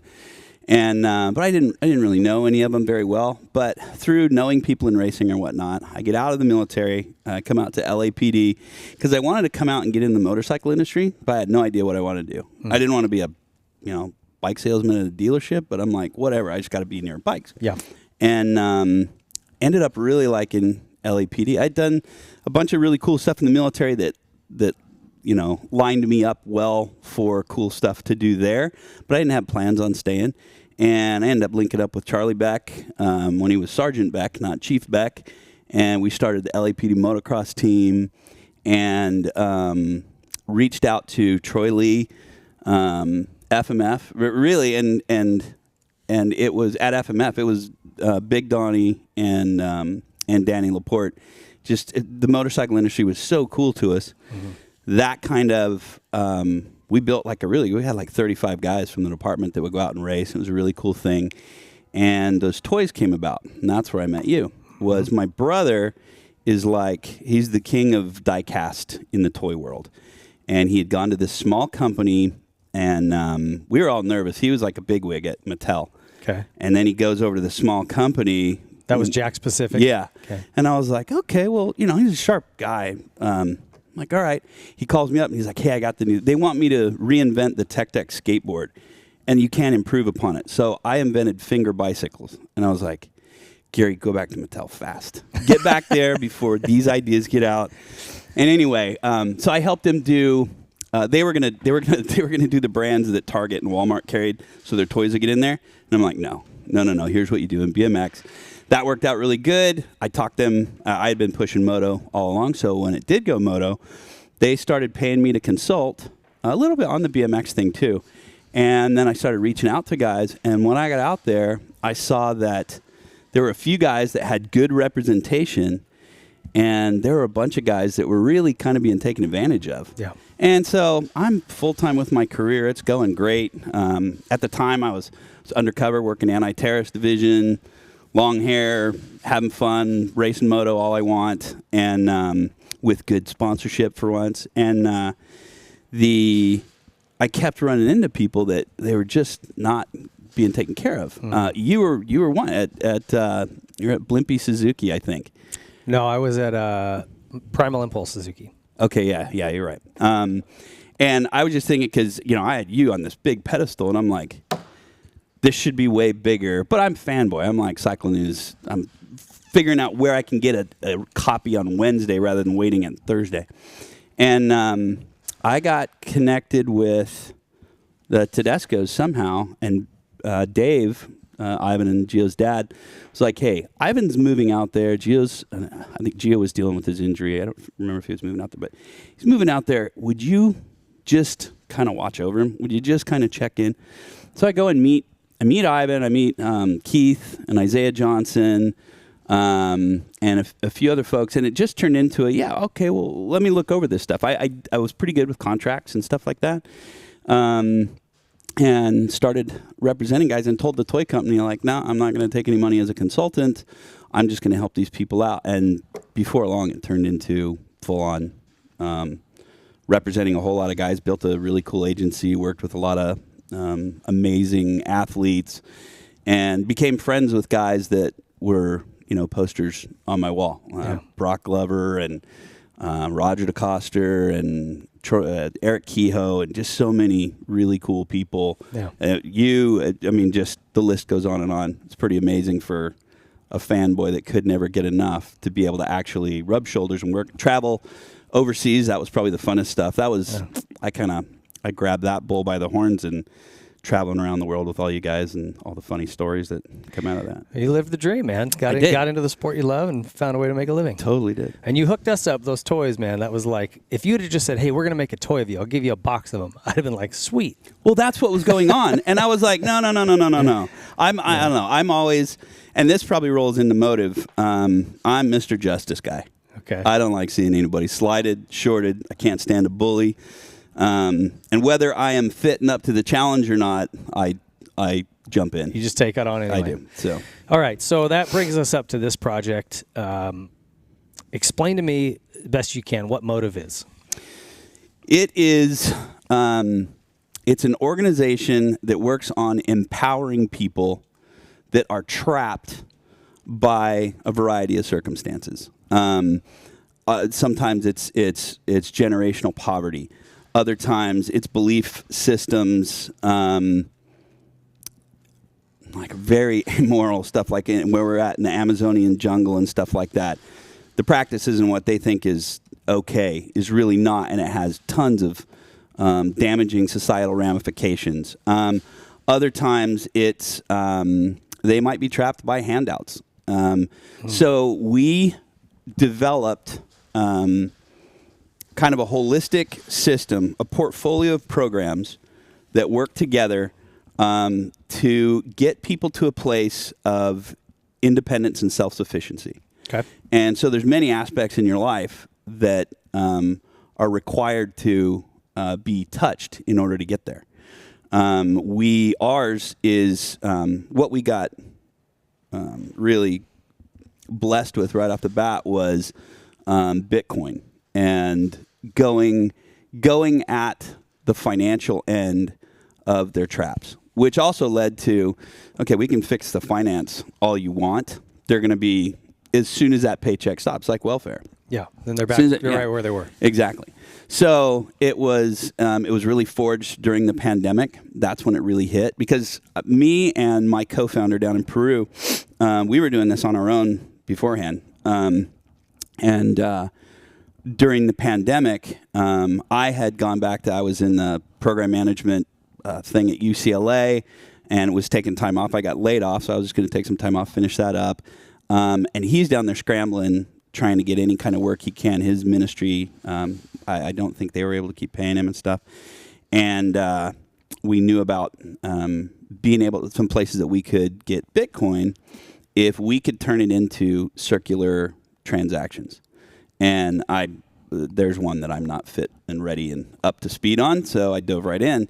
And we could because of the Peru's hit harder than any other country in the world. And explain circular transactions. I mean, you and I have talked about it, but just so that everyone else can kind of get their head around that. Right. So if I'm sitting on a big giant pile of Bitcoin, I want the value to go up, and that's what the mindset is on some large Bitcoin players.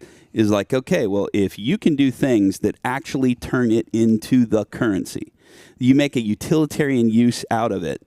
We're supportive of that. And so just to go down there, like our first thing was we were, the problem, Valley Popescu is a Romanian-born missionary pastor down in Peru. He's my co-founder.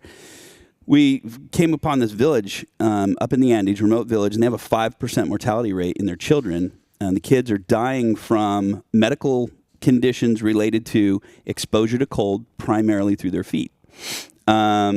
We came across just some tragic things. We were installing a playground, and neither one of us could walk away from that. Neither one of the ministries that we were working with, it was outside of their scope. No ding on them. It wasn't their thing.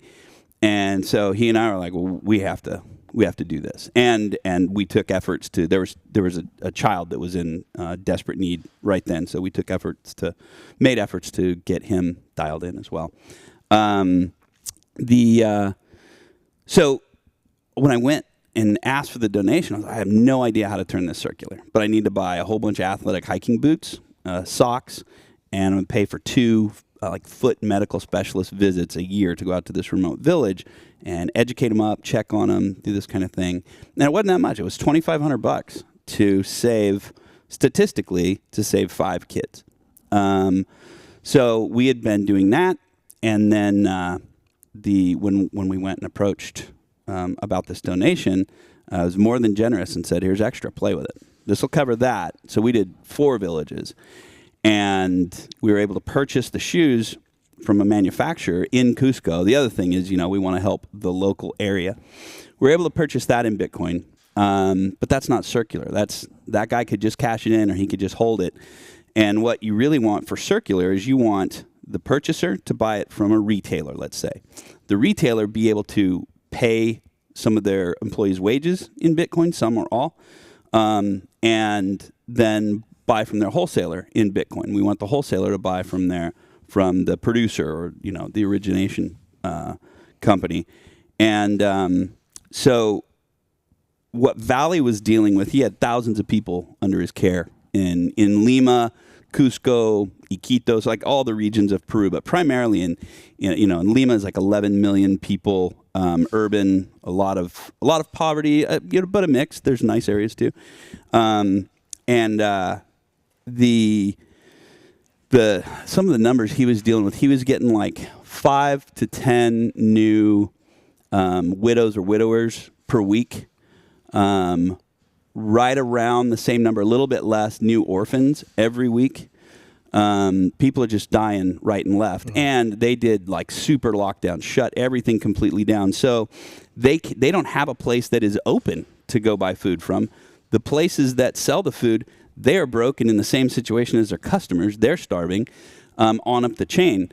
Thankfully, Valley grew up in communist Romania. He knows a little bit about making things happen in markets like that.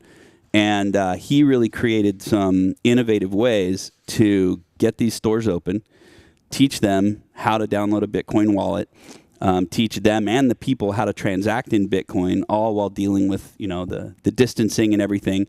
And we started providing, we'd call them basic baskets, where you get a week's worth of nutrition for a family, and you're spending it in Bitcoin, learning about Bitcoin. The stores are accepting it, and then we started going to the wholesalers where they're getting product, and even some producers, and saying like, hey, look, you need to sell your stuff.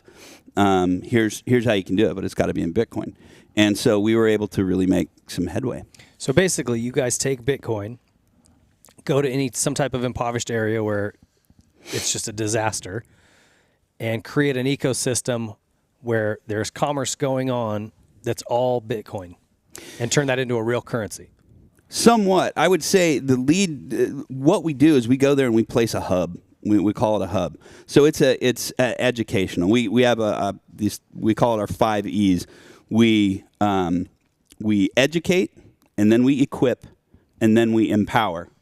And that helps emancipate them from the things that are holding them down.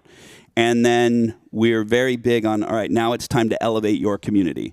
Not only can you pull yourself out and you can operate without being fed hand to mouth, but you can now spin that around for your community. Because if you think, all right, I'm squared away and I'm good to go now, and you're going to be okay, no, you're the next robbery victim. Mm-hmm. So get your community going. And so we set those up. So it's vocational education. We have a variety of vocational programs that people can go through. Entrepreneurship, which is really big. And, it's not like you're starting a new brand. It's like, I want to run a vegetable cart. How do I do that? How do I balance my finances? And then how am I doing that in cryptocurrencies, in Bitcoin in particular? And there's big advantages to it. My background being project management, that's grown to where we're advising companies on how to be able to operate on blockchain, utilizing blockchain. Got lucky enough to get into a really good MIT program for business innovation application of blockchain, and use that heavily on Bitcoin. So we're doing, we just landed a big deal. I don't know how much we can announce, but major, we're part of putting a new, probably $600 or $700 million landfill into Lima. Mm-hmm. We've got one, and now, as of this morning, it looks like maybe 2 big projects in Panama, and one in Guatemala, a really big one. And so what we'll do then to go into there is we'll go and start setting up our humanitarian programs. Let's build the community better. Let's build them up.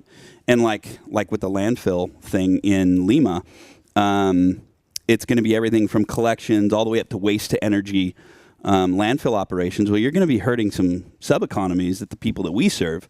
That's the other thing, is we believe that you build an economy from the bottom up. You don't go to the middle class. Yes, we have wealthy people down there. All right, how do I do this and how do I do that? It's not really where our focus for Motive is. Our focus is letting the people understand what the basics of finance are, what fiat currency is, what money really is, and then what's the difference between that and a digital currency? What's the difference between a digital currency and a cryptocurrency? What's the difference between Bitcoin and all of those? And then strategies for employing their use. So what we'll look at in each of these places is, okay, how do we plant something in Guatemala that elevates the people?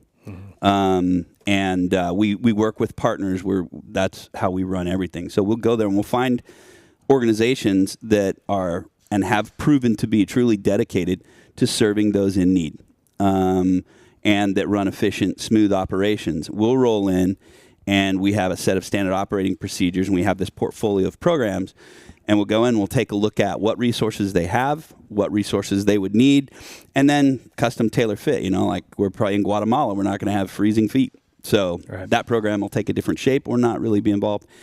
And then Bitcoin is the motor that turns it all. And it's really interesting to see in the beginning, you know, the people, they don't care whether it's Bitcoin or Soles or US dollar or whatever. It's like, okay, I'm eating. As they get going, as they get this fuller education, they start really, for the first time, mapping out a future and seeing like, oh, well, you know, I could do that. Well, we could put this aside, and here I can prepare myself for this. And Americans don't understand how transformational that is and what it takes to get somebody there. So it's pretty neat watching those light bulbs slowly turn on, and at the different age levels, at how quickly they turn on. We work Bitcoin Beach in El Salvador. It's a guy. It's a Salvadorian guy and an American from San Diego County that really kind of did the same thing in a small village called El Zonte, and they set up a community center, and their aim was keeping kids out of going into the gangs and reducing violence, trying to get them back into school, and it's worked brilliantly. Bitcoin is the funding mechanism, it's the motor that makes it go, but change doesn't come from money. So it's putting that holistic package together, and the Bitcoin is just a big, huge help because of the industriousness that you see out of these young people. And not only is this kid, like I met this one, I can't think of his name, I'd love to mention him, but he's 18 years old, starting his freshman year of high school.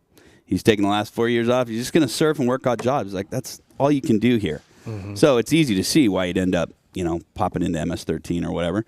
And he hadn't. But now he sees all kinds of future. He's a part of a technology that is going to sweep across the world. You know, blockchain, everything's switching over from one infrastructure, you know, HTTPS infrastructure over to blockchain. That's just, it's already happening. It's not that it's coming. And he gets to realize, like, I get to be a part of that. He's encouraged to go and learn something.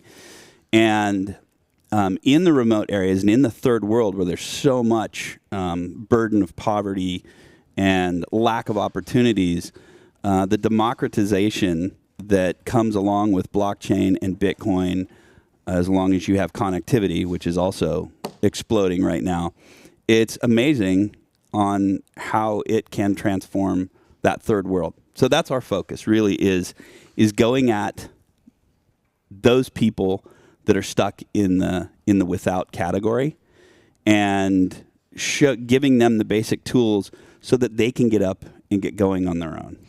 And as this starts to build momentum, I mean, this is something you could take all around the world. I'm sure that's the goal in game, right? Would be find these same communities globally and implement the same package. Yeah, I mean, it comes down to, you look at the biggest lessons that we've learned have been about human nature and tendencies. And a lot of lessons are really ugly, and you can't describe them in a politically correct way. But they are reversible. And one of the biggest challenges that we run into in Peru is, well, yeah, you can do that. Well, we can't do that. And the reasoning behind it isn't that I live in America or is that I'm well-funded or anything like that. They believe they're not capable. They believe they are, and I'm not aware of any social circumstance that is telling them that they are culturally, racially, whatever, excluded from being able to do things on their own, but it's a pretty deep belief. Is that right? And turning their minds on turning that off and having them go like, wait a minute, no, I can do this. That is the biggest struggle. And it's also when you get them over that hump, it changes everything. So it's neat in seeing we're on one side of it, we're looking at a rapidly changing financial world and space and political space. The Communist Party won the presidential elections down there. There's all kinds of upheaval going on, and you're looking at all this rapid change. And then what it really boils down to is the individual mindsets that people have and what gives them that mindset. And not understanding that I can directly take care of this myself. I can address it and go after it is the biggest problem. It's something that I always attacked in ministry. When people would think there needed to be some kind of intermediary in order to be saved or whatever. Dealing with it there and letting them know, like, no, you go directly to the man upstairs. That's it. It's nothing in between you and him, unless you want to investigate something or put something in there or think about it. But no, it's directly. Then same thing when you're dealing with employees and you have those that, something needs to be done. You look down, oh, they're already getting it done. And that guy's moving on and moving up. And the one that's sitting there waiting to be told each thing they need to do, you got to work with them. Yeah. You got to let them know, like, hey, let's take a more proactive approach here. Let's. So does, like, those places in Peru, is there government assistance for them, or are they just totally on their own out there? The government was trying. I mean, I think the pandemic really put. I'm not a big fan of a lot of the natures and practices of governments, but as like most people, but they were trying to do whatever they could and couldn't. 75% of the people there, they have no record of them. It's not that they're migrants, and there is a ton of Venezuelan migrants down there, but they just don't. They don't exist on paper. They don't exist on paper. Yeah. There is no tax. There's not a tax base. They're not worried about them. They do worry about them because it's 75% of the population, so it's a major burden, and that's who we're helping out. It's also why Peru has been very open and very kind to us, and they're actually sending. I just found out this morning we're sending 24 of these like special police commandos to our training to learn cryptocurrency. They're coming into some of the worst hit areas, which is where we are at. We're having a bunch of robberies, street robberies and stuff like that. And it was really encouraging to me to see not only are they're engaging with us because we're helping people, but they're also like, okay, show us how we can use this. And now municipalities, the ambassador of El Salvador was just meeting with the mayor of La Molina, which is we have an office there. But we are looking to take that relationship and put him over with more mayors and just get the government more engaged into, okay, well, how can this help people? Because it won't help the government skim money. It would prevent that. Yeah. The government there's not worried about that with these 75% of the population. They're not making tax dollars off them anyway. That's right. They're like, hey, can you help them? Yeah, we can help them a lot. Well, I love the idea if there is places where these people think the government's going to help them. We share a similar outlook on that, where government doesn't do anything efficiently. Any government, in my opinion. So, and you and I have both worked. I still work for a government agency, the fire department. But I have that peek behind the curtain just like you do, and it's nauseating, the waste and the inefficiency of the bureaucracy and the things behind it. Right? Guys on the floor, we do an awesome job. Same with PD. Yep. But all of the bullshit behind it is like, it's frustrating. So encouraging people that, hey, you don't wait for the government. Here, take care of yourself. It's a little bit of that American attitude of like, pull yourself up by your bootstraps. We're going to educate you. Here's an opportunity. Hustle and turn your whole life around in the lives of your whole community. Yeah, and it really, it was, you bring up America. It pulled the people of that mindset over here, and they built a country out of doing that. Yeah. But that mindset exists in a lot of places. where it exists alongside people that don't. They're waiting for something to happen. And a big key thing is you don't need an intermediary in so many things. But in finance before now, you really did need an intermediary. I mean, it's just too convenient to have the banking system there. Yeah. Cryptocurrencies eliminate that.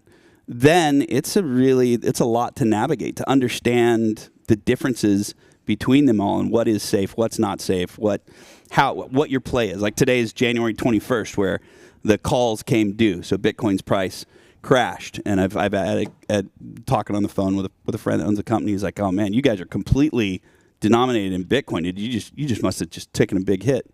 Like, no, that's not at all. We understand how that works, and that's how we consult other companies to know you can operate on this if you understand the nature of it and why it does the things that it does. And then we go over all the benefits to them, and it's hugely beneficial. But it's really that, get rid of the intermediary in your personal life.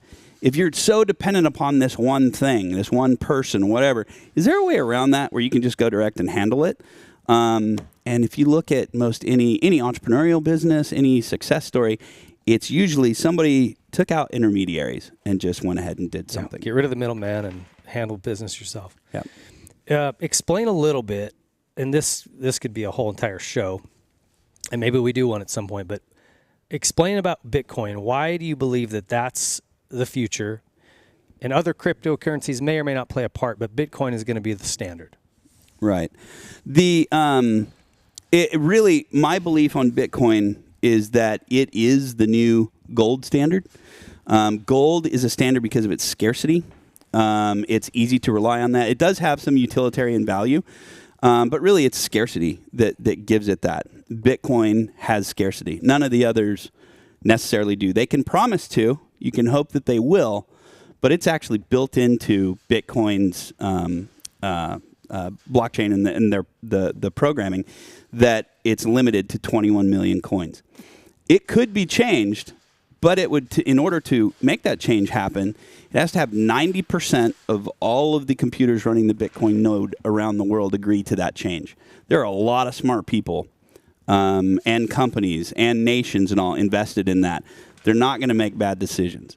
Not going to make horrible ones, at least. So there might come a time. The last Bitcoin will be mined in 2042. There could come a time where they say, okay, no, we need to.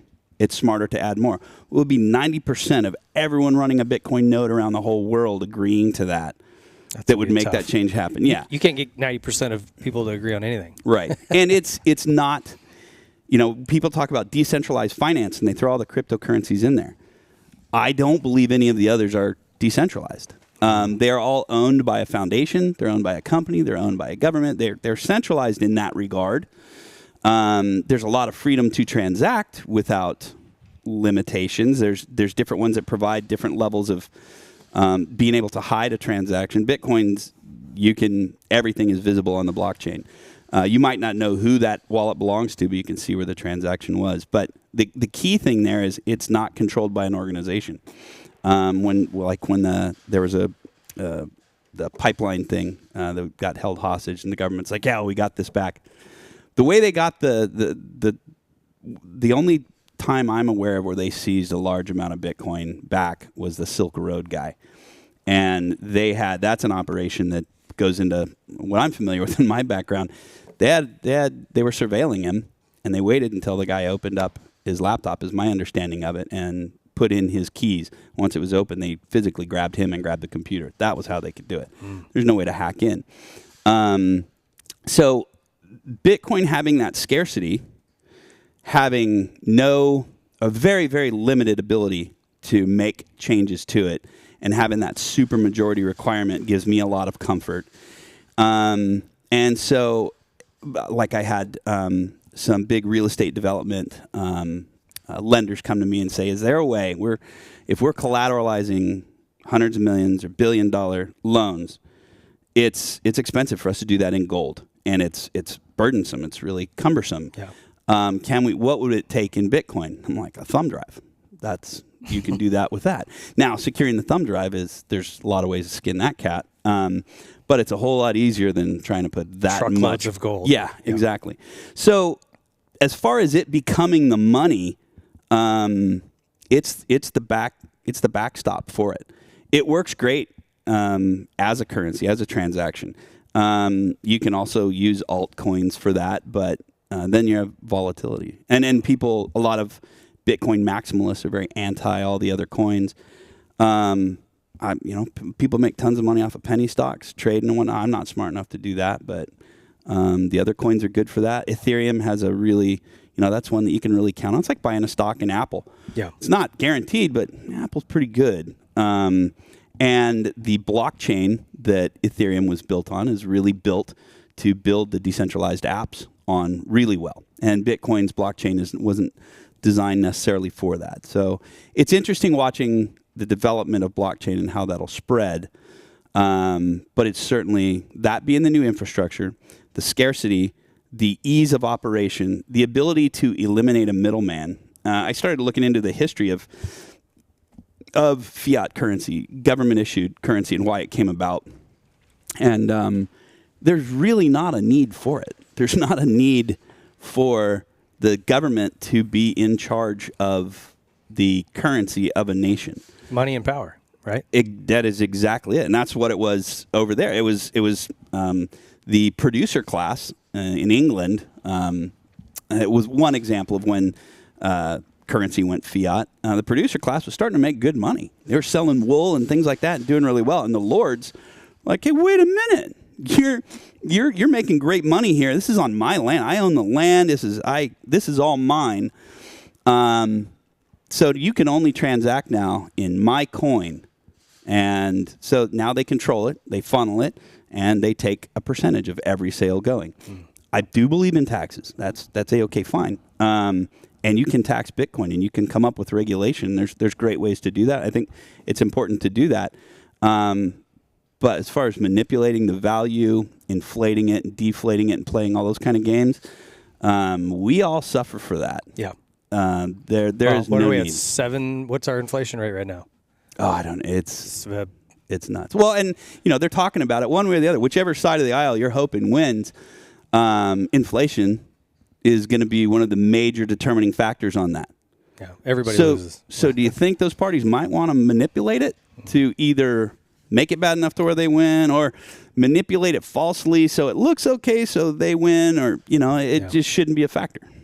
Well, and again, government doesn't do anything efficiently. So there's corruption in all government, bar none, as far as I'm concerned. Yeah.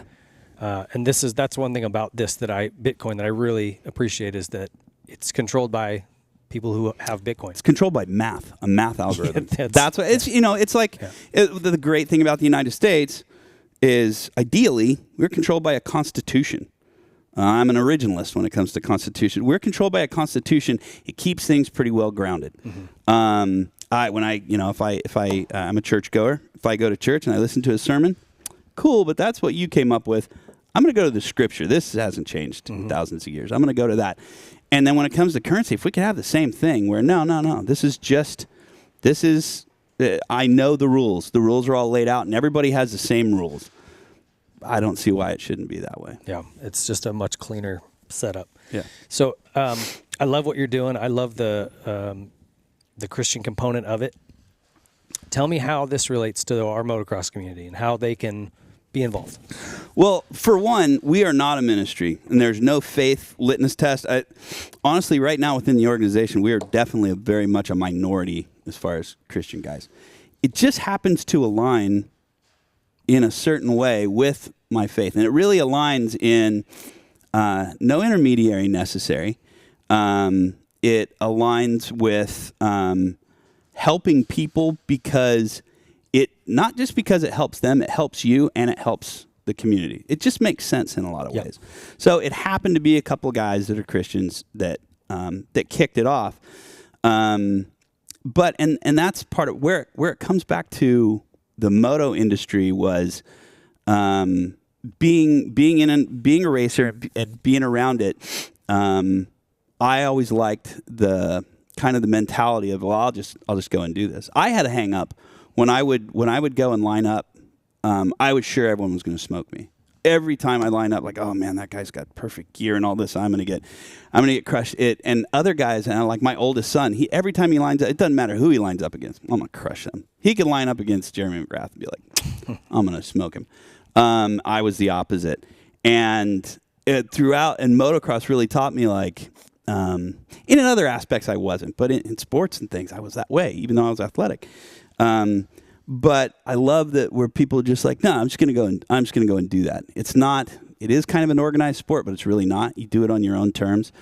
And then within that community, you see so much mutual support. Like I am certainly, as all the guys in the Fire and Police Nationals will tell you, I will run it in hard, and appreciate those who run it in hard on me as well. I'm also the guy that, you need a part, and I got one. You know, I've pulled my silencer off and given it to somebody else, and then get it back for my next moto or whatever. I really love that aspect of it. That okay, you can separate. Yeah, we're gonna go at it, and then I'm gonna help you because we're cut from the same cloth. It's brotherhood. Yeah, and I've known of people that do great things. The Jeff Jaton and the 3-in-1 group, good friend of mine, and what they do is great. So many others. I mean, Road Recovery is probably the chief of all examples. But down to what the individuals do when they jump in. I remember when Button had his big thing, and it was my understanding that Jeremy came in and just did a bunch for him. And I see that all throughout, and I want to highlight that on various levels. When I started working in pro motocross and I'd go to the races, man, I couldn't eat all the food that was offered to me just cruising around in the pits. Mm-hmm. Paul Lindsay at Moto World always had like a spread set up, and it was for no other reason other than, well, this is what you do in moto. You feed the people. Here you go. Have this. Yeah. I remember the McGraths and all their barbecues and all that. And it wasn't, and that was when, he was the king. He was everything. And it didn't matter who you were. It was like, all right, here you go. Yeah, no, this was great. And Jack could tell you, what a great job he did cooking this up and stuff. And I like that mentality about it. I do miss being in the moto industry. Can't race anymore. So I thought, okay, well, this might be a way we can highlight some of that really good-natured competitiveness where, we'll compete. I don't need to go way out of my way to help you. I can just make helping other people around me be part of how I do things. Mm-hmm. So I would love to have people that watch your show send in like, hey, here, I know of a person that's doing this, or I am doing this, or this group is doing this or doing that. Like I talked to Ronnie Feist and the ministry that he has going on. His is a ministry thing. Great. Other people, it does not need to be a ministry whatsoever. Has everything to do with that cool nature. I like to highlight the pieces of moto. I don't know, your kids are growing. My oldest is now getting ready to turn 33 next week. And we talk life lessons based around racing and riding a whole lot. Mm-hmm. We'd have the drive. It sucks being in California, how far you have to drive to get to a track. But it's great going out, and the whole way out there, it's not father-son conversation. It's guys riding. And on the way back, it's definitely riding. And then it turned for me quickly into my kids telling me how I could go faster if I would just, So of course, I want to bring that element into it and support the show. I love getting on and watching. I haven't watched all the episodes, but I've watched tons of them, and so like being able to keep it going. Well, I love it. I love what you're doing. I again, we're going to work through kind of ways we can help to prop you guys up, support you guys, and promote you guys. So we'll continue to work through that. But folks that are interested, man, reach out to me on social media, connect through you guys. What's the best way for them to reach out to you? Yeah, our website is Motive. The reason we call it Motive is the two definitions that word has is to cause mechanical action. Don't talk about it, be about it is a big thing. I learned that from an ex-con in South Central LA. And the other definition is the reason behind why you're doing something. And we didn't put an E on the end of it because that E makes no sense. There should be no E on the end of Motive. It's MOTIV. And I thought, well, that'll help us get URLs and be unique. No, most people spell it without the E. Is that right? Around the world, yeah. So what is it, motive.org? Motive.ngo. .ngo. Non-governmental organization. So motive.ngo, and then all of our social media handles are pretty much aligned with. We haven't got our YouTube one dialed in yet, but it's Motive NGO Global. Okay. So Twitter and we really just, we're very new. We just launched our social media 2 weeks ago. Okay. Our platforms on that. So you can connect to us through that. We'd love to, and we'd love input.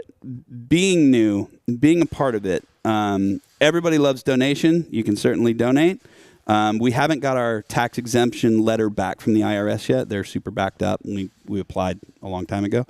But if people have ideas, if people say, hey, here, whether it be for the segment in the show, like, oh, you could highlight this. I want to show the crossover on the nature of dirt bikers and how it has that community benefit side of it.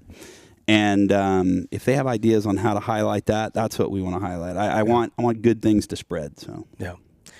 And there is that. There definitely is that in the moto community, and even in some of the worst places. Last year there was a kid whose, I want to say his father died, and he had this beat-up old bike, and of all places, the Vital Forum, which can be as toxic as anything. They rallied up and said, "Hey, let's hook this kid up." And man, I don't know how many pages this thread went on, but everybody from everywhere started sending stuff for this kid, and they just dialed him in. And I thought, man, that's what the forum's about. Like, that's what this community is about. Yeah. And that's what you guys are about. I mean, I love that. And so the more we can highlight that, see more of that, create more of that, I'm in. Right. Yeah, very cool. And as they dive in, they'll see we have a lot of different things. We have governmental operations going on. We've got big like engineering projects that we're either involved in the project management side or the in-country social responsibility piece to help it land in that community well. We're advancing to other nations, finding other partnerships, and then we run into needs like we need a curriculum writer right now. Mm-hmm. We really need to develop a curriculum teaching these basics to people in a basic way. Different things like that. So get connected. You might, your viewers might see things. It's not like I'm here calling for your Bitcoin or your cash. Certainly send that in if you would like to. But you have ideas. If you have like, oh, well, I have this skill or I have this, get a hold of us. We might be able to use you. Well, thanks so much for supporting the show. And it means a lot, that you like the show and so much so that you want to get involved. And let's keep bringing you back in here and highlight what you guys got going on. And we'll continue to highlight different people within our sport that are kind of aligned with what you guys are doing. Yeah. Oh, very cool. I'm stoked to be on. Rich, thanks so much. All right. Thanks, Dave. Rich Swisher and Motive. Get over to @MotiveNGO Global and follow those guys and all that they've got going on. Stay tuned. We'll be back up to wrap up the show. I wanna be bad with you, girl, like we're robbing a bank. I wanna be mad at the world, like it took you away. Don't wanna be mad at myself for my stupid mistakes. All right, welcome back to the show, guys. I want to send a big thank you to Rick Johnson and Rodney Smith for both making the time to come in today. That was Rick's idea to get him on. I have not seen Rodney in years. I didn't even know where he was, so Rick connected us and put that together. And this is something that I love about this show is being able to spotlight a guy like Rodney who, if you're a motocross fan, at least my age or the circles I run in, he definitely doesn't get the credit that he deserves. The things that he's done and accomplished in his life in motorcycling are phenomenal. And like Rick said, probably never be duplicated. And I really like to highlight guys like that who deserve that credit and just didn't get it because of the time that they were racing and places they were racing. So what an awesome guy. Just 13 AMA titles. That's pretty impressive. 5 GNCC titles. So pretty wild. I sure appreciate what he's done and accomplished. And so really stoked that they made the time to come in. Thank you guys for listening. We've got an awesome month coming up. In case you did not hear, Denny Stevenson and Jeff Matasevich. Shows coming up with both those guys, as well as a couple other amazing guests that I'll hold on to for now. But it's going to be a fun couple months, and in fact, we got some great stuff planned all year. So stay tuned. Thanks for supporting the show, and we got more great content coming. The Whiskey Throttle Show is brought to you by Yamaha. Join the Blue Crew today and take advantage of all that Yamaha has to offer, including amateur racing trackside support, awesome Yamaha contingency, Jason Rain's demos and instructional classes, and frankly, the most high-performing motorcycles available on the market today. Whether you're looking for a 4-stroke, a 2-stroke, a side-by-side, a quad, a boat, a generator, Yamaha prides themselves on absolute top-level quality and reliability. Rev your heart with Yamaha and join the Blue Crew today. Sore necks, aching legs, tight backs. Our bodies aren't designed to be constantly tense. But what can we do about it? Help your body relax with TheraBody. TheraBody creates effective, natural solutions to take charge of your daily wellness. By combining education, innovation, and over a decade of pioneering technology, TheraBody makes wellness more accessible for everybody. A traumatic motorcycle accident led TheraBody founder Dr. Jason Westland to create the Theragun for his debilitating pain. Now the Theragun, the only physician-created percussive therapy device, uses a scientifically calibrated combination of depth, speed, and power to relax and release your deep muscle tension. Recovery Air is TheraBody's world-leading pressure compression therapy system that flushes out leg soreness so you can bring on peak performance. Most electrical muscle stimulation is ineffective. Instead, TheraBody's sleek Power Dot takes away the guesswork with an intuitive app that customizes intensity and placement so you recover faster. Regular foam rollers hurt. TheraBody's Wave series delivers powerful vibration and pressure to help you recover with less pain. Don't settle for mystery CBD. TheraBody's TheraOne range of topical and ingestible full-spectrum USDA-certified organic CBD products are redefining high-potency CBD for wellness and recovery. 250 professional sports teams exclusively use Theragun and other TheraBody products to take recovery into their own hands. Method Race Wheels bringing you the lightest, strongest, fastest wheels in off-road for your truck, van, sprinter, UTV, or SUV. They've been dominating the Baja 500 and 1000 and every major off-road event around the world for years with high quality and performance. They also look amazing. They come in a bunch of different styles and colors for your rig, so check them out. You can get 20% off a set of wheels using our code Whiskey Throttle. No capitals, no spaces. 20% off using our code. Check them out. Also, coming soon, the R1M project. Method Race Wheels makes a dive into the motocross world. Stay tuned. Troy Lee Designs is the leader in off-road motocross apparel and style. So whether you're looking for a cool new paint job for your helmet, maybe your name and number on your helmet lettered on, you're looking for new gear, you're looking for mountain bike gear, off-road gear, they've got the brand new Scout line and GP and SE models.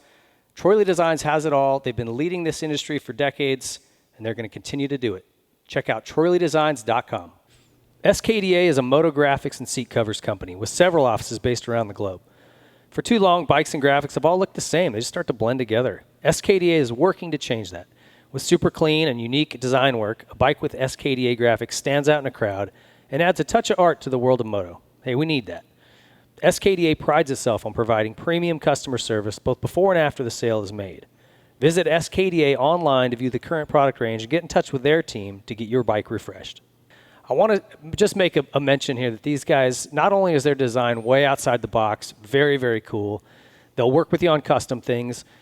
The products are incredible. Okay, they'll speak for themselves. But what's really awesome, and you'll notice this the minute you order one of these, man, they give you an email saying, hey, the product's been shipped. Hey, the product is here. It landed in this spot. Hey, it's coming today. Hey, your product's been delivered. They're just so good about staying in touch with you and letting you know where it's at. Customer service is 100%, and that's just something that's rare these days. Check out SKDA. Here at the Whiskey Throttle Show, we're all about supporting brands that support our sport. And there's one tire company that has never walked away from the sport of motocross and supercross, and it's Dunlop. When times got tough and the economy took a crash, Dunlop stepped up and stayed with our sport to support it and the athletes and individuals that love it. Their MX-53 line and MX-33 lines absolutely dominate this sport. Every national championship at the pro level has been won in the last decade, and nearly every single amateur national championship at Loretta Lynn's has been won on a Dunlop. So if you're looking for high performance, you're looking for amazing quality, and you're looking to support a brand that never turns its back on our sport, there's only one choice for you, and it's Dunlop. Pro Circuit is the leader in aftermarket performance and quality. Whether you're looking for a little more horsepower out of your engine, some quality hard parts to improve the way your bike feels and looks, better handling through suspension or linkage arms, Pro Circuit is where you need to stop. It's your one-stop shop. You can go in there and get everything you need to make your motorcycle go from average to exceptional. Pro Circuit's got enough number one plates on their wall to side an entire home, and there's a reason for that. They're very, very good at what they do. The highest quality products with one goal in mind, and that's winning. Check out ProCircuit.com. Nihilo Concepts is leading the way in aftermarket hard parts. With their secondary on-switch device, something that was much needed in this sport, they've been innovating and bringing new products to market. Their latest is the new Nihilo Run Cool brake pistons. They're designed to be stronger than stock and provide exceptional cooling performance with less brake drag. Most OEM calipers pistons are made from aluminum that just can't hold up to the heat and extreme demands of serious racing. When they get hot, the aluminum will distort, causing loss of hydraulic pressure and brake failure. Nihilo's Run Cool pistons limit the area that boiling hot hydraulic fluid is able to come in contact with the piston, leaving 2/3 of the piston volume in open air with breather holes to enhance the cooling ability. It's made of a proprietary stainless blend, which is better at dissipating heat. You have issues with brake fade or brake failure, check out Nihilo Concepts among their many amazing hard parts and carbon fiber parts and titanium. NihiloConcepts.com. Senna is the leader in motorcycle helmet communications. There's really two prongs to why this is important. One of them is safety. If you're a dad who's watching your kid out on a track, being able to communicate with him about a rider down or a track situation is imperative. You don't want him coming over a jump and seeing a rider down and getting himself involved in that. So from a safety aspect, it's huge. You can also coach them. So if you see them taking a line, doing something that they could be improved, it's very easy to just click a button and speak to them right in their helmet in real time. This has been a proven coaching technique used by many motorcycle coaches. There's also just the simple fun factor. Being able to chat with your buddy while you're out on a ride, share music between one another, answer phone calls. It just takes your riding experience to another level. So whether you're using the 50S or 50R connected through a mesh network in your helmet, or you're using a Tough Talk headset connected with one of those, Senna is the leader in quality and performance in motorcycle helmet communications. Check them out at Senna.com. Seat Concepts is the leader in motorcycle saddles. If you're looking for a new cover or a new seat entirely, Seat Concepts is the place to go. They make custom seat foams catered to your height, weight, riding ability, riding type. They also have waterproof covers and foams that will not break down if you ride in a lot of inclement weather. And they pride themselves on being much more comfortable than OEM or any other aftermarket company. If you're looking for a new seat or a new cover, Seat Concepts, there's nothing better. Need to replace something on your bike that's worn out? Look no further than ProX. These guys aim to make everything OEM quality or better at an affordable price. And they've also got some new products coming. So right now, chains, sprockets, anything inside the engine internally, air filters. If it wears out, ProX makes it, and they make it at a quality level that's OEM or better. And they've got some new things coming that are awesome. A complete engine rebuild kits for the Polaris RZR 800s. Need to replace something on your bike that's worn out? Look no further than ProX. These guys aim to make everything OEM quality or better at an affordable price. And they've also got some new products coming. So right now, chains, sprockets, anything inside the engine internally, air filters. If it wears out, ProX makes it, and they make it at a quality level that's OEM or better. And they've got some new things coming that are awesome. A complete engine rebuild kits for the... If you've got a little Grom that's looking to get started in the motorcycle world, the best way to get them going is on a Stasic bike. They've got multiple sizes, so from your very young Groms to those who are a little more grown up, you can start them safely. They've got controls that allow you to control the speed so he can't get going too quick. They can touch the ground. There's not a lot of noise to distract them. It's the perfect way to get your child involved in motorcycling at a very young age. And if you've got a kid who's already out ripping, there's series popping up all over. For those of you in Southern California, go to www.ameminicross.com and join their local series. If you're outside of this state, contact your local track and ask them about starting a Stasic class at your local track. Get over to Stasic.com and check out all they've got going on. Motul USA. We lean hard on these lubricants to keep us on the track and on the trail. And Motul has proven their quality over and over, most recently with their Dakar win with Ricky Brabeck. They're sponsoring supercross teams. They're diving into our sport again full throttle, and we're stoked to have them on board. Amazing products, top to bottom. Motul USA. Go check them out. OGIO is the leader in motorcycle storage solutions. As motocross riders, we need a gear bag, we need a helmet bag, a boot bag, a backpack, a travel bag, a hydration pack, maybe a tool kit to wear around your waist if you're on an off-road ride. OGIO makes all of that, and their products are absolutely top of the line. I've got stuff I've had for several decades, just to give you an idea of how long this stuff lasts. If you're not sure, ask around, talk to folks who've had some of this stuff, and they will confirm that OGIO's quality is absolutely second to none. So go check them out, OGIO_powersports.com, and look at all they've got to offer right now. And finally, last but not least, Specialized Bicycles. If you are in the market to start pedaling, this is where you want to start. They've got great entry-level bikes all the way up to the Cadillac, the new Levo e-bike, anything in between, man. It doesn't matter what kind of riding you're doing. Go check out and start with Specialized. Don't waste your time on something that's going to break. The derailler's not going to shift after a couple months. Get something quality. These guys make it. Specialized leads that industry. Hey, everybody. Thanks for clicking on another MPH video, Moto E Performance and Health. I'm your host, David Pingree. We got Rob Beams here. Thanks, buddy. To provide the professional expertise. Glad to be here. So the topic today is bioidentical hormone replacement therapy. At least out here, and at least in the worlds I work in the fire service, and I think middle-aged men, it's very, very popular now. There's almost a drawer in the fire station refrigerator that says testosterone, and they just stack them up in there. Yep. Good practice or no? I've got a thyroid issue, so I'm on a hypothyroid medication as well. So I do a bioidentical replacement there. What's your thoughts on this? Testosterone decreases over time as you get older naturally, but there are ways to bring it back to a degree naturally. Yeah. Take me through your thoughts on this. Well, for me, I'm always going to go the natural route, but you can't argue that there's always a place and a time for something like that. You could have somebody that was textbook, stayed load-bearing exercises, so testosterone was firing, had good sex drive, had good sexual relationship. Everything is firing on all 8 cylinders, and then it just naturally wanes. I don't really get caught up in this kind of like definitive percentage of drop-off. Somebody that's eating healthier, and you always have the two extremes. You could have the guy that's been eating healthy and doing everything correctly, as we just said, and it still drops. You never know what the way the body's going to go with it. Yeah. The idea that there's an alternative. I mean, who doesn't want to feel like they have better levels of energy? In regards to its role, I think it's been proven over and over again. There's so many people that are doing it now. There's nobody I've ever spoken to that says, I don't feel any better. It's people who do it. It's like, man, it's like second birth of life, right? Yeah. In every category under the sun. So I certainly don't judge those that have done it. You know what I mean?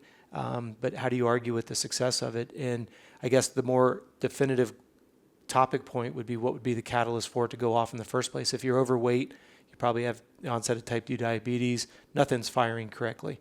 So, you could kind of make that a rhetorical conversation over and over again. But I certainly think there's a role and a place for it. You can get into the ethical conversation about performance enhancing, Well, and obviously at a professional level, you're dealing with people's careers. That's very, to me, more cut and dry. Yep. And I understand exactly what they're doing. But yep. If you're a guy who races on the weekends and you're just trying to live your best life and be healthy. Absolutely. To me, I have to defer to you as a professional on what those things, even HGH, I know guys that do that, although it's very, very expensive, but they'll say that is like miracle drug. Absolutely, it is. Is this, never mind the ethical side of it. If you're not racing professionally, I don't care. You know what I mean? Do what you want to do. But is that healthy long term? I mean, do we know? We don't know. I mean, especially when you use the word synthetic, anything that's artificial like that, we're back to artificial ingredients. Can the body break it down? Can assimilate it? We don't know if you can imagine something's kind of going down the river and it's kind of backing up behind a rock and eventually it becomes a bigger issue. Is that going to have a long-term health ramification? We don't know. And the only thing, we're essentially walking around like guinea pigs. We won't know until we get some history under our belt with it. The one thing that I do think is interesting is, I don't know about you, but I'm still hyper competitive. You know, I love to win, but I hate to lose worse.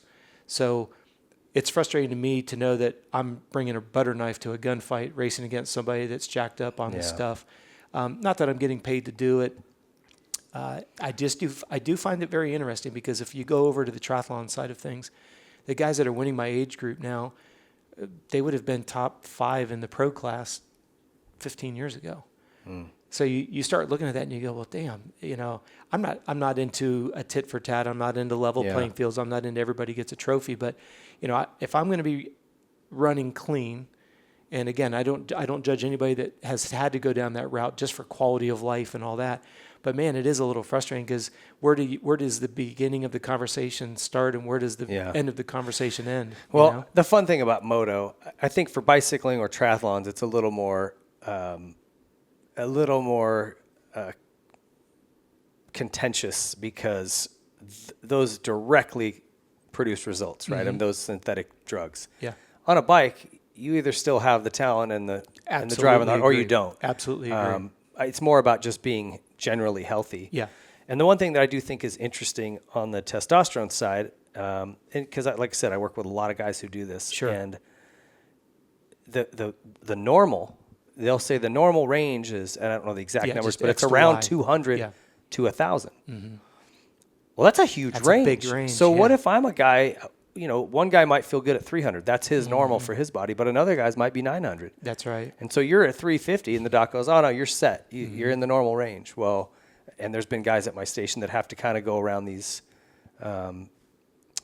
stallmates, if you will. Well, to I don't want to say skirt the rules to absolutely. Get it because they're like, I don't feel good. That's right. I'm, you know, the fire service is a rough spot for it because we're not getting good sleep. That's right. Diet sometimes, you know, fire station's a lot of meat. Sure. Meat and bread and potatoes. So there, you can tell it's definitely, and we're exposed to a lot of crappy chemicals and stuff that stuff is drawing all of those out of your body, right?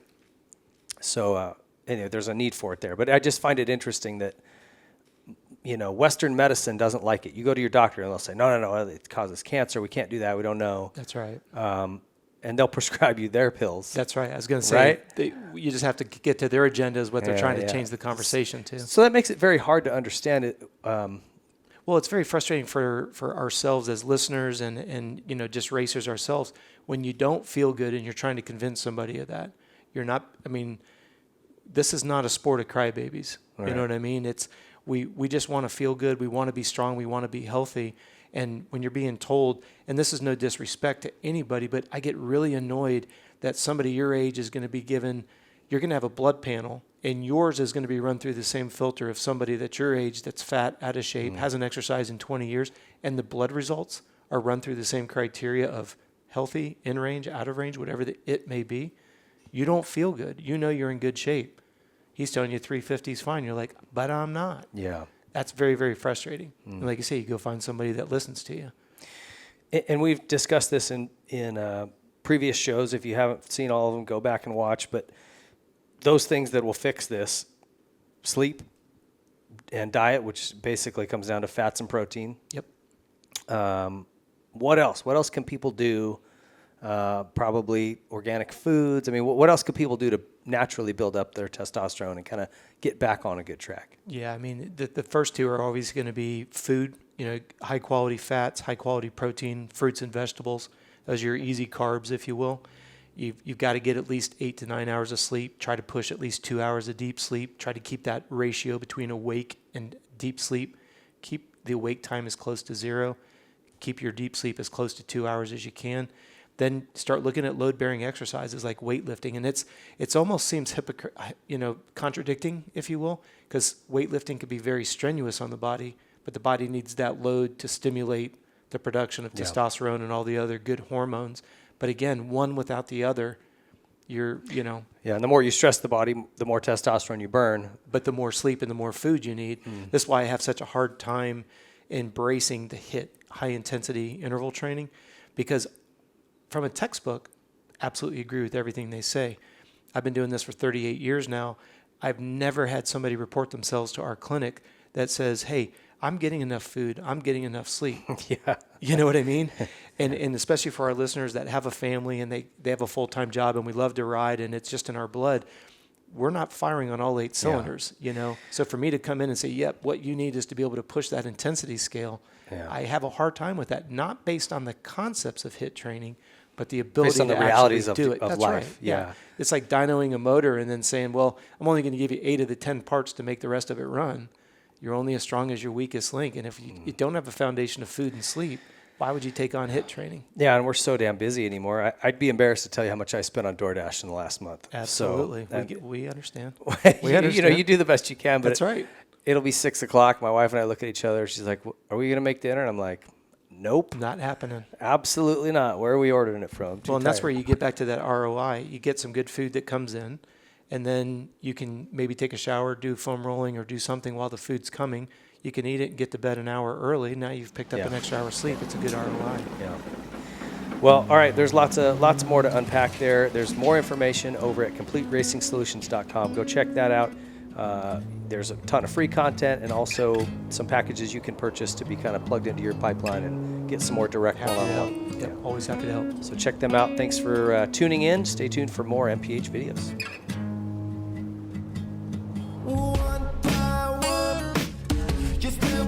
Thanks for watching the Whiskey Throttle Show, now available on the Spot Network, an independent standalone streaming platform live now on Apple TV, Roku, Amazon Fire, Google Play, Android TV, most smart TVs, and all phones and tablets.